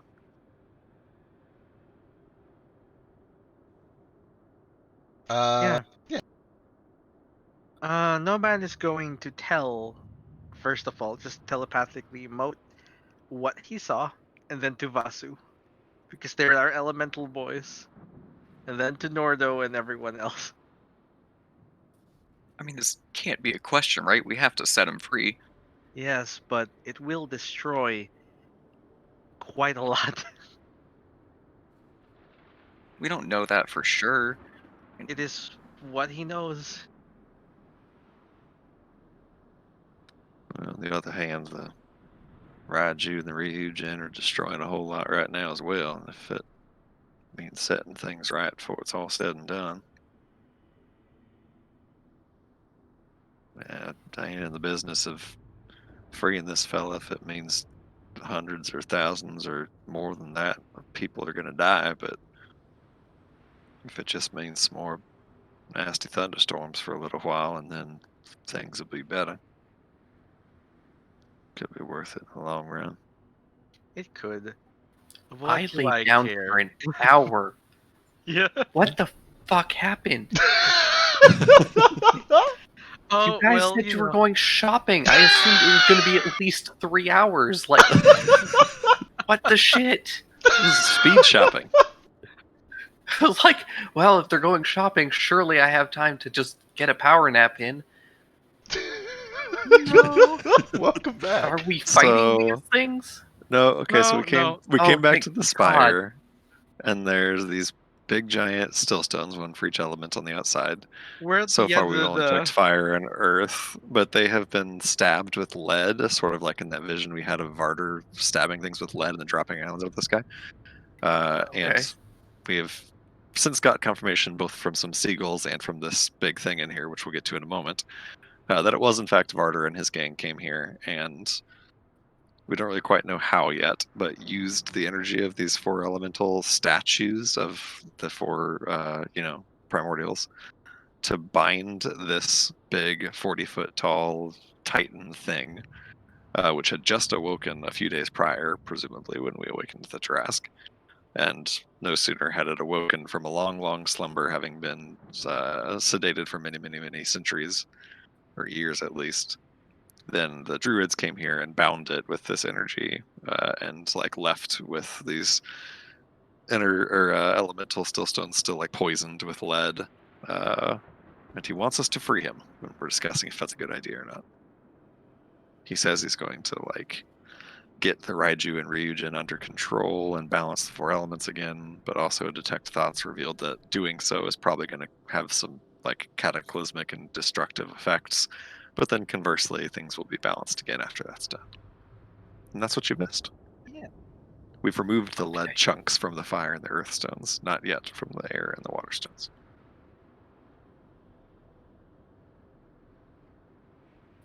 All right. Well, this is all elemental shit, so this is all everybody else's territory. But thank you for the recap. Yeah, Y'all do you. Good luck. it's still Please. stone shit though too. That's true. Just please don't destroy my hometown. Please no, man. I mean, we got to go pull the rest of the stone or the iron out of those other stones, right? Perhaps, but also the druids might still be here. They go down those stairs deeper into the mountain. Many come back injured, many do not come back. He said he doesn't think there's any left, that they moved on, but certainly couldn't hurt to look. Do you know what's But- down there? To My, the guy in chains. my connections, poisoned just like my base elements. They too must be cured, and I fear that to be cured they must be slain. They must be broken and reformed anew. What happens to elementals when they're destroyed in this plane? They shatter. They shatter and recoalesce. Eventually, this they mean- become me again, when everything is as it should be. Ah, so I was right. They do not die. It is purely energy. It cannot be destroyed, nor can it be created. Only moved. Changed. But do they die? No more than they live. They simply are. Energy. This explains much, actually. It's all a bit above my head. I'm going to go look for footprints. Yeah, so what are we going to do? Nomad does the arm swingy, I mean, dancey thing. I vote we go fix the rest of the stones that we haven't yet, and then we head down there and clear out the poisoned elementals. Right, that means there are 2 more stones. We have to pluck these out of. Working And- together, you guys have the resources to just pull those out. So unless there's a specific way that you want to do it, you can go and yank them out. I do want to look for on the staircases, see if I can find the tracks of the humanoids/beasts, and see if I can tell exactly how recent they are. Sure, give me a survival check.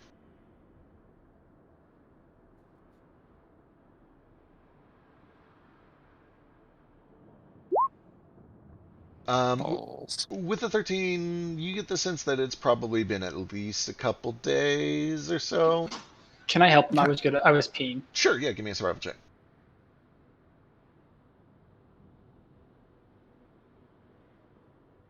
Do I get advantage because humanoids, or should I just do a straight roll? Yeah, you get advantage. They're humanoids.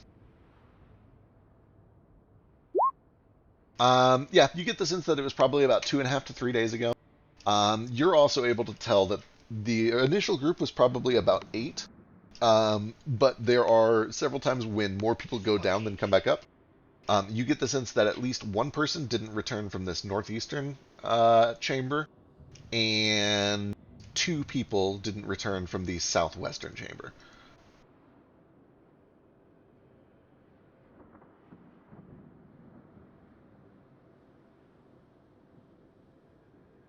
I'm trying to think of what else you might notice. You would notice actually that there are also muddy footprints that come back from this kind of southeastern chamber.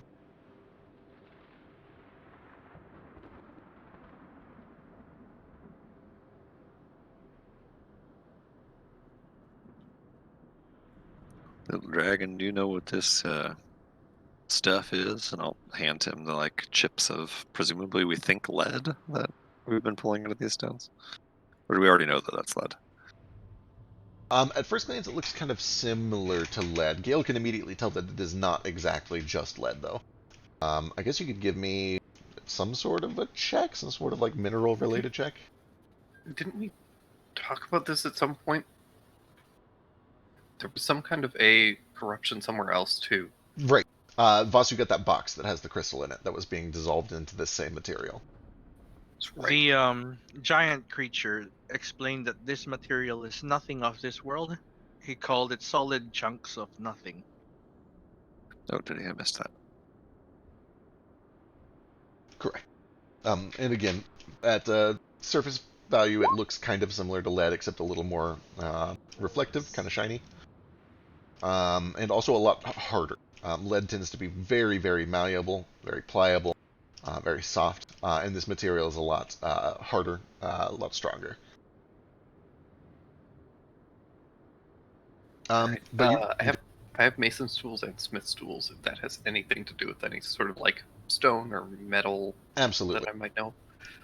Yeah, especially with the mason's tool. This doesn't look like anything that you're familiar with, and you're familiar with a lot of material. The closest thing that you can think of is lead, but again, it just doesn't quite match it exactly. This is not like anything that you've ever encountered as a natural material, and you've encountered a lot. You're pretty confident that this is either magical, not of this plane, or synthetic. It does not look like a magical material or a natural material to you. Okay. Then is it like hard or It is. sludgy? Very hard. Kind of like almost like obsidian, but not as brittle. It doesn't chip and flake the way that obsidian does. Okay.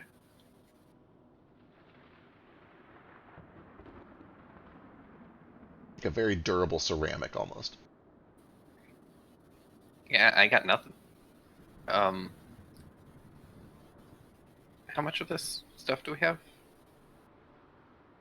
Yeah, 4 like pieces of it. I'm not sure how big the pieces are. Yeah, each one is about the size of like, I don't know, like a small dagger or so. And then you have a bunch of powdered dust that is the same material but in powdered form instead of a solid like blade.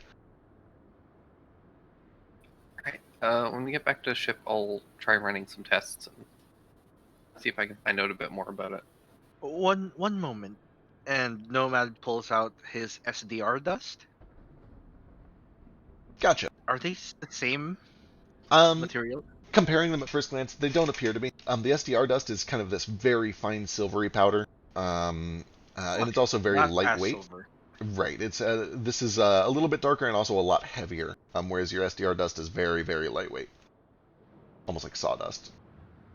Okay, they're not the same thing.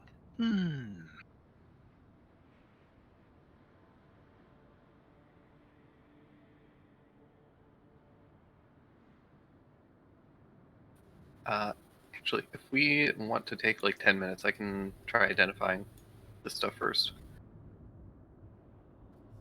Couldn't hurt. Sounds like a good idea. Just so you know a bit more about what we're working with. Excellent. All right, you go and cast the spell.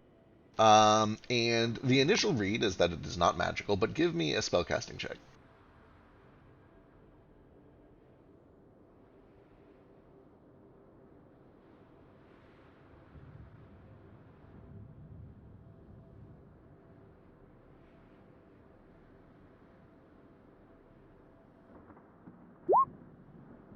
Whew. As you are casting the spell on this thing and trying to identify it, the spell doesn't just return no result. The spell fails, and it fails in a way that is very similar to trying to like cast divination through a wall of lead. It feels very much like you're trying to connect with something which is completely divorced from the weave. It feels very much like whatever this is. It has incredible anti-magic properties.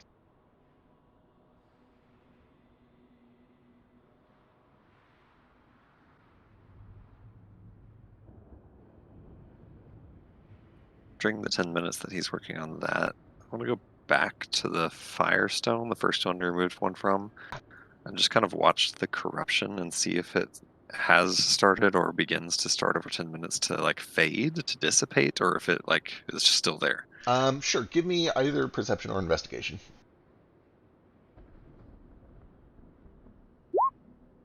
You watch very, very closely just to see if you can spot any sort of creeping or crawling.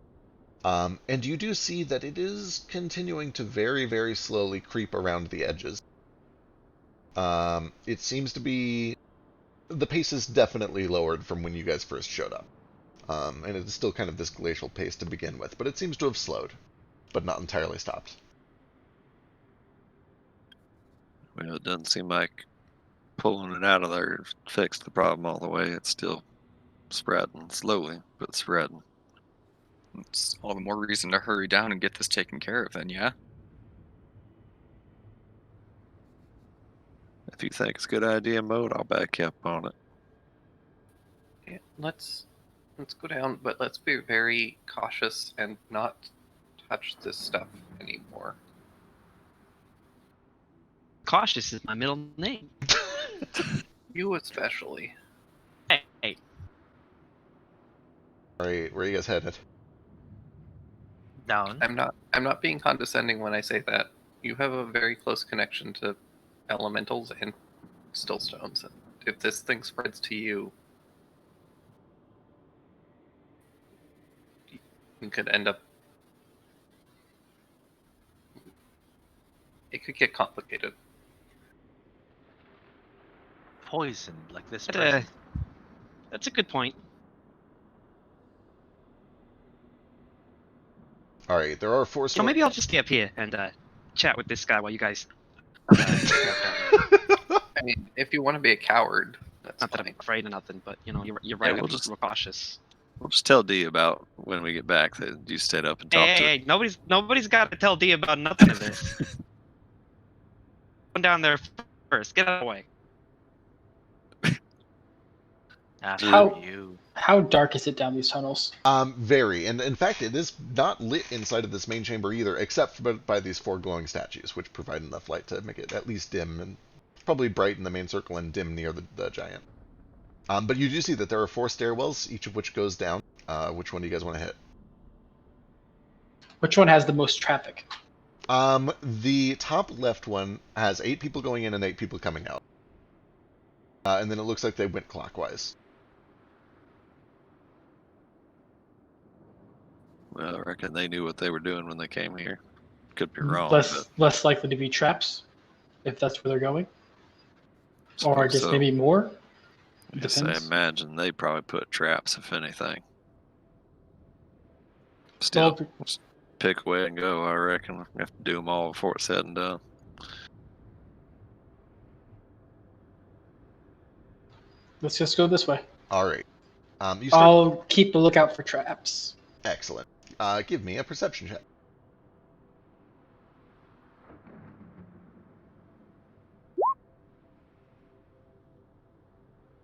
All right. You kind of lead the way, and once you head down into this thing, you can see that it does get very, very dark very quickly. Are you guys taking a light source of any kind, or are you just relying on dark vision? No. So I think we've got dark vision now. Cool. Speaking of light sources, though, with that hand raise, at some point while we were talking to him, I definitely take out that Torch of the Dead Ember and just see what I can see with that. Excellent. You can definitely see, as soon as you pull out the torch, that there are just etched, not scribbles, etched runes and writing all along this interior chamber, and especially along the inside of these rings. And a lot of it is just kind of, scripture isn't really the right word for it, but there are a lot of just like sayings of wisdom and phrases and kind of these spiritual ideologies that are associated with each of the elements and then the way that they intertwine. You don't sense any, like you don't see any doorways or hidden passageways or anything like that, but you can definitely tell that this place is 100% consecrated and of tremendous primordial influence. Okay. Ace, making your way down, it's probably about 3 or 4 stories before you eventually notice the sound first of rushing water, and then the smell shortly after that. But with a 20, you also notice as you emerge into this room that there is just this faint humming buzz at all times. And at first it starts very subtle, but then it becomes very, very plain and obvious that there is some sort of a buzzing sensation. And let me reveal this and pull you over.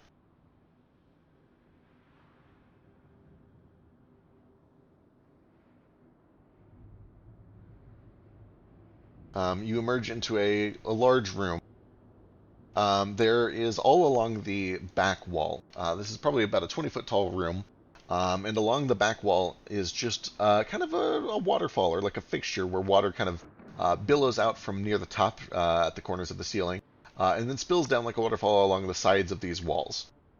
You can see that there is a part of it that is not backed by wall. You can see over here that this wall of water kind of serves as just like a curtain that leads to a passageway beyond that. And you can see that there's also kind of a pool of water here that seems to be connected. It's like you guys are on a raised platform above one big pool of water. Ace, you can hear that the buzzing noise seems to be coming strongest from these two metal orbs. Apart from that, the room is mostly nondescript, except for along this wall behind you, there are several weird kind of ceramic tiles, and at first it just looks like art of some kind. But as you look it over, you can see that most of it, it's primarily made of ceramic, but then it has these weird designs that are made of kind of this copper-like metal. So, is there a reason why I can click on stuff over there? There Okay, I accidentally clicked on it. And with a 20, you would notice that there are notches in the top and bottom of each of these tiles, like they're meant to be kind of grabbed and moved and pulled out. Ooh. Right, I'll leave this to you guys. Good night.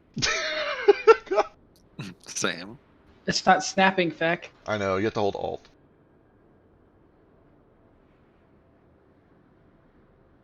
Is this art? Is this circuitry? Oh, if it's circuitry, can I use an artificer check?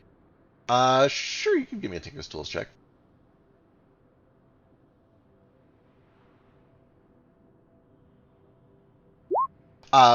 Real quick, before you see the results of that check, and before you move anything else, as soon as you place these two next to each other, you see that there is a big flash, almost like an eruption of electrical energy that happens right here.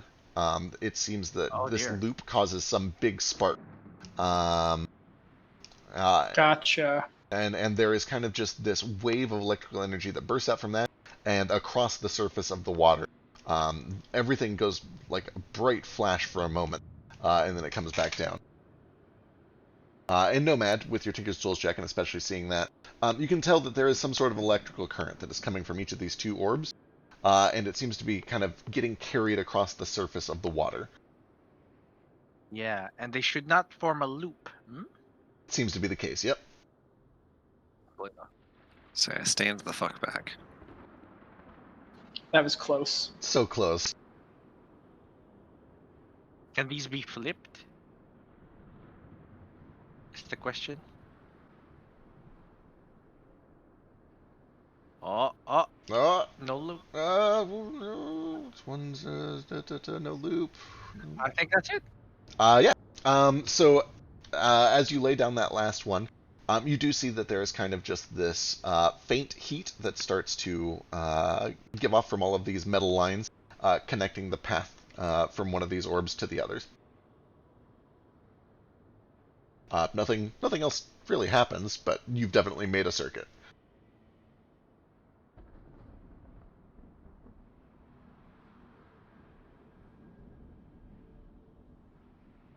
Does something happen? Apart from the fact that you've made a circuit, nothing else really happens right away, no. Should probably go back upstairs and see if anything's different. Yeah. Good idea. What about this water? Like, what's down here? Yeah, you look over there. The water is a couple of feet deep. You can definitely tell as you're looking closely that this pool of water is definitely connected to the one that you just put all the ceramic tiles over. Nomad, with your 18 and Tinker's Tools, You have to imagine that before this circuit was made, the electric current was simply traveling through the water to the other orb. But now that the circuit has been made, the electricity is just going through that circuit instead of going through the water. You imagine that the water is safe now. I put a finger in it. Yeah, Nomad, you lean down, and sure enough, it just feels cool and crisp and safe. You don't get zapped. Does it smell like death. salt water, or does it smell like just regular? It Water. does smell a little bit closer to salt water. Not like super, super strong, but Spring mineral water, maybe? I'm gonna get in and go for a nice little dip, and then start making my way over to here to see if I can just poke my head through the waterfall to see what's back there. all right. You poke your head through, and you can see.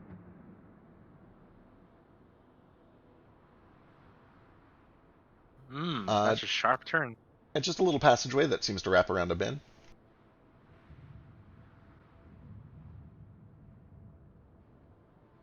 I'll poke my head around the corner. It comes to a quick end, and you can see that there is kind of a wrought iron, just a sconce that has been set up, and there are some unlit coals sitting in it. There's a torch back here, y'all. I don't know that I should light it if this is a water room. I go back there and I use the wand. All right. This little orange streak streaks out from the wand over the torch, and sure enough, it lights right up. And as it does, the water all around you begins to kind of bubble and boil. And you watch as, standing in front of you, this vaguely kind of humanoid shape appears. It looks similar to the giant upstairs, except it's only about 6 or 7 feet tall, and it only has one face, and its eyes are closed. But you can see that as it begins to coalesce, lightning and electricity arcs across the surface of its skin. And it raises both of its hands down to the water, and then it claps them together, it spreads them apart, and as it does, 2 elementals form beside it. I snuff the fire.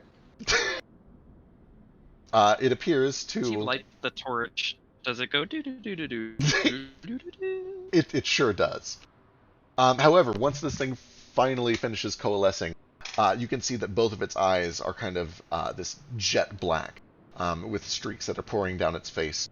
Very similar to the coloration of the poison that was on the large stone that's upstairs. And as soon as as soon as it forms, it begins to lash out at the nearest person. And that'll be initiative. How's it going in there? Fire mode. Well, I'm a magician and I can summon elementals. Also being attacked. You I think you're Sure, hitting that's the the wall. takeaway there. It was sarcasm.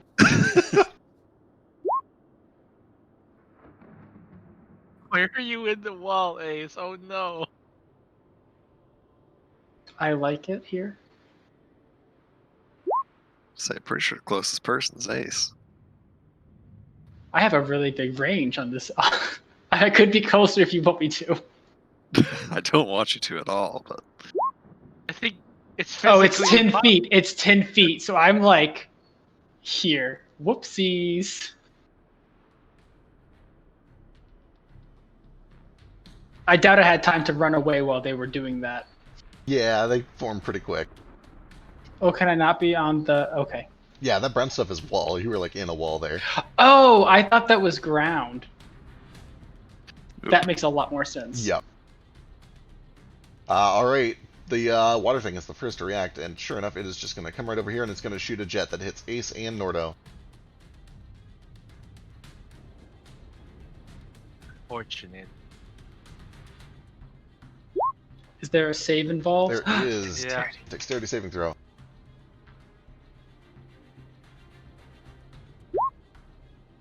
Jesus. Woo, good save. So just 16 for Ace, and you're not knocked back. And then just 16 for Nordo as well. Is he have evasion yet? No. Soon, brother, soon. Soon. What level do... I'll look it up.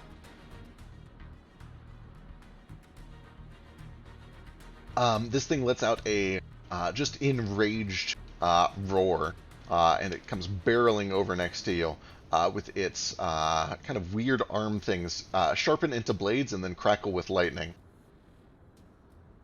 And this swings at Ace. Missing with a natural 1. Which is a goddamn shame. Would have murdered his ass.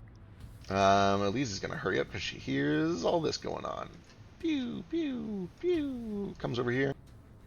She'll actually Defexy Dash.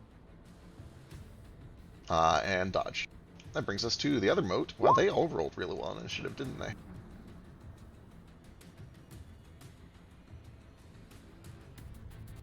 This is just going to be on Ace because he's right there. 16 and 25.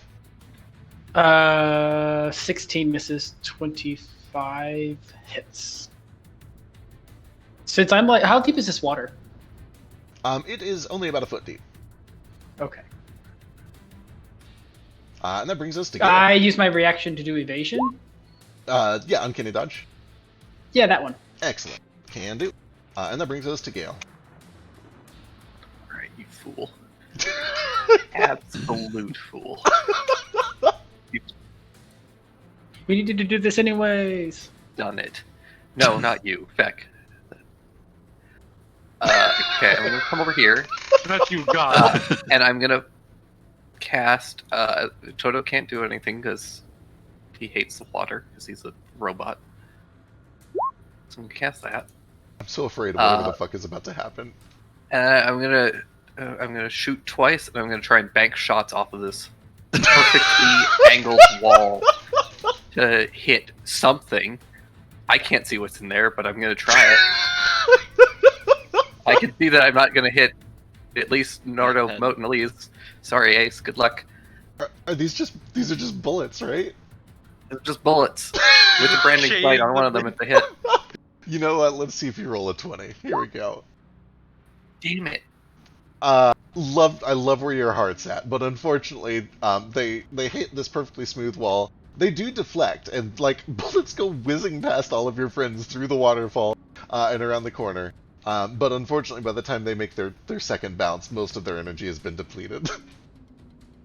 Alright, I'm gonna use an action surge and do it again. Action surge. No, I can't do that. I was gonna say, what a time to be alive. Alright, that's all I got. All right, it was a good plan. I liked it. No, I prepare to fire again and I readjust, perfect. finding a different angle. All right, Nordo. Beautiful. Nordo's like, what in the unholy hell? Dodges out of the way of a couple ricocheting bullets. And then is going to stomp through this water. Is it difficult terrain or anything? Oh shit! I should have shot Nordo and let you catch it. Right? Oh, that would have been It's cool true. as shit. You can throw it. Yeah, we'll call it difficult terrain. Okay. I don't know why I'm even asking. I have a bajillion feet of movement. Which space is the water occupying? Like, can I get into this space? Yeah, you can do that. Okay, cool. Then I will attack the water one. Recklessly, of course.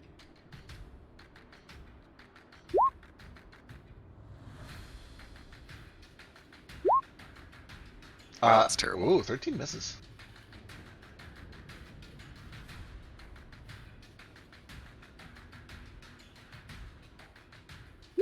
Uh, 27 doesn't though, so that is 8 and a wound.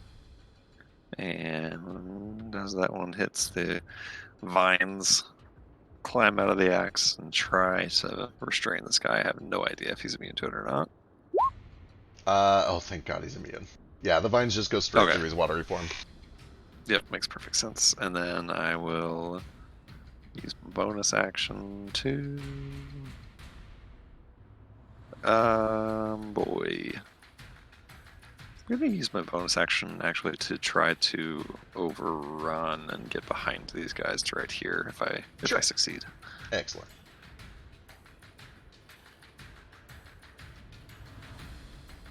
I think you succeed. I think I do too. And then I'll just stop right there. All right, at the end of your turn, the avatar disappears. Sick. Can I see him?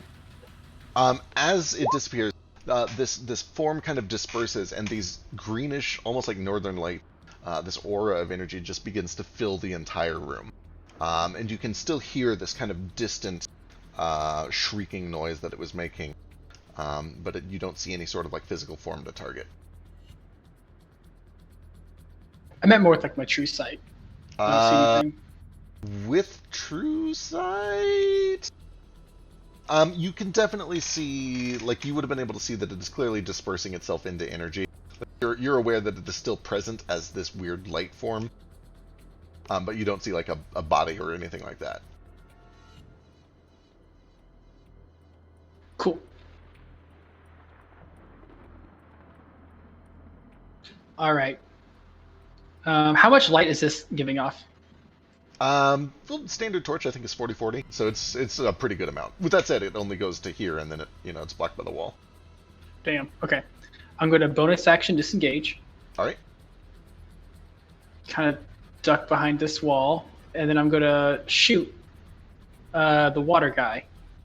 All right, fire away.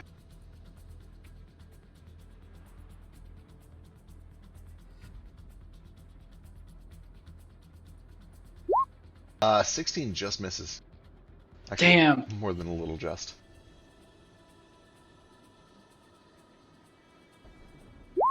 23 is good though for 26. And then I will keep moving to over here. All right. That brings us to Vasu.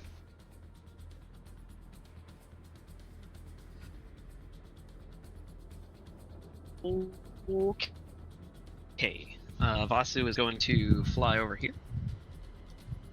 Around there.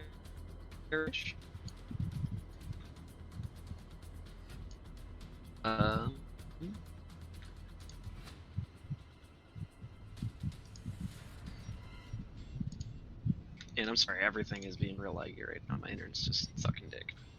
Come on, character sheet. I believe in you. I believe.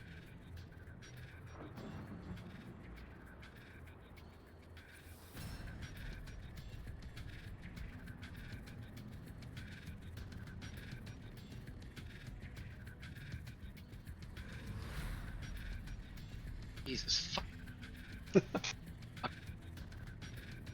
fucking Christ.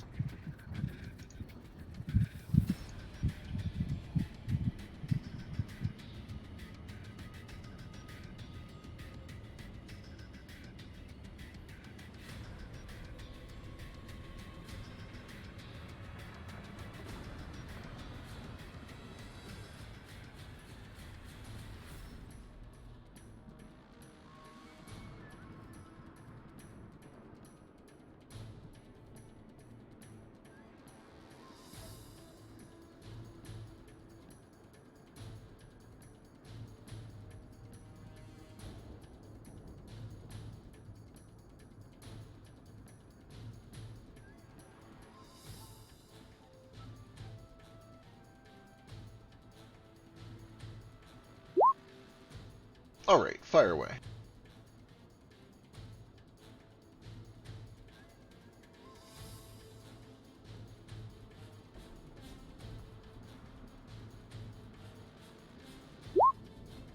Uh, 19 is good for a big hit. 15.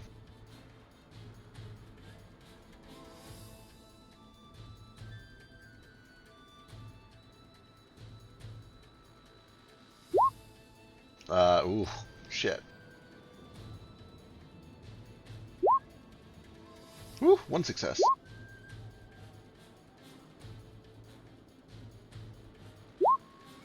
Uh, 18 is good for another 14.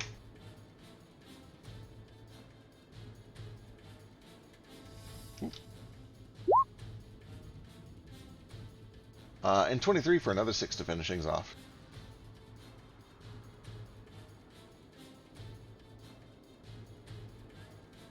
Alright, anything else? Uh-oh, I don't like that. 17? I think that just makes it. Oh no.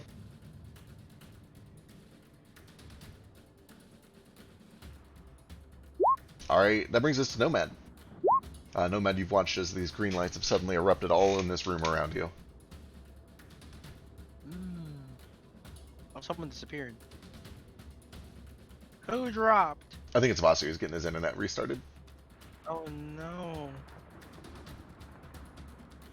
So he sees all these green lights and he thinks like, is this pretty? Is this what pretty looks like?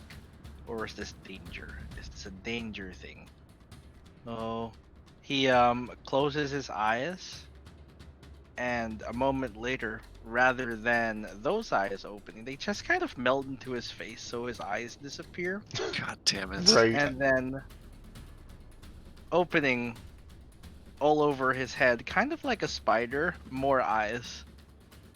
Hate And it. then over the backs of his hands as he reaches for the shirt in front of him and pulls his shirt open, exposing his chest where a giant central eye appears. Alright, well, I gotta go, y'all. Right. Let me just witness all these eyes, all these lights for myself. I guess give it a good look. And that's my turn. All right. Excellent. Moat. Alright, real glad I can't see that through the waterfall. I will walk through here up to Waterboy and I will take some attacks. I'm gonna bonus action Wrathful. Excellent. 16 misses. Perfect. Oh Just no. a natural hit. It sure doesn't. Well, I guess that's it. All right. That brings us back to the top. Ace, first act. Oh shit. All right. Is there still that weird light everywhere? There is. Yep. I guess I'm gonna use my bonus action to search to see if I can find like where his source is. Sure. Give me a perception check.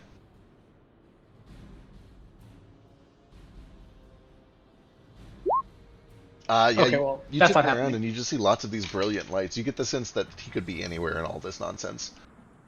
All right, and I'll just pop out over here and then just lose some arrows on the water boy. All right.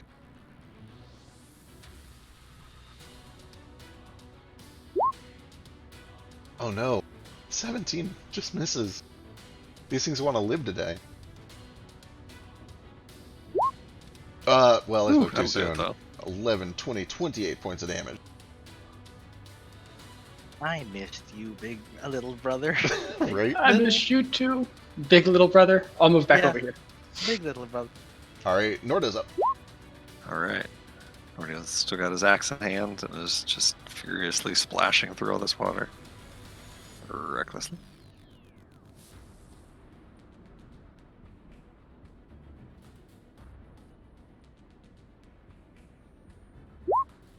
Woo! Oh my god, guys, calm down. And I will take a page out of Asu's book, seeing him doing his cool elemental kicks and trying to hit him in their weird elemental pressure points. I'll follow suit. Excellent.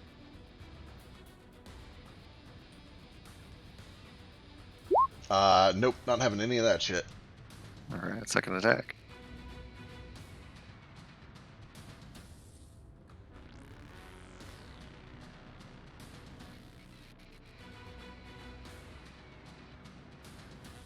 Oh, what the shit, guys? Oh boy.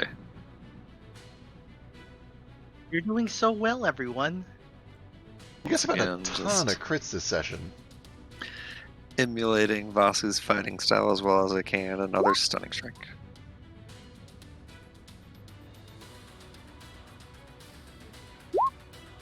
Hell no. Another F. These guys are. They roll well on that.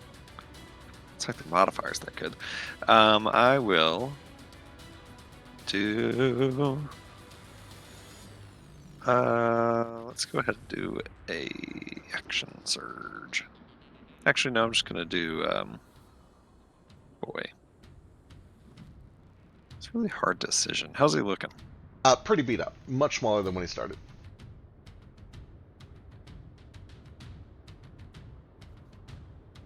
Yeah, let's do an action surge.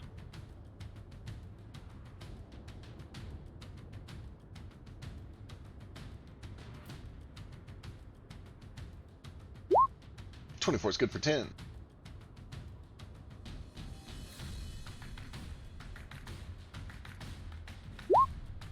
Uh, 12 misses. All right, that's action. That's action surge. For my bonus action, I will just try an unarmed strike.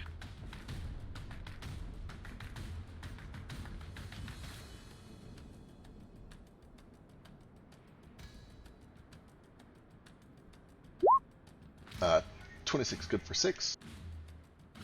And that is my turn. Alright, this thing is still up, barely. Nomad. So Nomad's just kind of going to hover his way over here. And then he's going to spread his arms, like accepting the sins of the world into his heart. Palms spread open. The eyes on the inside of his palms start glowing slowly brighter and brighter. So does the one in his chest and the ones on his head. And he readies an action to bumblefuck the heck out of anything that appears. Noted. Alright. Let's see. This fire moat is going to swing twice on Nordo. With advantage. Indeed. Reckless.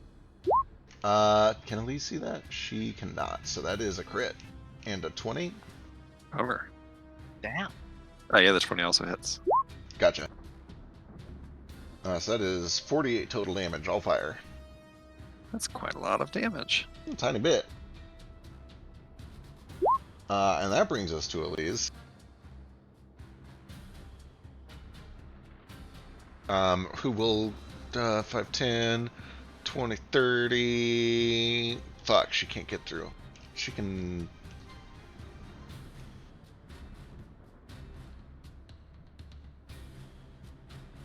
She'll at least come over here, and then she will just have to swing. She can't get you to, or get to you to heal it.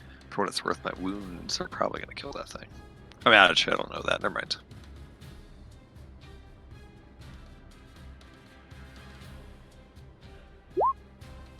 Not if she gets to it first. But I don't want her to get to it first. I know, I'm so sorry. She was coming over to heal you, but she is 5 feet short on movement. As you guys have seen before, the energy bursts over into this thing and it begins to crackle. But then she's going to follow up with her second swing on that one. Imagine Nordo's like bleeding out in a puddle on the floor, and Elise comes over and cuts this thing out from in front of him. He's just like, really? I had it. Nordo is probably too busy sizzling, roasting turtle she skin. missed. Also, I lied. She does not have extra attacks, so she doesn't even do that. Alright, that brings us to Moat. Wondering. Alright, well, I'm torn, but I'm just going to step up, and I'm going to try and attack this fire guy.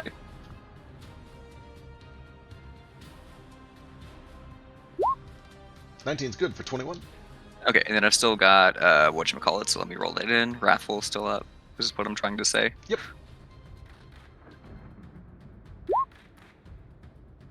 That is another 3 and a fear check.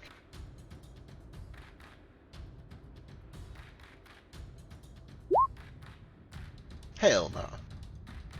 Alright, second attack. 18 hits for 18. And then, boy. No, that's it. I'll step. Am I out of? Do I get an opportunity attack if I step back over there? This Or am I thing still seems in to his have, range? it seems to have reach, so you're good. Okay, cool. I'll just step out of the way so that space is free. Alright, brings us to Vasu.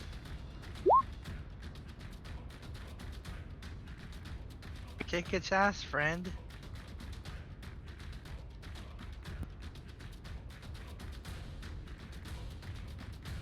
Is your headset up? I heard you like queue up, but then no words came out.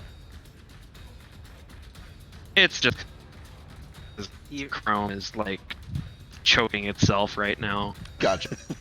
You're coming through. That- Okay. His icon has frozen. And only his icon. Or rather, I paused his- it. Oh. All of these moving sprites and particle effects running on a Chrome window for 4 hours or maybe be helping. Anywho, I'm gonna move close and start to attack.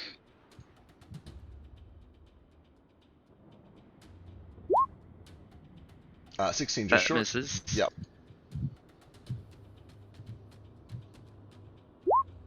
Oh, Ooh, that's that good doesn't- though. Holy shit.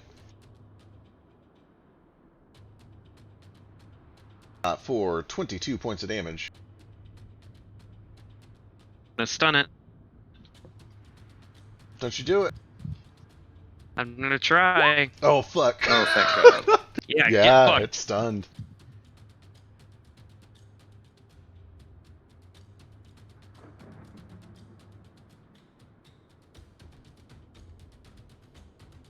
And I really want it dead, so I'm gonna do a flurry.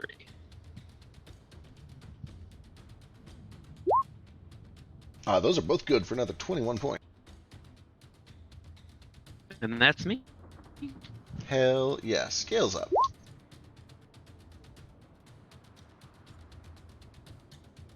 I have only one option. Ricochet. Healing dart. I can't. It's technically touch. Oh. Sorry. Oh, it's fine. I just loved the idea. Stone kind of chips off of the wall behind and around you guys as a couple more bullets go flying through, whizzing through the waterfall and past.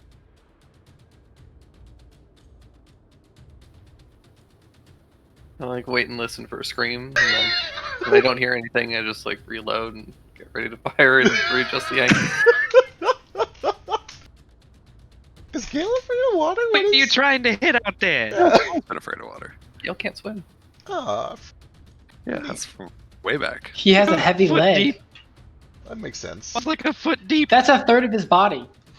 Wait, the water's only a foot deep? Yeah, I thought it was it's like only- water. No, it's only a No. foot deep. Well, Still difficult I terrain. don't want to get for- wet. That's fair. Cold and windy Might outside. rust, wanna get one. you know. Alright, well, fortunately for Gale, or unfortunately, it's hard to say for sure. The avatar suddenly reappears as all of these green lights coalesce into a body.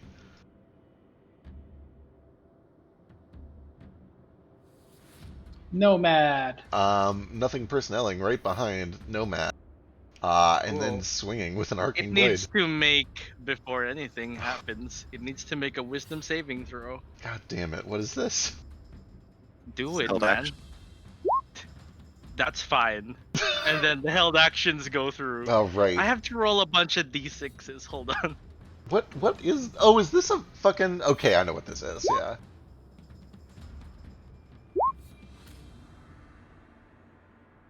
Okay. 4, 1, and 2. So it has to take a dex save? Yeah, it looks like dex save, For 15 fire And damage on con the first save. one? Yeah, I think so.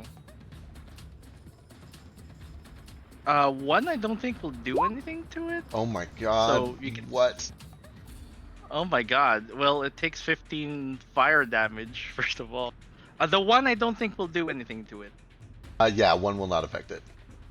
And what's this next one? 2? 2, A con save. It's good at those. apparently not.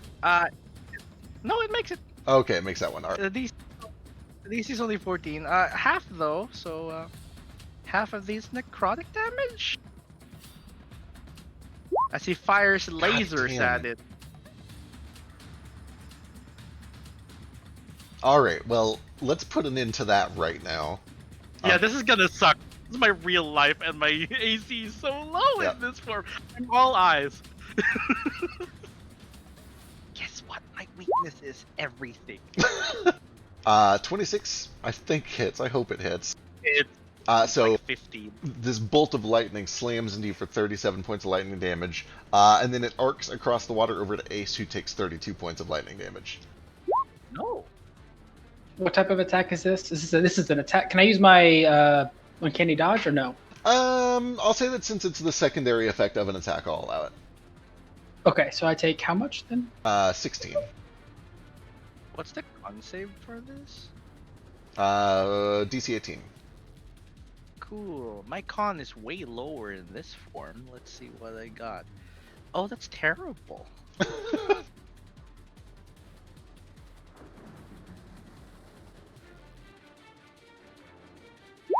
Uh-oh.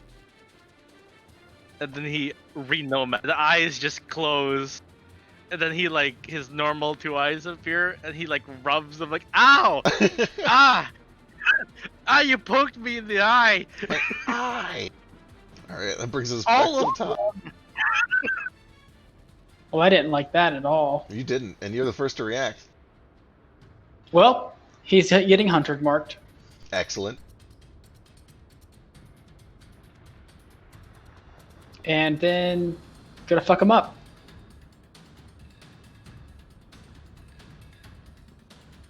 Is he? I'm assuming he's large, so he's like adjacent to Nomad. Yeah. Technically, he's in like this trio right here.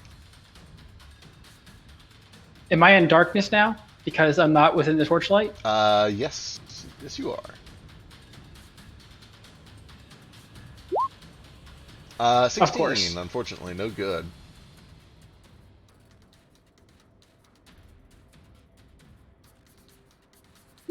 $29 will do it, though, for 27 points. Jesus. And then I'm gonna move over here behind Toto. Excellent. All right. That's a turn. At the end of your turn, the Avatar kind of extends both of his hands to his sides, and then he does this motion towards you, Nomad, and you feel just this pulling sensation at the center of your chest. I need a strength saving throw. I'm not good at those. Counting on it. Delicious. You feel yourself being tugged over to here. As he kind of, it feels a little like telekinesis at first, but then you realize that it is some sort of non-psionic form. It feels like magic or even magnetism of some sort. That brings us to Vasu. In my chest? Yeah, it's the weirdest thing. Metal in my chest?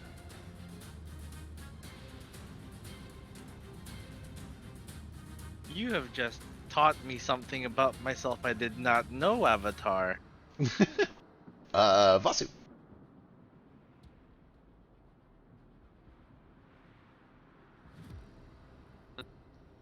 Beat up this fire thing, but It is still stunned. alright. Yeah. Take advantage of that. I've been Excellent. trying to stun these fuckers all fight. Whoo! Good hit, 17.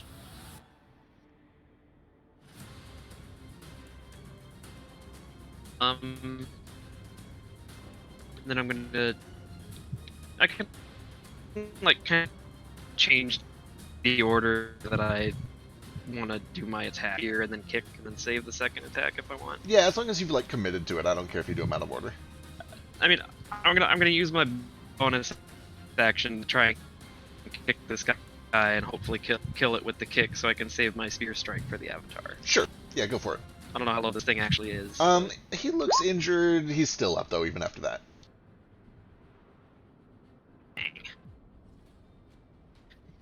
Yeah, I'll just keep trying on him then. All right, 27 is good for another 9. Use a spear.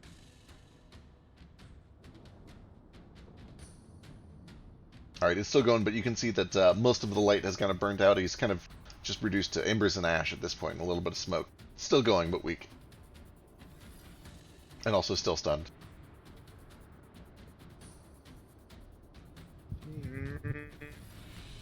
Fuck it, flurry. Hell yes.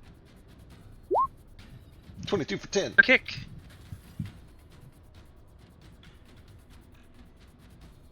Oh, Geo, die! He wants to live, damn it. He just wants me to take.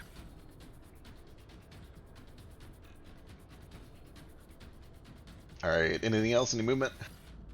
Yeah,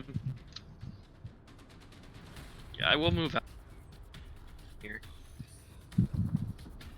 I don't know if I can. I don't think I can see through the waterfall though, right? It's slightly obscured. You can at least see that there's like the dude is standing over there. You can see it for sure.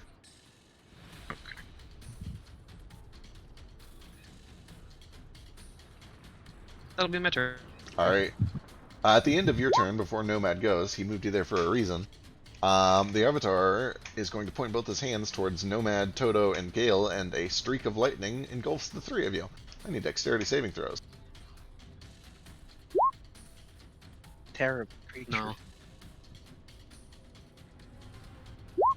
Ooh, Gale's fine. Nomad Almost. is almost fine. Toto's not so fine. 17 if you succeed, or if you fail. 8 if you succeed. And then it's Nomad's turn.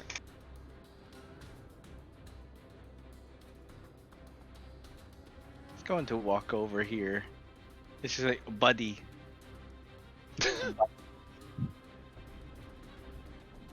Buddy. I do not like what you are doing.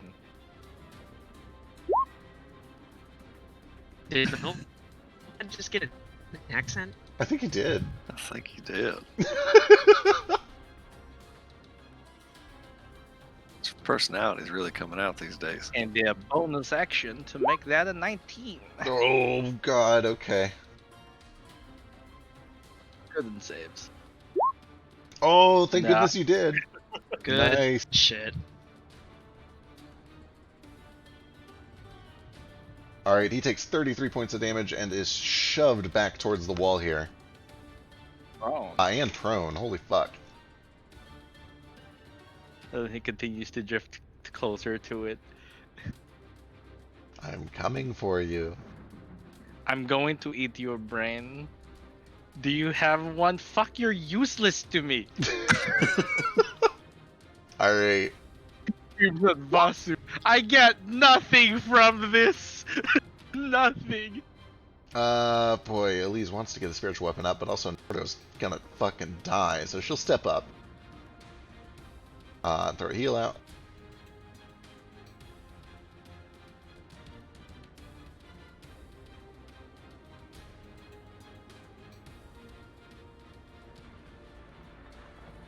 For 22 points of health. And then she will wrap around over here so that there's room for Remote to attack.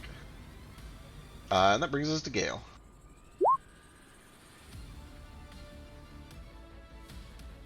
My friends are still back there. So.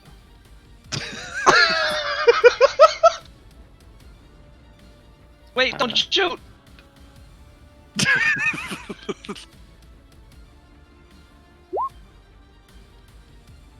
Alright, I'm gonna shoot the Avatar of Lightning.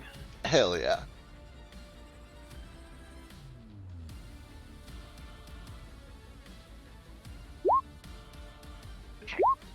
Yes. Hell yes. 23 points of damage. Plus 7 from the Branding Smite that is still Oh, going. nice. 30 total points of damage. And Branding Smite has like an extra save, right? Does. Oh, god damn it. Beautiful. Invisible. I don't think it went invisible last time. Yeah, it wasn't quite invisibility. I'll have to read how it's written. But either way, that is a huge hit. Look at you. And then I'm gonna tack on a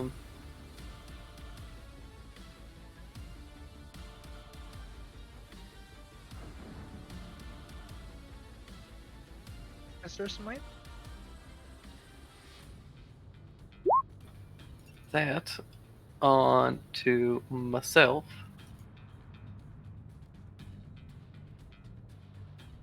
I'm hurting.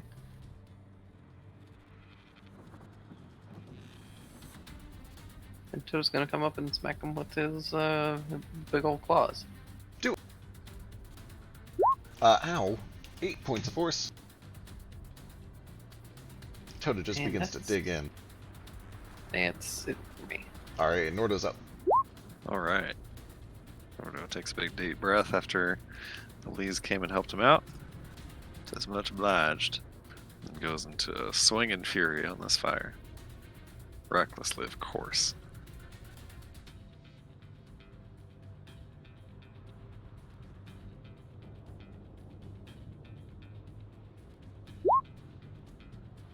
Uh, 19's good for 10.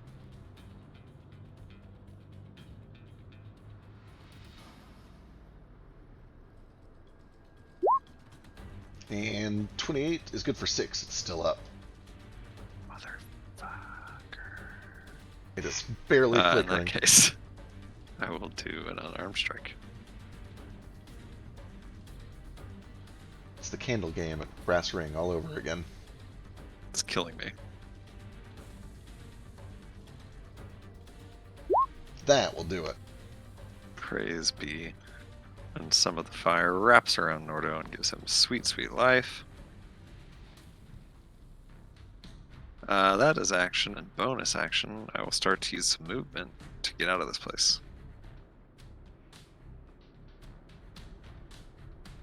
Can only get that far with difficult terrain, sort of squeezing past Vasu and underneath him. Turtle crawling underneath him as he's flying above. Excellent. And that's it.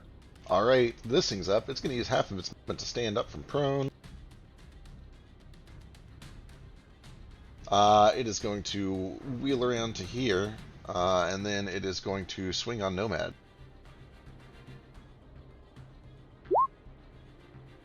31? A 31 fucking hit. 40 points lightning damage on Nomad, and then 32 of that leaps over to Toto. Oh boy. The thing, assuming I can see Nomad enough through the waterfall, I want to burn a couple of key points to do my earthbending block and block a little bit of that damage. Absolutely. Also going to use some of its ionic absorption on himself. This is gonna be a big one.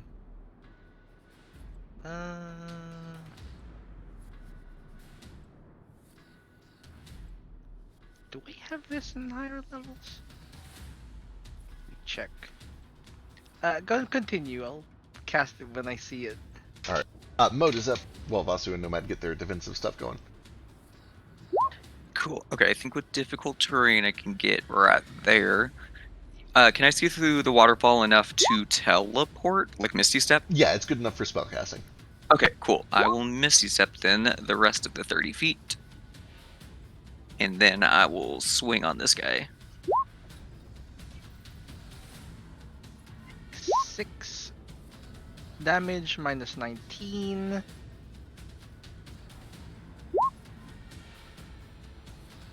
For 18. Good hit for Okay. 19. You said that did hit? It did, yep. Okay, I'm gonna go ahead and dump a smite into there. I wish you wouldn't. Woo, 10 more. Then second attack.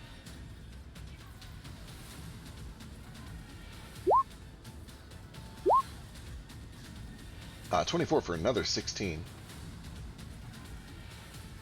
How's this thing looking? Real beat up. There are cracks that are forming all across the surface of its skin. You can see flashes of blue from the lightning inside of it. It still looks angry. It's still fighting, but it's very hurt. Okay, that will be it for me. Alright, at the end of your turn, I need a strength saving throw from Ace. As he is going to try to move you around. Can he see me? Oh my god, I think you might be right. Hang on. Oh, what is this? What's the range? What is the range on this? Oh, thank god. Yes, he can see you. No. I know, I'm so sorry.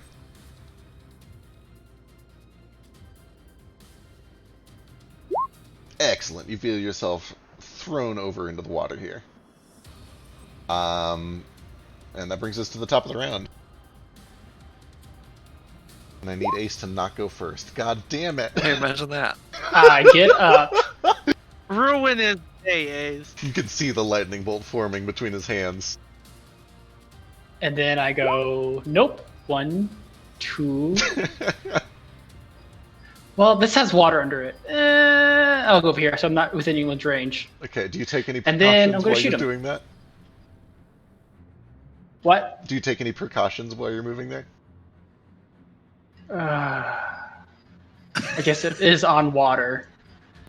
Does it look like it's floating, or is it actually like covering No, the it's water? ceramic. It's definitely covering the water. It is not in the water at all. I'm just asking if you do anything special when you run over it. No. Okay. 'Cause I didn't think to do it beforehand. That's fair. Give me a luck check. Delightful. So as you're running over, just trying to get out of that lightning, trying to get somewhere safe, your foot plants down on cold copper. I guess it would be very hot copper at this point. I need a Constitution saving throw as lightning damage jolts up from your foot and up your leg.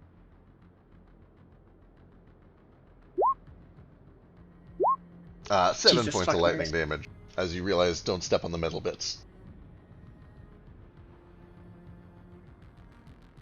It's still safe to, stand on this thing. Just don't step on the metal bits. All right.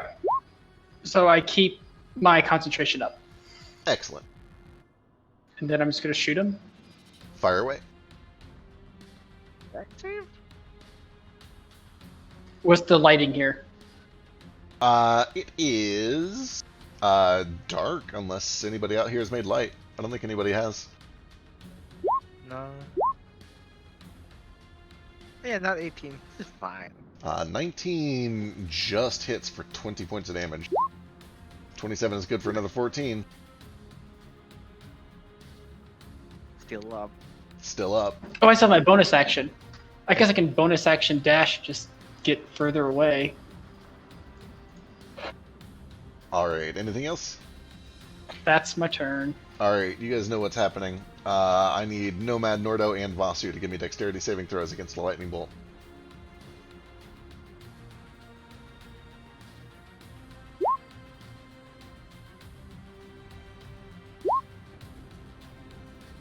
Ooh, always one below.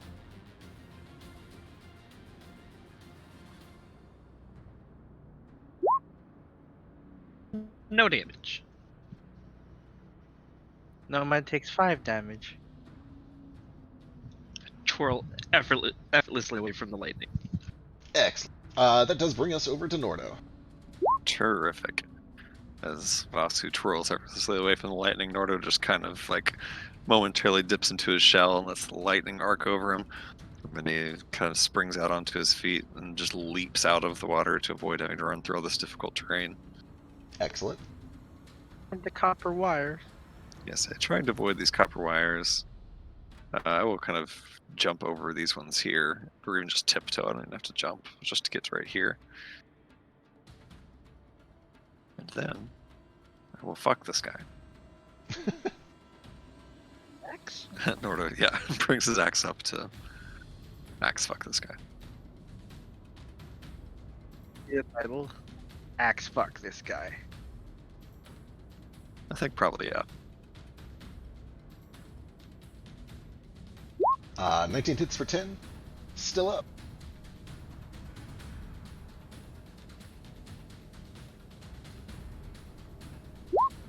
That will do it. There is a shattering sound and a burst of lightning as this thing erupts.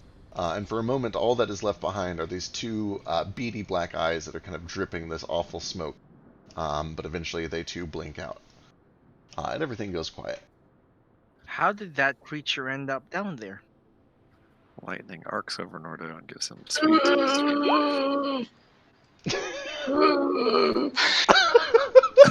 Elise is coming. Me too. Elise isn't the only one that can help. I was My gonna say, feathers are all like singed. I look like a like the cartoon whenever, what's the giant chicken's name? He gets like struck by lightning. I have like one tail feather. Gale has very pleasant darts. yeah, Elise is careful. Like, you have this, okay? You don't have to be afraid of me, but thank you. Just let me know if you need help.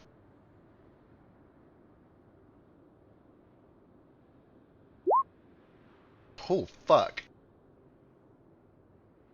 I don't need all that health.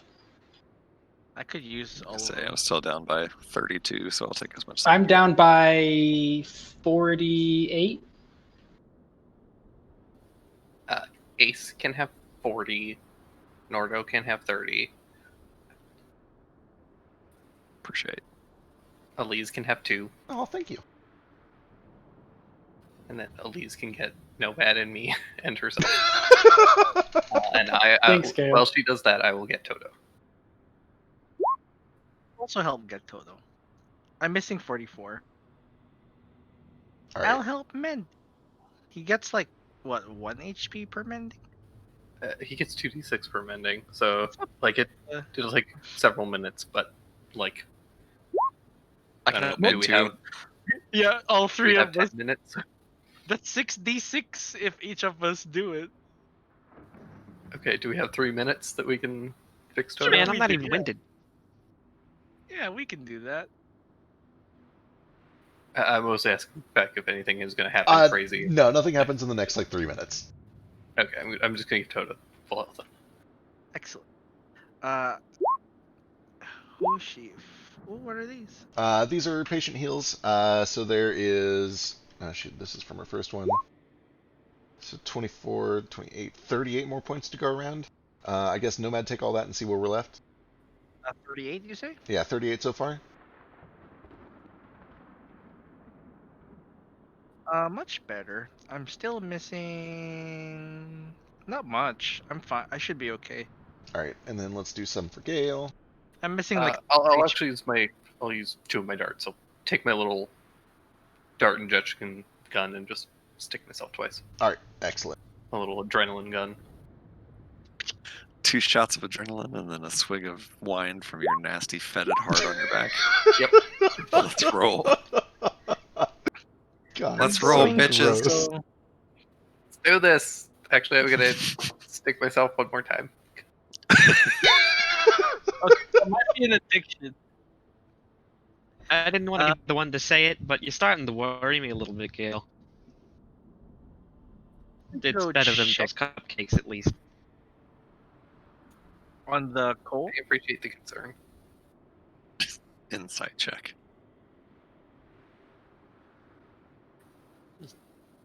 Pull an artery into my mouth. Hate it. Was that okay? I don't remember this gross like camel backpack made out of a heart. Where'd this come from? It was the Void Dragon heart, right? From the Feywild. It was. Yeah. Turned it into like a spacesuit / wine backpack. Yeah, there was like the option to use it almost the same way as a crystal, where you like stuff it into an item, and Gale was like, "No, fuck that. I use it as the item." Yeah. Stuck 2 leather straps to it and then filled it up with box wine and good to go. Eats. Can I have a swig of that? Sure. I take a swig of it, Can you? and take then a I swig? gargle it. Oh yeah. Can you suck on a straw with a beak? Mm. Kobold. So maybe. It's all in the tongue. No, Nomad. I need you to feed me like a mother bird. I'm kidding. I can't sip either though. He has a No, beak too. I'm sure I can figure it out. Bossy Come to do think it. of Oh, it. dang it. We can't even get Bossy to do it. He I owns feel like a about big- half of the party can't drink out of a straw. It was total face. Oh, Ain't no, good for it it's a either. Teeth. I figure it out. Like, how would a beak affect that? Could you? Because you don't have lips, Hmm. and you need lips for the suction. Mhm. Like if you hold the straw between the top of the beak and your tongue, you could maybe get the kind of seal that you need. Several days.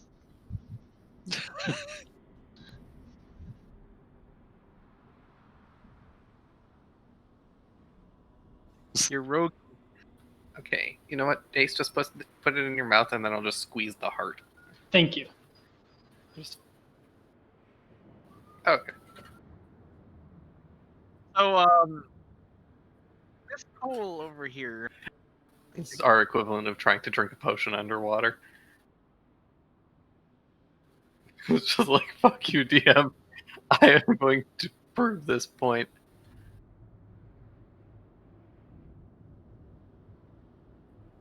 So this Cole.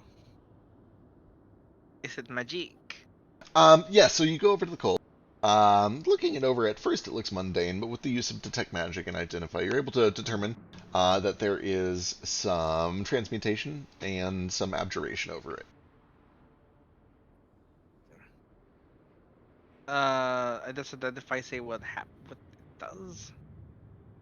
With Identify, yeah, you would learn, how do I put this? This is, it was once used as part of a trial for ancient elemental monks that were responsible for shepherding and communicating and serving as a conduit between the species of the material plane and the local locus.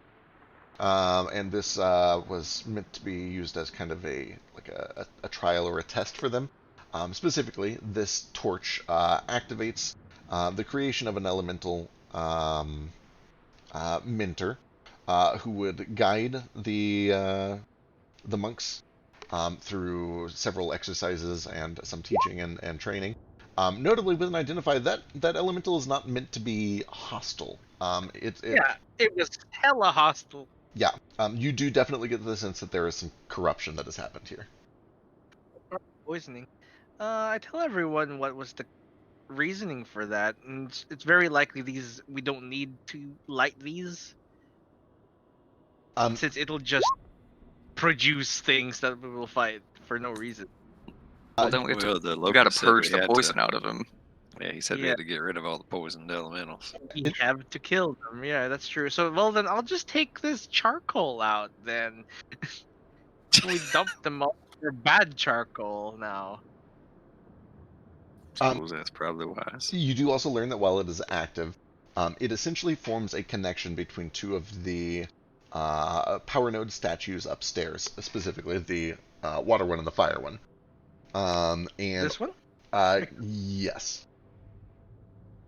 And all four of those connections need to be activated in order to allow the locust to have a material presence on the material plane.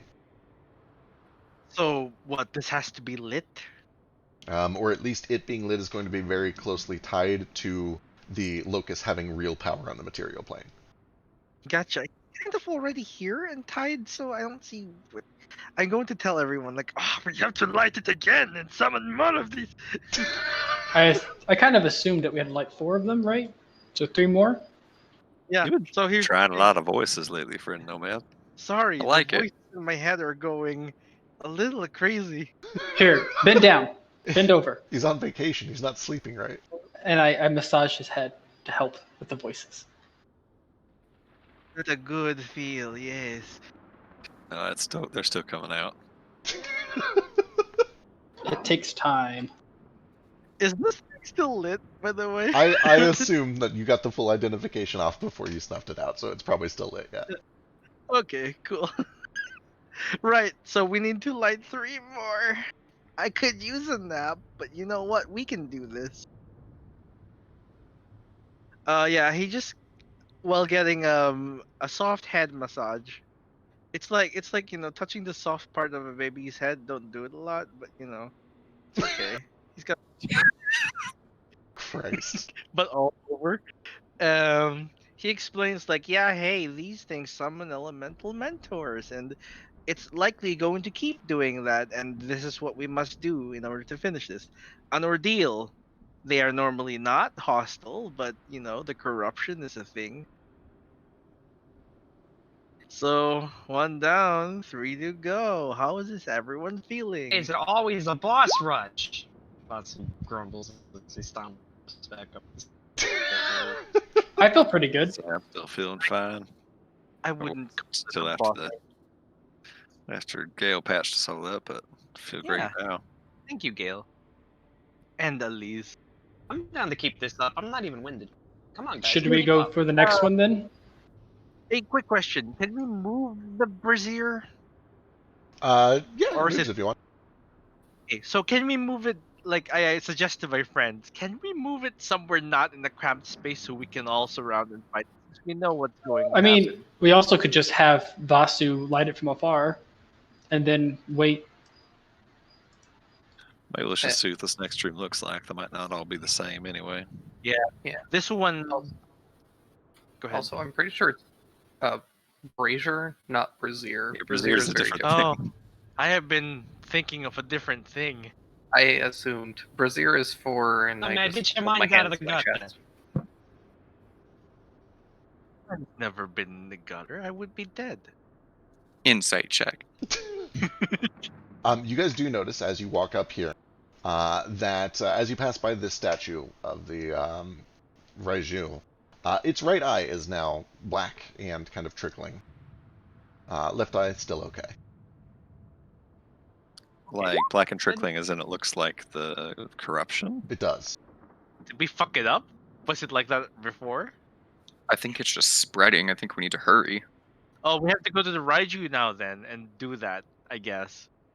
Because it's exhibiting the most bad shit, right? Okay, I'll do a quick pass and see if the others look the same way. Looking through, the rest of them look fine except for the Phoenix, whose left eye is kind of corrupted.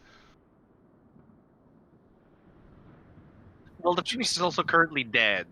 So we might have to fix it here and then resurrect it so it's not corrupted.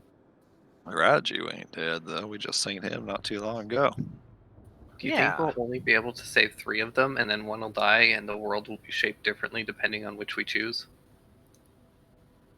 No, surely if we have to make a choice like that, it'll just make some sort of cutscene at the end that won't really affect anything. Just different colors, right? Do you think we'll be able to, like, save state and see what would happen if we chose differently? I wish to save file here, please. I think it's all just like I could cupcakes. feel the Yeah. anger. Boy, my blood pressure just shot up like 40% Wait, what happened? thinking about fucking Mass Effect. He That was made the a worst thing joke that ever about happened. Mass Effect and made himself mad. Oh, Accurate. As it's you like when the baby drops their own dessert. as you guys make your way down to the next chamber, you're once again kind of greeted by the sound of water trickling. Here, let me pull this up.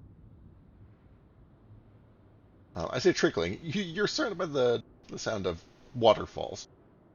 Dark Human, This one looks right. Let's do this one. Oh, this is nice. This is pleasant. Before we go down there, I'm going to summon my fucking mind buddy, and then I'm going to buff Moat's sword for realsies. Excellent. There we go, Moat. Thank you.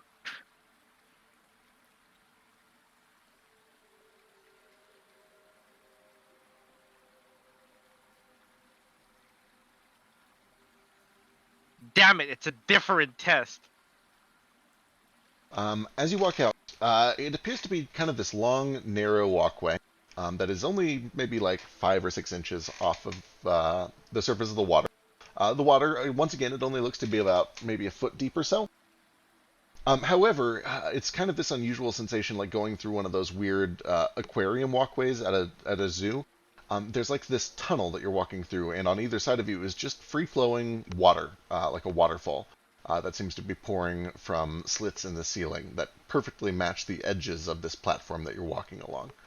And you can see through it because the water is clear and clean, and beyond it you can see that there's a chamber, and there are 3 kind of platforms against the far back side, which seem to have these kind of copper fixtures of some sort.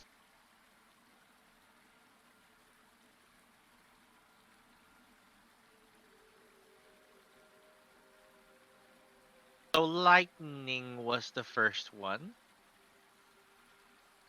and the test involved lighting a brazier that had fire in it. What elements do you think are associated with this one? Ice. Very likely. Is that a strainer? Yeah, looking through this the sheet of water that is falling down, it does actually look a lot like a strainer or a colander. It's kind of this bowl shape, but it's got holes on all sides of it, just kind of poked all throughout. Surely we've got to fill them all with water, right? Well, that So one's what's upside this- down. Yeah, upside down one. Yep, that one is hanging from the ceiling. It is an upside down copper bowl that is suspended almost like a lamp from the ceiling. So gas, liquid, and solid, right? The states of water. Yeah, that makes sense. Wait, what now? You know, like clouds are gas.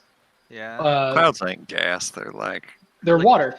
They're water that is turned into air, no, that ain't like true. steam. I'm pretty sure No. clouds are just like, What do you wait? Explain steam. well, steam's just what comes off of hot water. Yes, and it is water turned into No, it ain't. It comes off the water. because then why do you think the water shrinks when the more steam you have? Why are you 'Cause it's angry, Feck? I thought it was really clever, and I'm like, oh, maybe it'll take him at least a second. No. It is clever. It's just I don't do like fucking math puzzles. You give me shit like this, like Drake does, and I have fun. Agree. So we need water, ice, gas. So Vasu can do all that. He's got that cantrip, I think. Shape water? No? I can shape the hell out of this water. I can make water do whatever I want. I can make water my bitch. Oh, step aside. Nomad steps aside and bows. Master.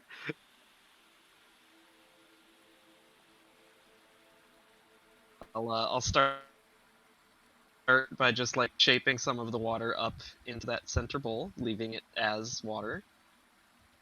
All right. Yeah, you just kind of grab some of this water from this waterfall and you bring it over and plant it down in that bowl.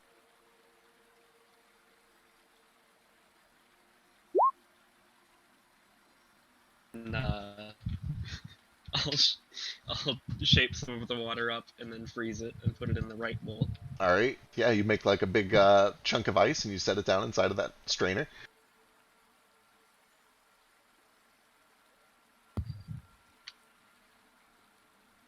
Like pause for a second because he remembers what happened last time we lit a torch or finished all of these puzzles. Yeah. And he's going to take a minute, kind of close his eyes, take a deep breath, do some weird like little stretches and like stances and stuff, and then he's gonna plant his feet back on the ground again. And when he does, fire kind of whips up around them and then kicks into the air and starts spiraling around him, and then forms into the shape of 6 little red lotus balls. Ooh, And that's fancy. gonna be what we're gonna use later. And then I'm gonna shape some water over there and then make it evaporate into some gas. and Alright. try to do that. You grab a bubble and then you cause it to steam and froth and boil. And as steam rises up into the upside down bowl, you do see that a shape begins to flicker just as expected on the other side of this curtain of water. And is flanked on either side by 2 new elementals. And this is probably what we'll pick up next time, but we will jump into initiative. But we level Right, up now, spend right? those 3 key points to do that thing.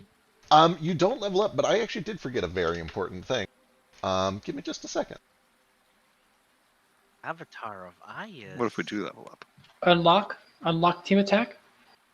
We all level up twice. That's what he forgot. I wish.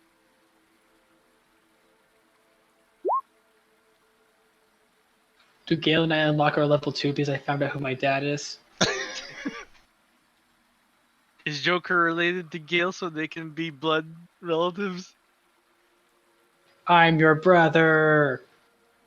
Ah, that means you're royalty. I'm the true heir to the throne. I have been heavily considering that theory because Right? I don't know who Scarecrow is. Scarecrow. Oh, that's right. You think Ace is Yeah. Scarecrow? Oh Yeah, my my god! entire backstory is kind of a Wizard of Oz reference. Mm-hmm. Is it because I'm dumb? That's not even. Uh,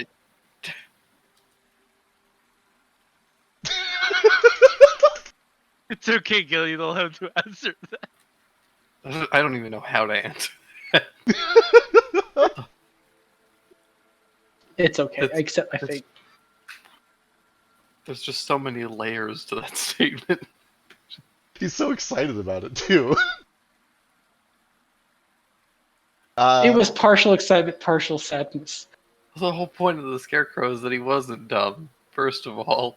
Yeah. Secondly, it's because you're a crow. Oh yeah, Yeah, There's that. and I'm pretty scary. He is pretty scary in the dark. Look at him. Big I'ma scary kill little you. brother. I kill you. Guys, I don't want to confirm or deny any theories. I'm not here to bust bubbles. That's not my job. But do any of you know what a shul is? No. I thought that was a Jewish thing. Yeah, I have no I idea. thought you just made something up. Oh, a shul is a scarecrow. Oh. Oh. Oh, well, you popped all the bump. It's archaic. Okay. A scarecrow, especially one made of feathers tied to a string. You killed the I- only good character. I looked up shul and it only shows fucking trucks. Backstory's Those- ruined. We're rolling Yeah, new it's The character. cowardly lion. Time to rewrite everything. Leo is a cowardly lion. I have to kill him too. That makes sense because his name is Leo. That one, yes. But then wait, I thought Shul was supposed to be the Wicked Witch this whole time. So then who's Look the at Wicked those Witch? stats, Same. Gil. Probably There's a- someone we haven't met yet. Those are good stats. That's a fun character. That's a fun There's a fucking bad array. witch. There's That's, a whole committee of munchkins that we need to meet. A whole still. committee of munchkins. That's a I forget kobold. what I know they're not called a committee of munchkins. I forget what they're called in the movie. It's like Lollipop Guild, right? Yeah. Okay. I like committee of munchkins though. Me too. Sounds like they're I'm- evil. Yeah, I'm putting that into my Committees aren't evil. new comic. I don't know. It sounds like they're evil. Committee of The munchkins. Committee of Munchkins. Can we rename our party? I'm so glad I could help. Thank you. I'm writing it down right now. I have the manuscript. I Putting it on my character sheet. swear to God, first thing I do is I write you guys. The thing that I forgot is the thing that I don't. It's nothing. Don't pretend I didn't say anything. That's what I'm getting at. Nothing's Excuse me? happening. There's nothing weird going on. Don't worry about It it. What definitely about- sounds like you forgot something big and that you need Have- to tell us right now before you cock tease us about it for another 2 weeks and then forget about it. Nah, no, that's okay. I believe you. You shouldn't. It's a mistake. I don't believe you. I don't believe you at all. But I am gonna go to sleep. I will catch you guys next week. Yep, See sounds ya. good. Later. Have a good night. See you guys. Fucking giant dude is gonna be the final boss of this dungeon. He's gonna stomp us. Yeah, he is. He seems cool. That's, He's gonna that, destroy the world. it is a bad idea to resurrect this guy, but I'm gonna do it. It's in Outer Sky.